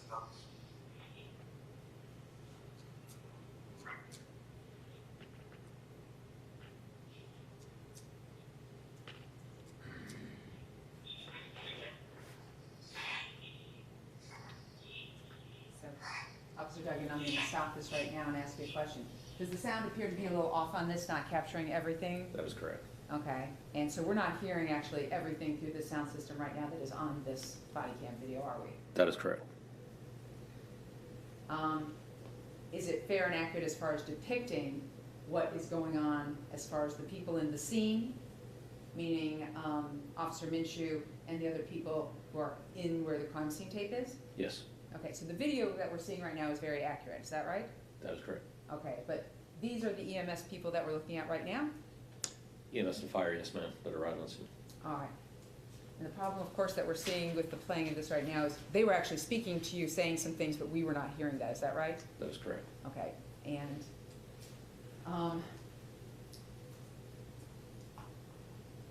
for right now, Officer Duggan, let's go ahead and continue with the video. At this point in time, are you communicating to EMS what you had done as far as tending to Mr. Arbery's body? Yes.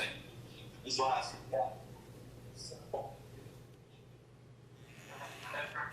Stop the knife.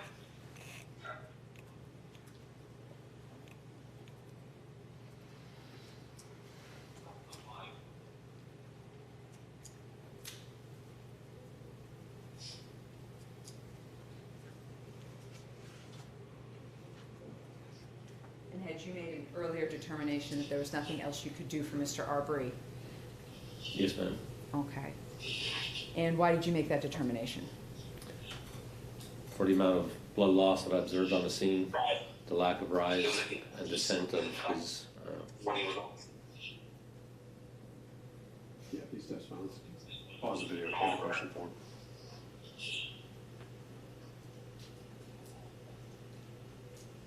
So at that point, when you had made that determination, it was because of blood loss, what else?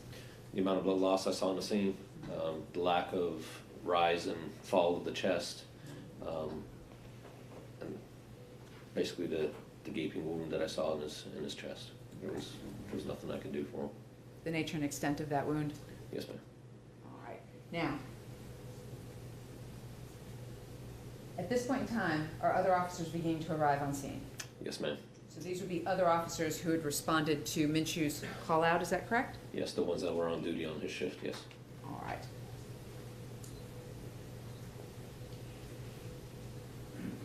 In addition,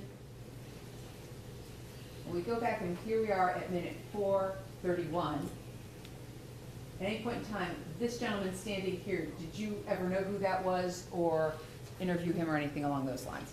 No, ma'am. Is it uncommon for people to come to scenes like this? No, it is not.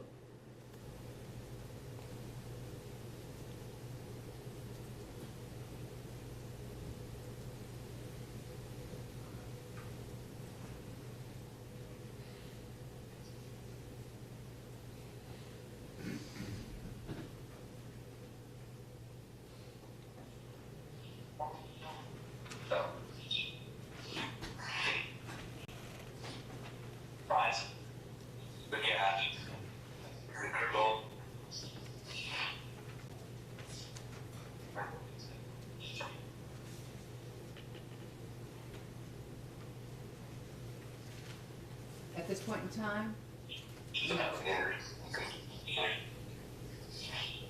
That point in time when you turned around to look behind you, was someone actually standing behind you? Yes, ma'am. And who was that? Junior, Mr. McMichael. All right. And did you know where Greg McMichael was at this point in time? I believe he was still across the street. I'm not sure. So when we're looking here, when you say across the street, are you talking about Officer Jackson and Mr. McMichael over here? Yes, ma'am. Across from behind. I wasn't aware at the time then who was behind me.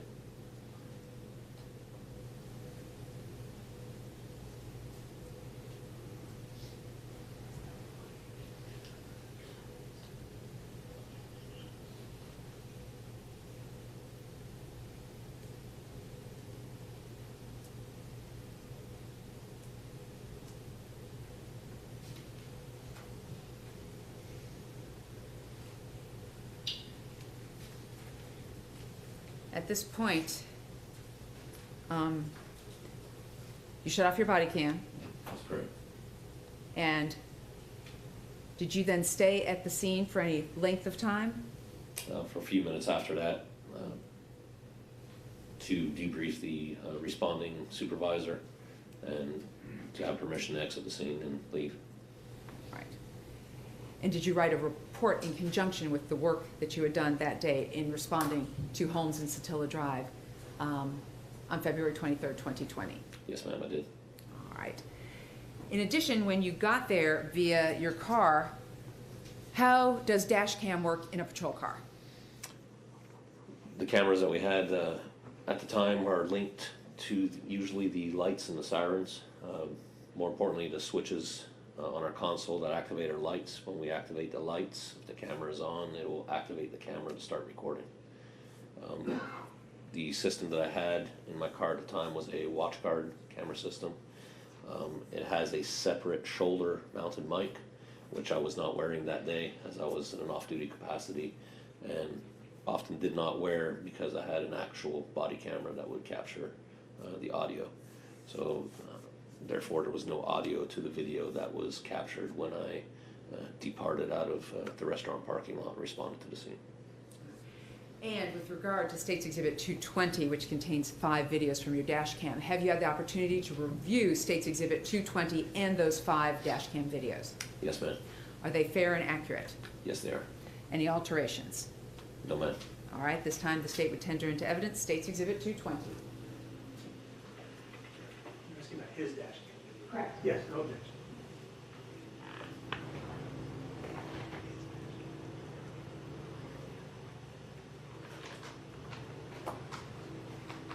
No objection. No objection. It's admitted. Thank you. At this time, the state will publish.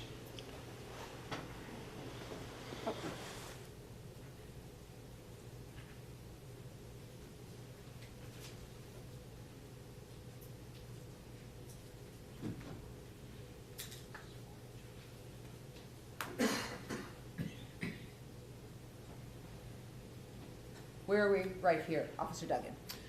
This is traveling northbound on 17, going towards Satilla Shores, just passed underneath the I-95 overpass. Frontage road on the right where McDonald's is.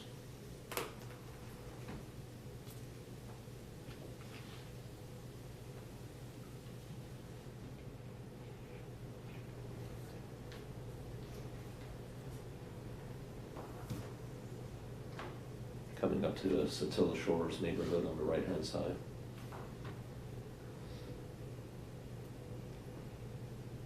And were your sirens going this entire time? Yes, ma'am, and lights.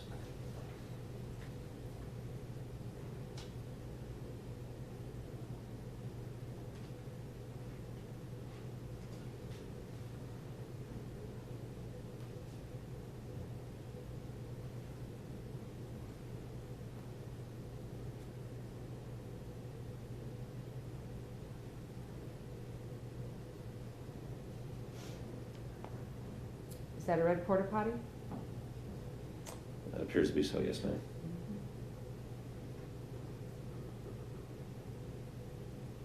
Was that a man on a bicycle waving at you? Yes, appeared to be.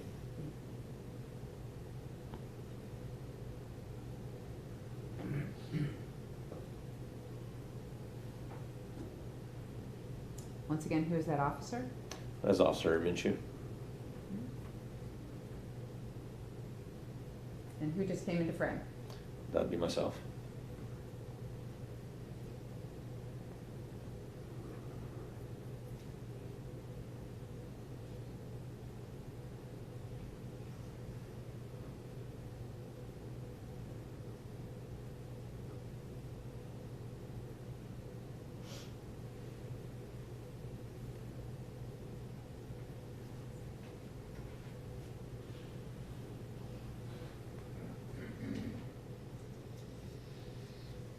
Video 2 of State's Exhibit 220.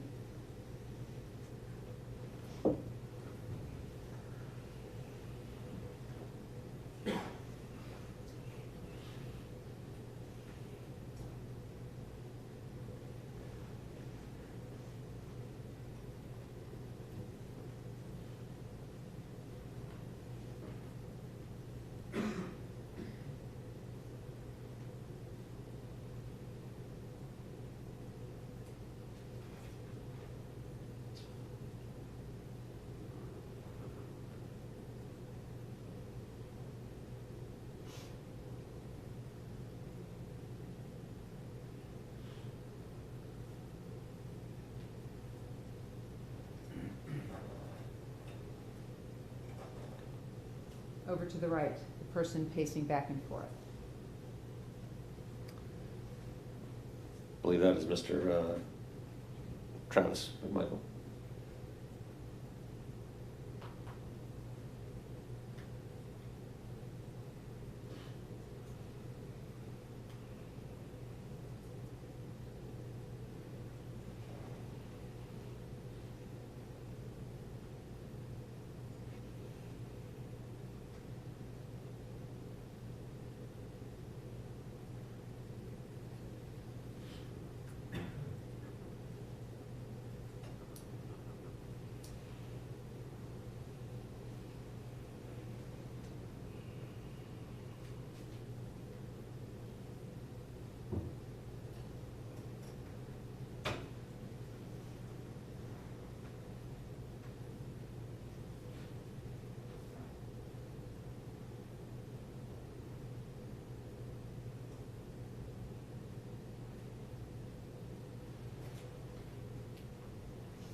Now, I'm going to pause here at 2:11, 2:14. This person who just walked from over here to over here, who's that? I believe that's Mr. McMichael Sr. All right. And the individual back over here that you can barely see, did you even notice him when you were there at the scene? No, ma'am, I have my back to him. Okay. Do you know who that person is now? I believe so, yes. And who is that? The third party over here. Mr. Bryan? That is correct. There he is.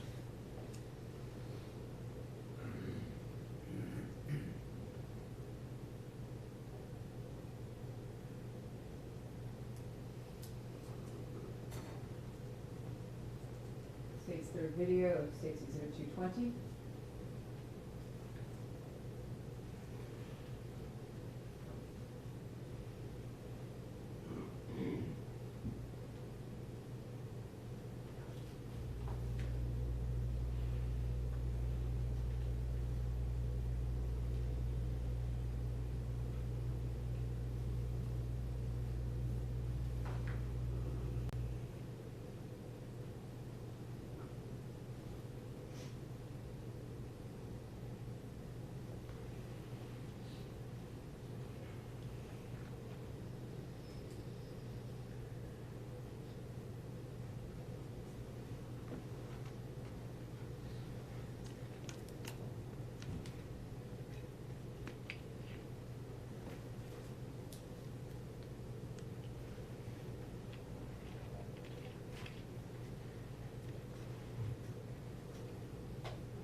At this point in time, do you actually know where Greg McMichael or William Bryan are? No, I don't know.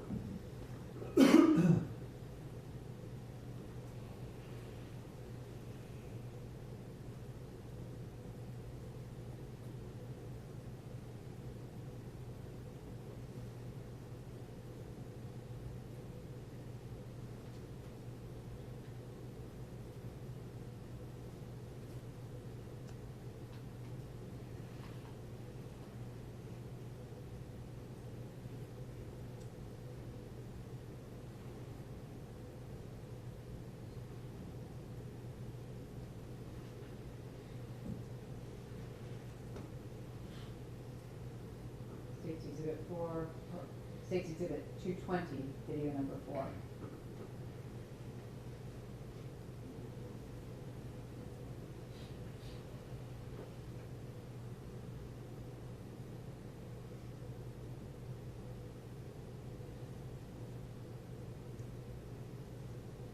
Who are these gentlemen who are coming into scene here at second 24? Glenn County EMS.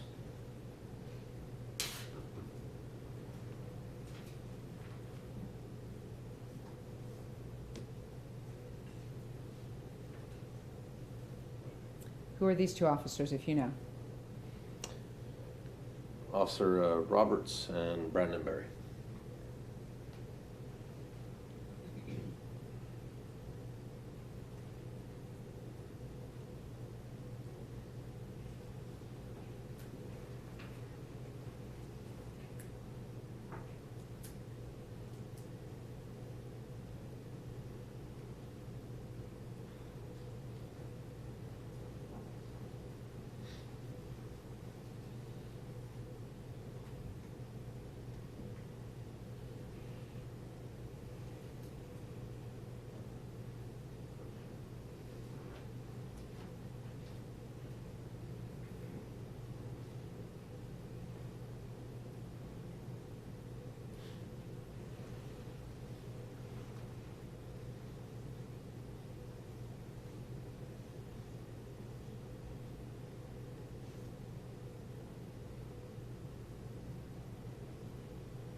Who is this officer crossing right now?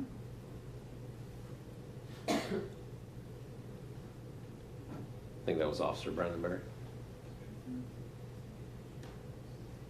And these two gentlemen approaching Mr. Arbery's body? Fire rescue paramedics.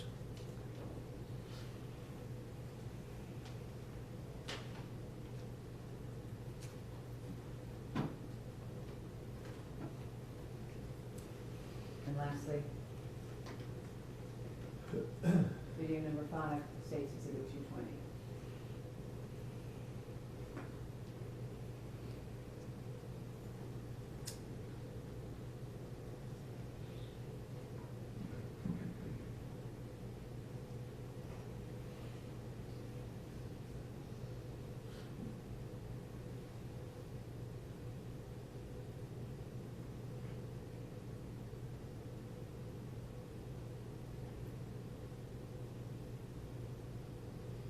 Do you know who this gentleman is who has just walked up and is speaking to Officer Brandon Berry? No, ma'am, I do not.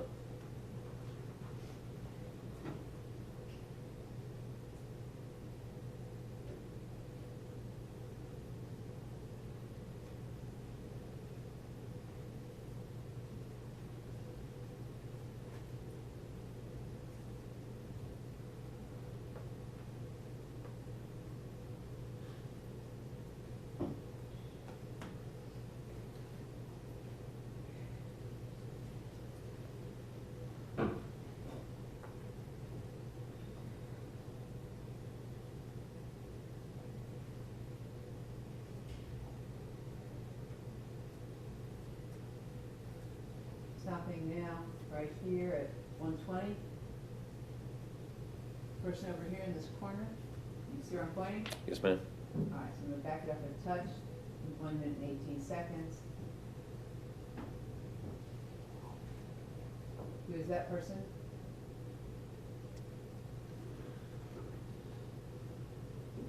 I'm not sure. I can't really tell from here. Okay. I'm thinking it's Mr. McMichael Sr. All right. And the man he was talking to over here in the blue shirt, did you know who that was? No, ma'am.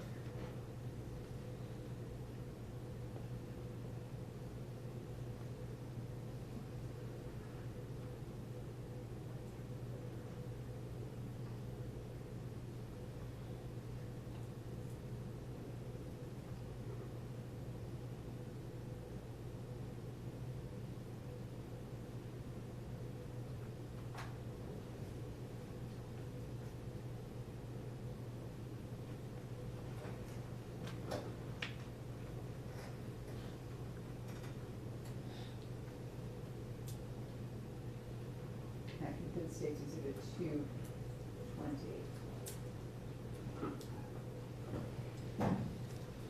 Your body cam was uploaded and made part of this case file?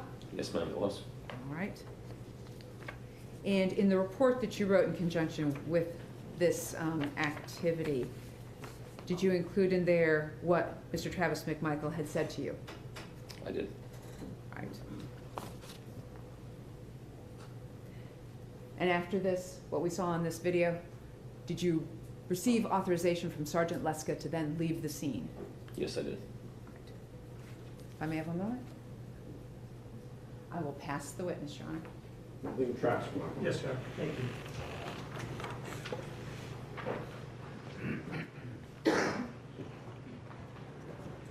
Good early evening, Officer Duggan. Good evening, sir. We've had a chance to talk just a little bit before you testified, is that correct? That is correct. Okay. We hadn't really talked before then. Not at all. Not at all, yeah. So you know me as Jason Sheffield. I represent Travis McMichael. Yes, sir. Okay. So as I understand it, when you arrived on the scene, you're going to follow a protocol that essentially tells you what you need to do first, second, and third. Is that fair? Yes, it is. All right, so first on the list is officer safety. You would agree? Yes, sir. All right, the safety of yourself and others that could be in harm's way. That is correct. All right, then once you establish that you're safe, that others are safe, and there's no present danger or threat, then it becomes about scene integrity. That is correct. So as we see you step into the scene on the video, these are the things that are running through your mind. That is correct. Is it fair to say that when you see Officer Minshew, who was the first officer to arrive on scene, that you're looking at him to see at what phase he might be in about assessing safety and whether or not it's safe to enter the scene? That is correct. Okay, did you trust that Officer Minshew had made enough of a determination to feel safe to be out on the scene and start to assess things yourself? Yes, sir. Okay. The second thing that you then sort of undertook when you got into the scene was to do an assessment of Mr. Arbery. Is that fair? Yes, it is. Okay.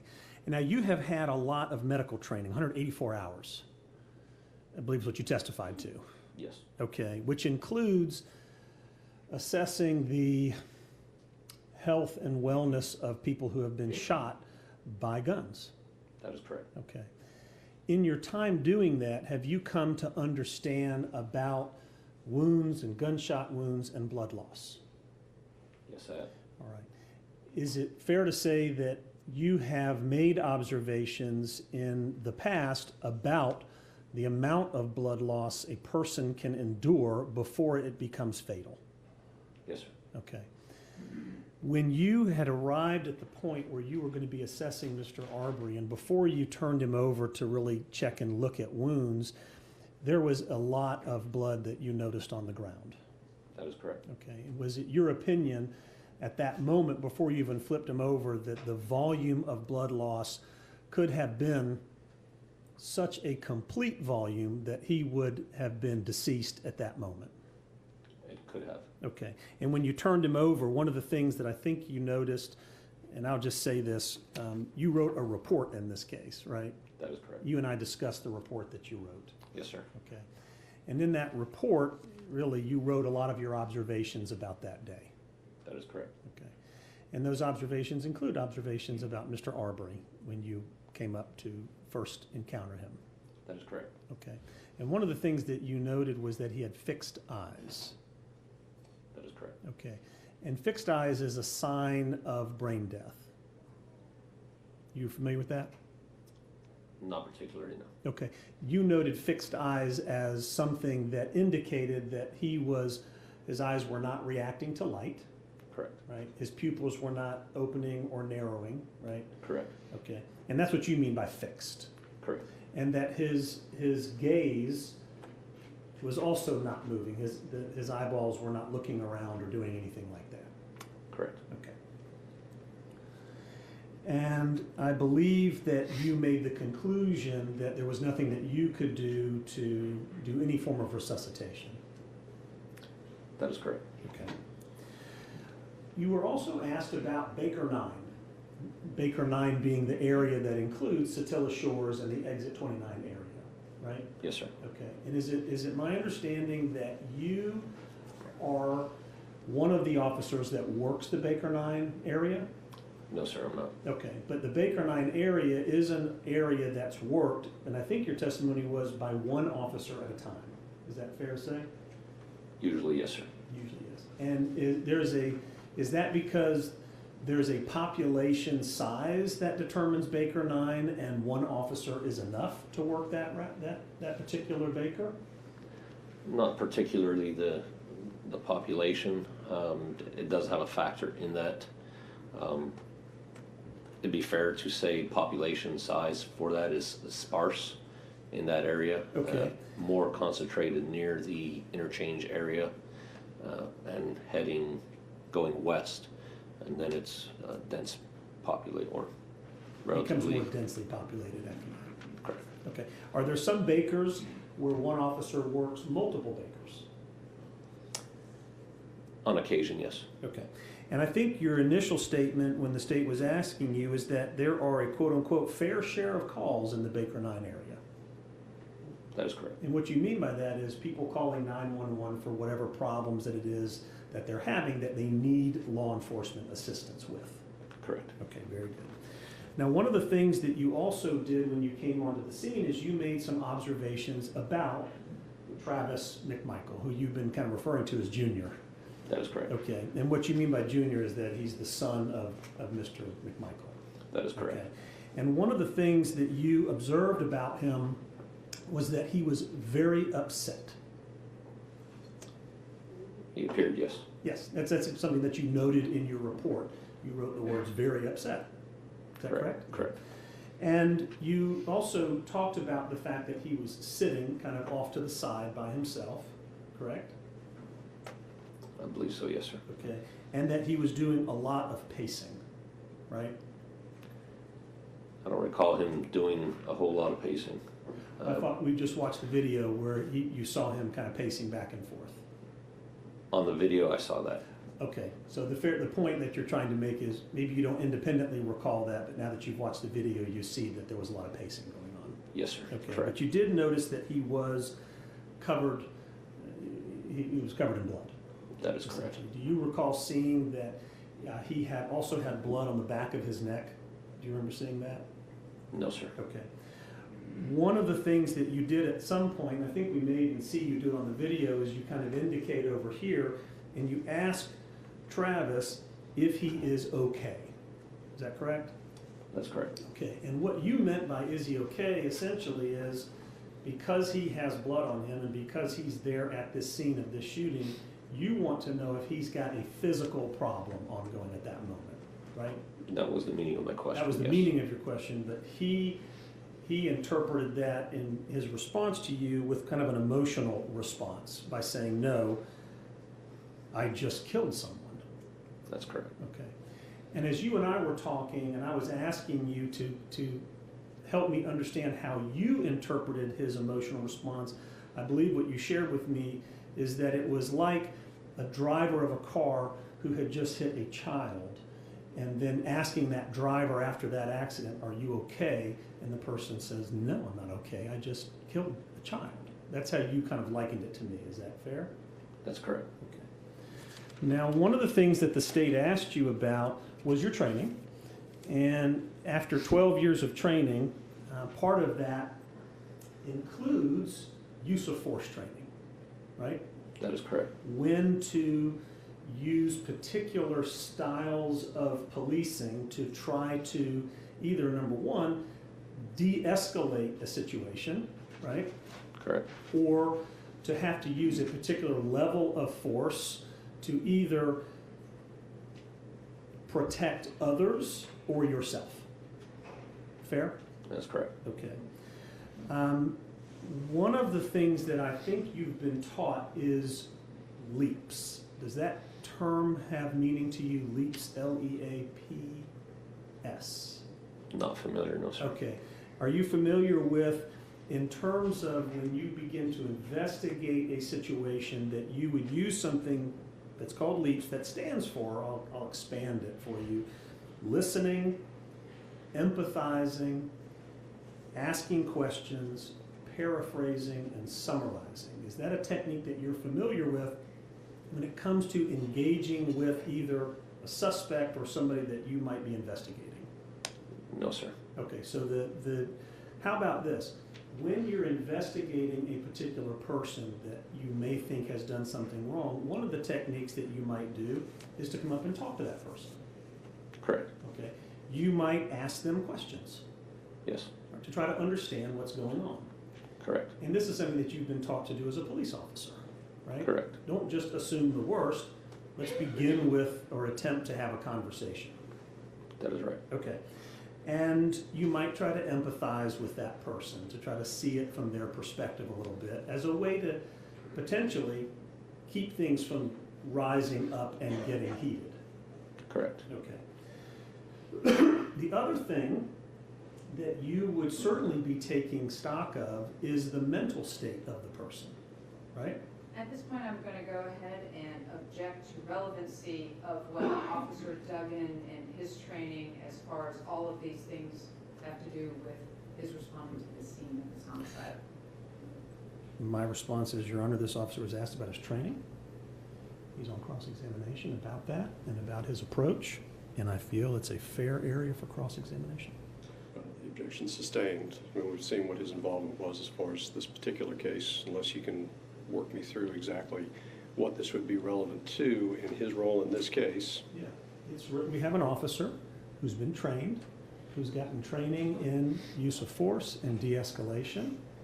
He has a knowledge to answer some of these questions. And as the court knows, this case is going to be about use of force and de-escalation. The objection sustained. Okay. So you're not allowing me to ask him any more questions about his training? Is that what I understand? I didn't say that. Oh, the objection to your question was sustained about the line of questioning that you're going down. All right. One of the things that you do as an officer, though, is if you can't have questions necessarily answered by someone, you're also, though, paying attention to how they're interacting with you. I'm going to object to this entire line of questioning as relevancy for this officer. He didn't interact with any witnesses, and we object to relevancy. I just sustain the objection on that line of questioning. Okay. When you arrived at the scene, you're looking at Travis McMichael, right? Correct. You're looking at Greg McMichael, right? Correct. All right. You're looking to see who else is around you, right? Yes. And as you're assessing officer safety, you're looking at their conduct and behavior. Correct. All right. You obviously have now seen Officer Minshew show up on the scene, and you've made an assessment of that he may have done that, assessed the behavior of people. Correct. But as you're arriving on the scene, you're also going to make your own assessment. Correct. Okay. And you're going to look to see the behavior of Travis McMichael and Greg McMichael as you approach and enter into that scene, right? That is right. You're going to be looking to see if there's any aggressive movements by them. Yes. Right? You're looking to see if they approach you. Correct.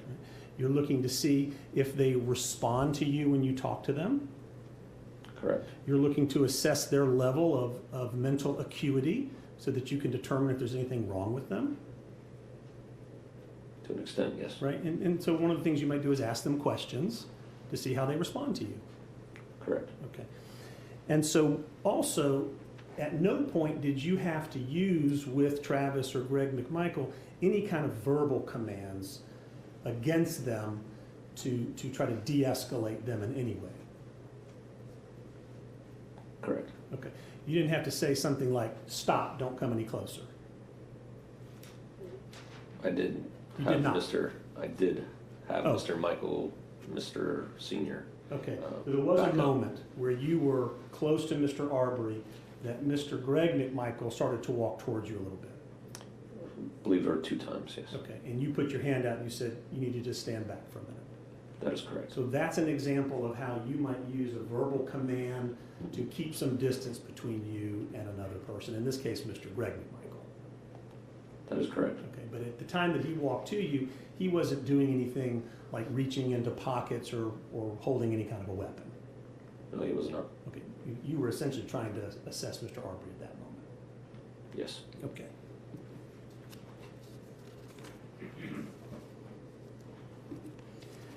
And so for the entirety of your time on the scene, you never had to say to Travis, stop or don't come closer to me.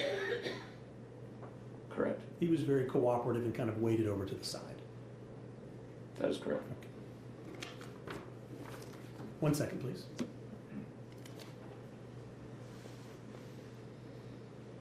I don't have anything further for the witness. Thank you, Your Honor. Anything from Greg, Michael? No question. Anything from Mr. Bryan? No questions. All right. Anything then further from the state? No, Your Honor. All right. Thank you, officer. You can go ahead and step down. Your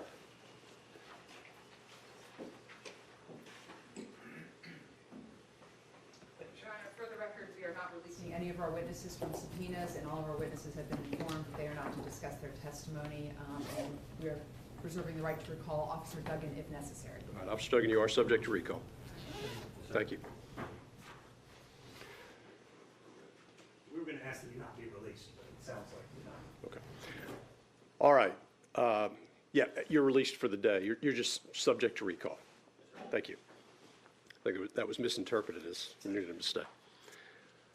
All right, ladies and gentlemen, we are at a good breaking point for the day. So what we're going to do at this point is we're going to adjourn until 9 o'clock Monday morning. Over the weekend, all of the instructions that I've given you still apply. I want to remind you of a few, and I told you you're going to hear these over and over again. You're probably going to be thinking about them as you're walking around in a couple days. I say thinking about them. You won't be able to get them out of your head. So again, do not discuss this case amongst yourselves or with anybody else. Do not go looking for any information about the case. If anybody approaches you about the case, please notify the court and we'll go ahead and address that. Don't let anybody discuss this case in your presence of hearing. With those instructions, and just to be clear, don't go picking up newspapers. Make sure your news feeds are off. If you're out socially over the weekend, don't let anybody talk to you about the case or approach you about the case. And if anybody's talking about the case wherever you are, please walk away. With those instructions, I again want to thank you. I want to thank you for your service to Glenn County and to the Superior Court. It is appreciated. I appreciate your patience with us as we move through this process together. Have a good, I keep looking over here. I'm so used to looking at the box. Don't want to ignore the two of you there. But with those instructions, have a good weekend. We'll see you back here at 9 o'clock on Monday morning. Thank you. All rise for the jury.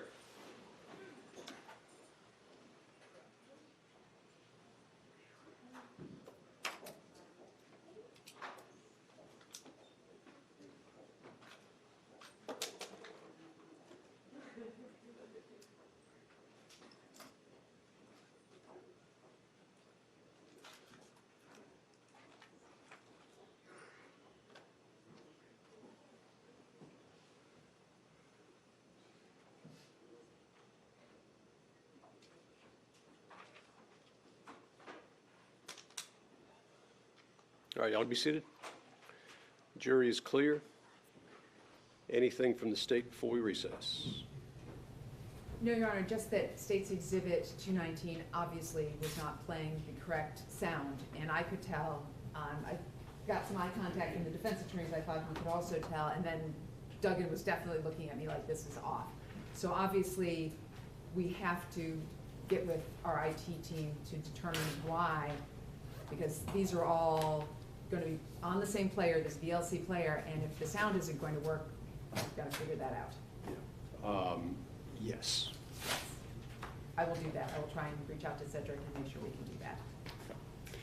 Nothing Anything else further. All right. Anything from Travis McMichael before we recess? No, Your Honor. From Greg McMichael? No, Your Honor. From Mr. Bryan? No, Your Honor. All right. We've got a number of things technically we need to work through.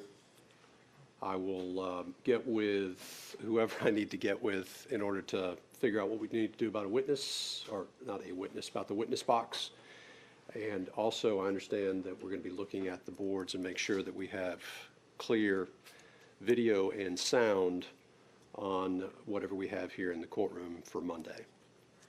So I'll endeavor to see if we can get that, or those things addressed. So everybody have a good weekend. Everybody stay safe. The weather out there is terrible, so please be careful. And we'll see you back here at 9 o'clock Monday morning. We're in recess.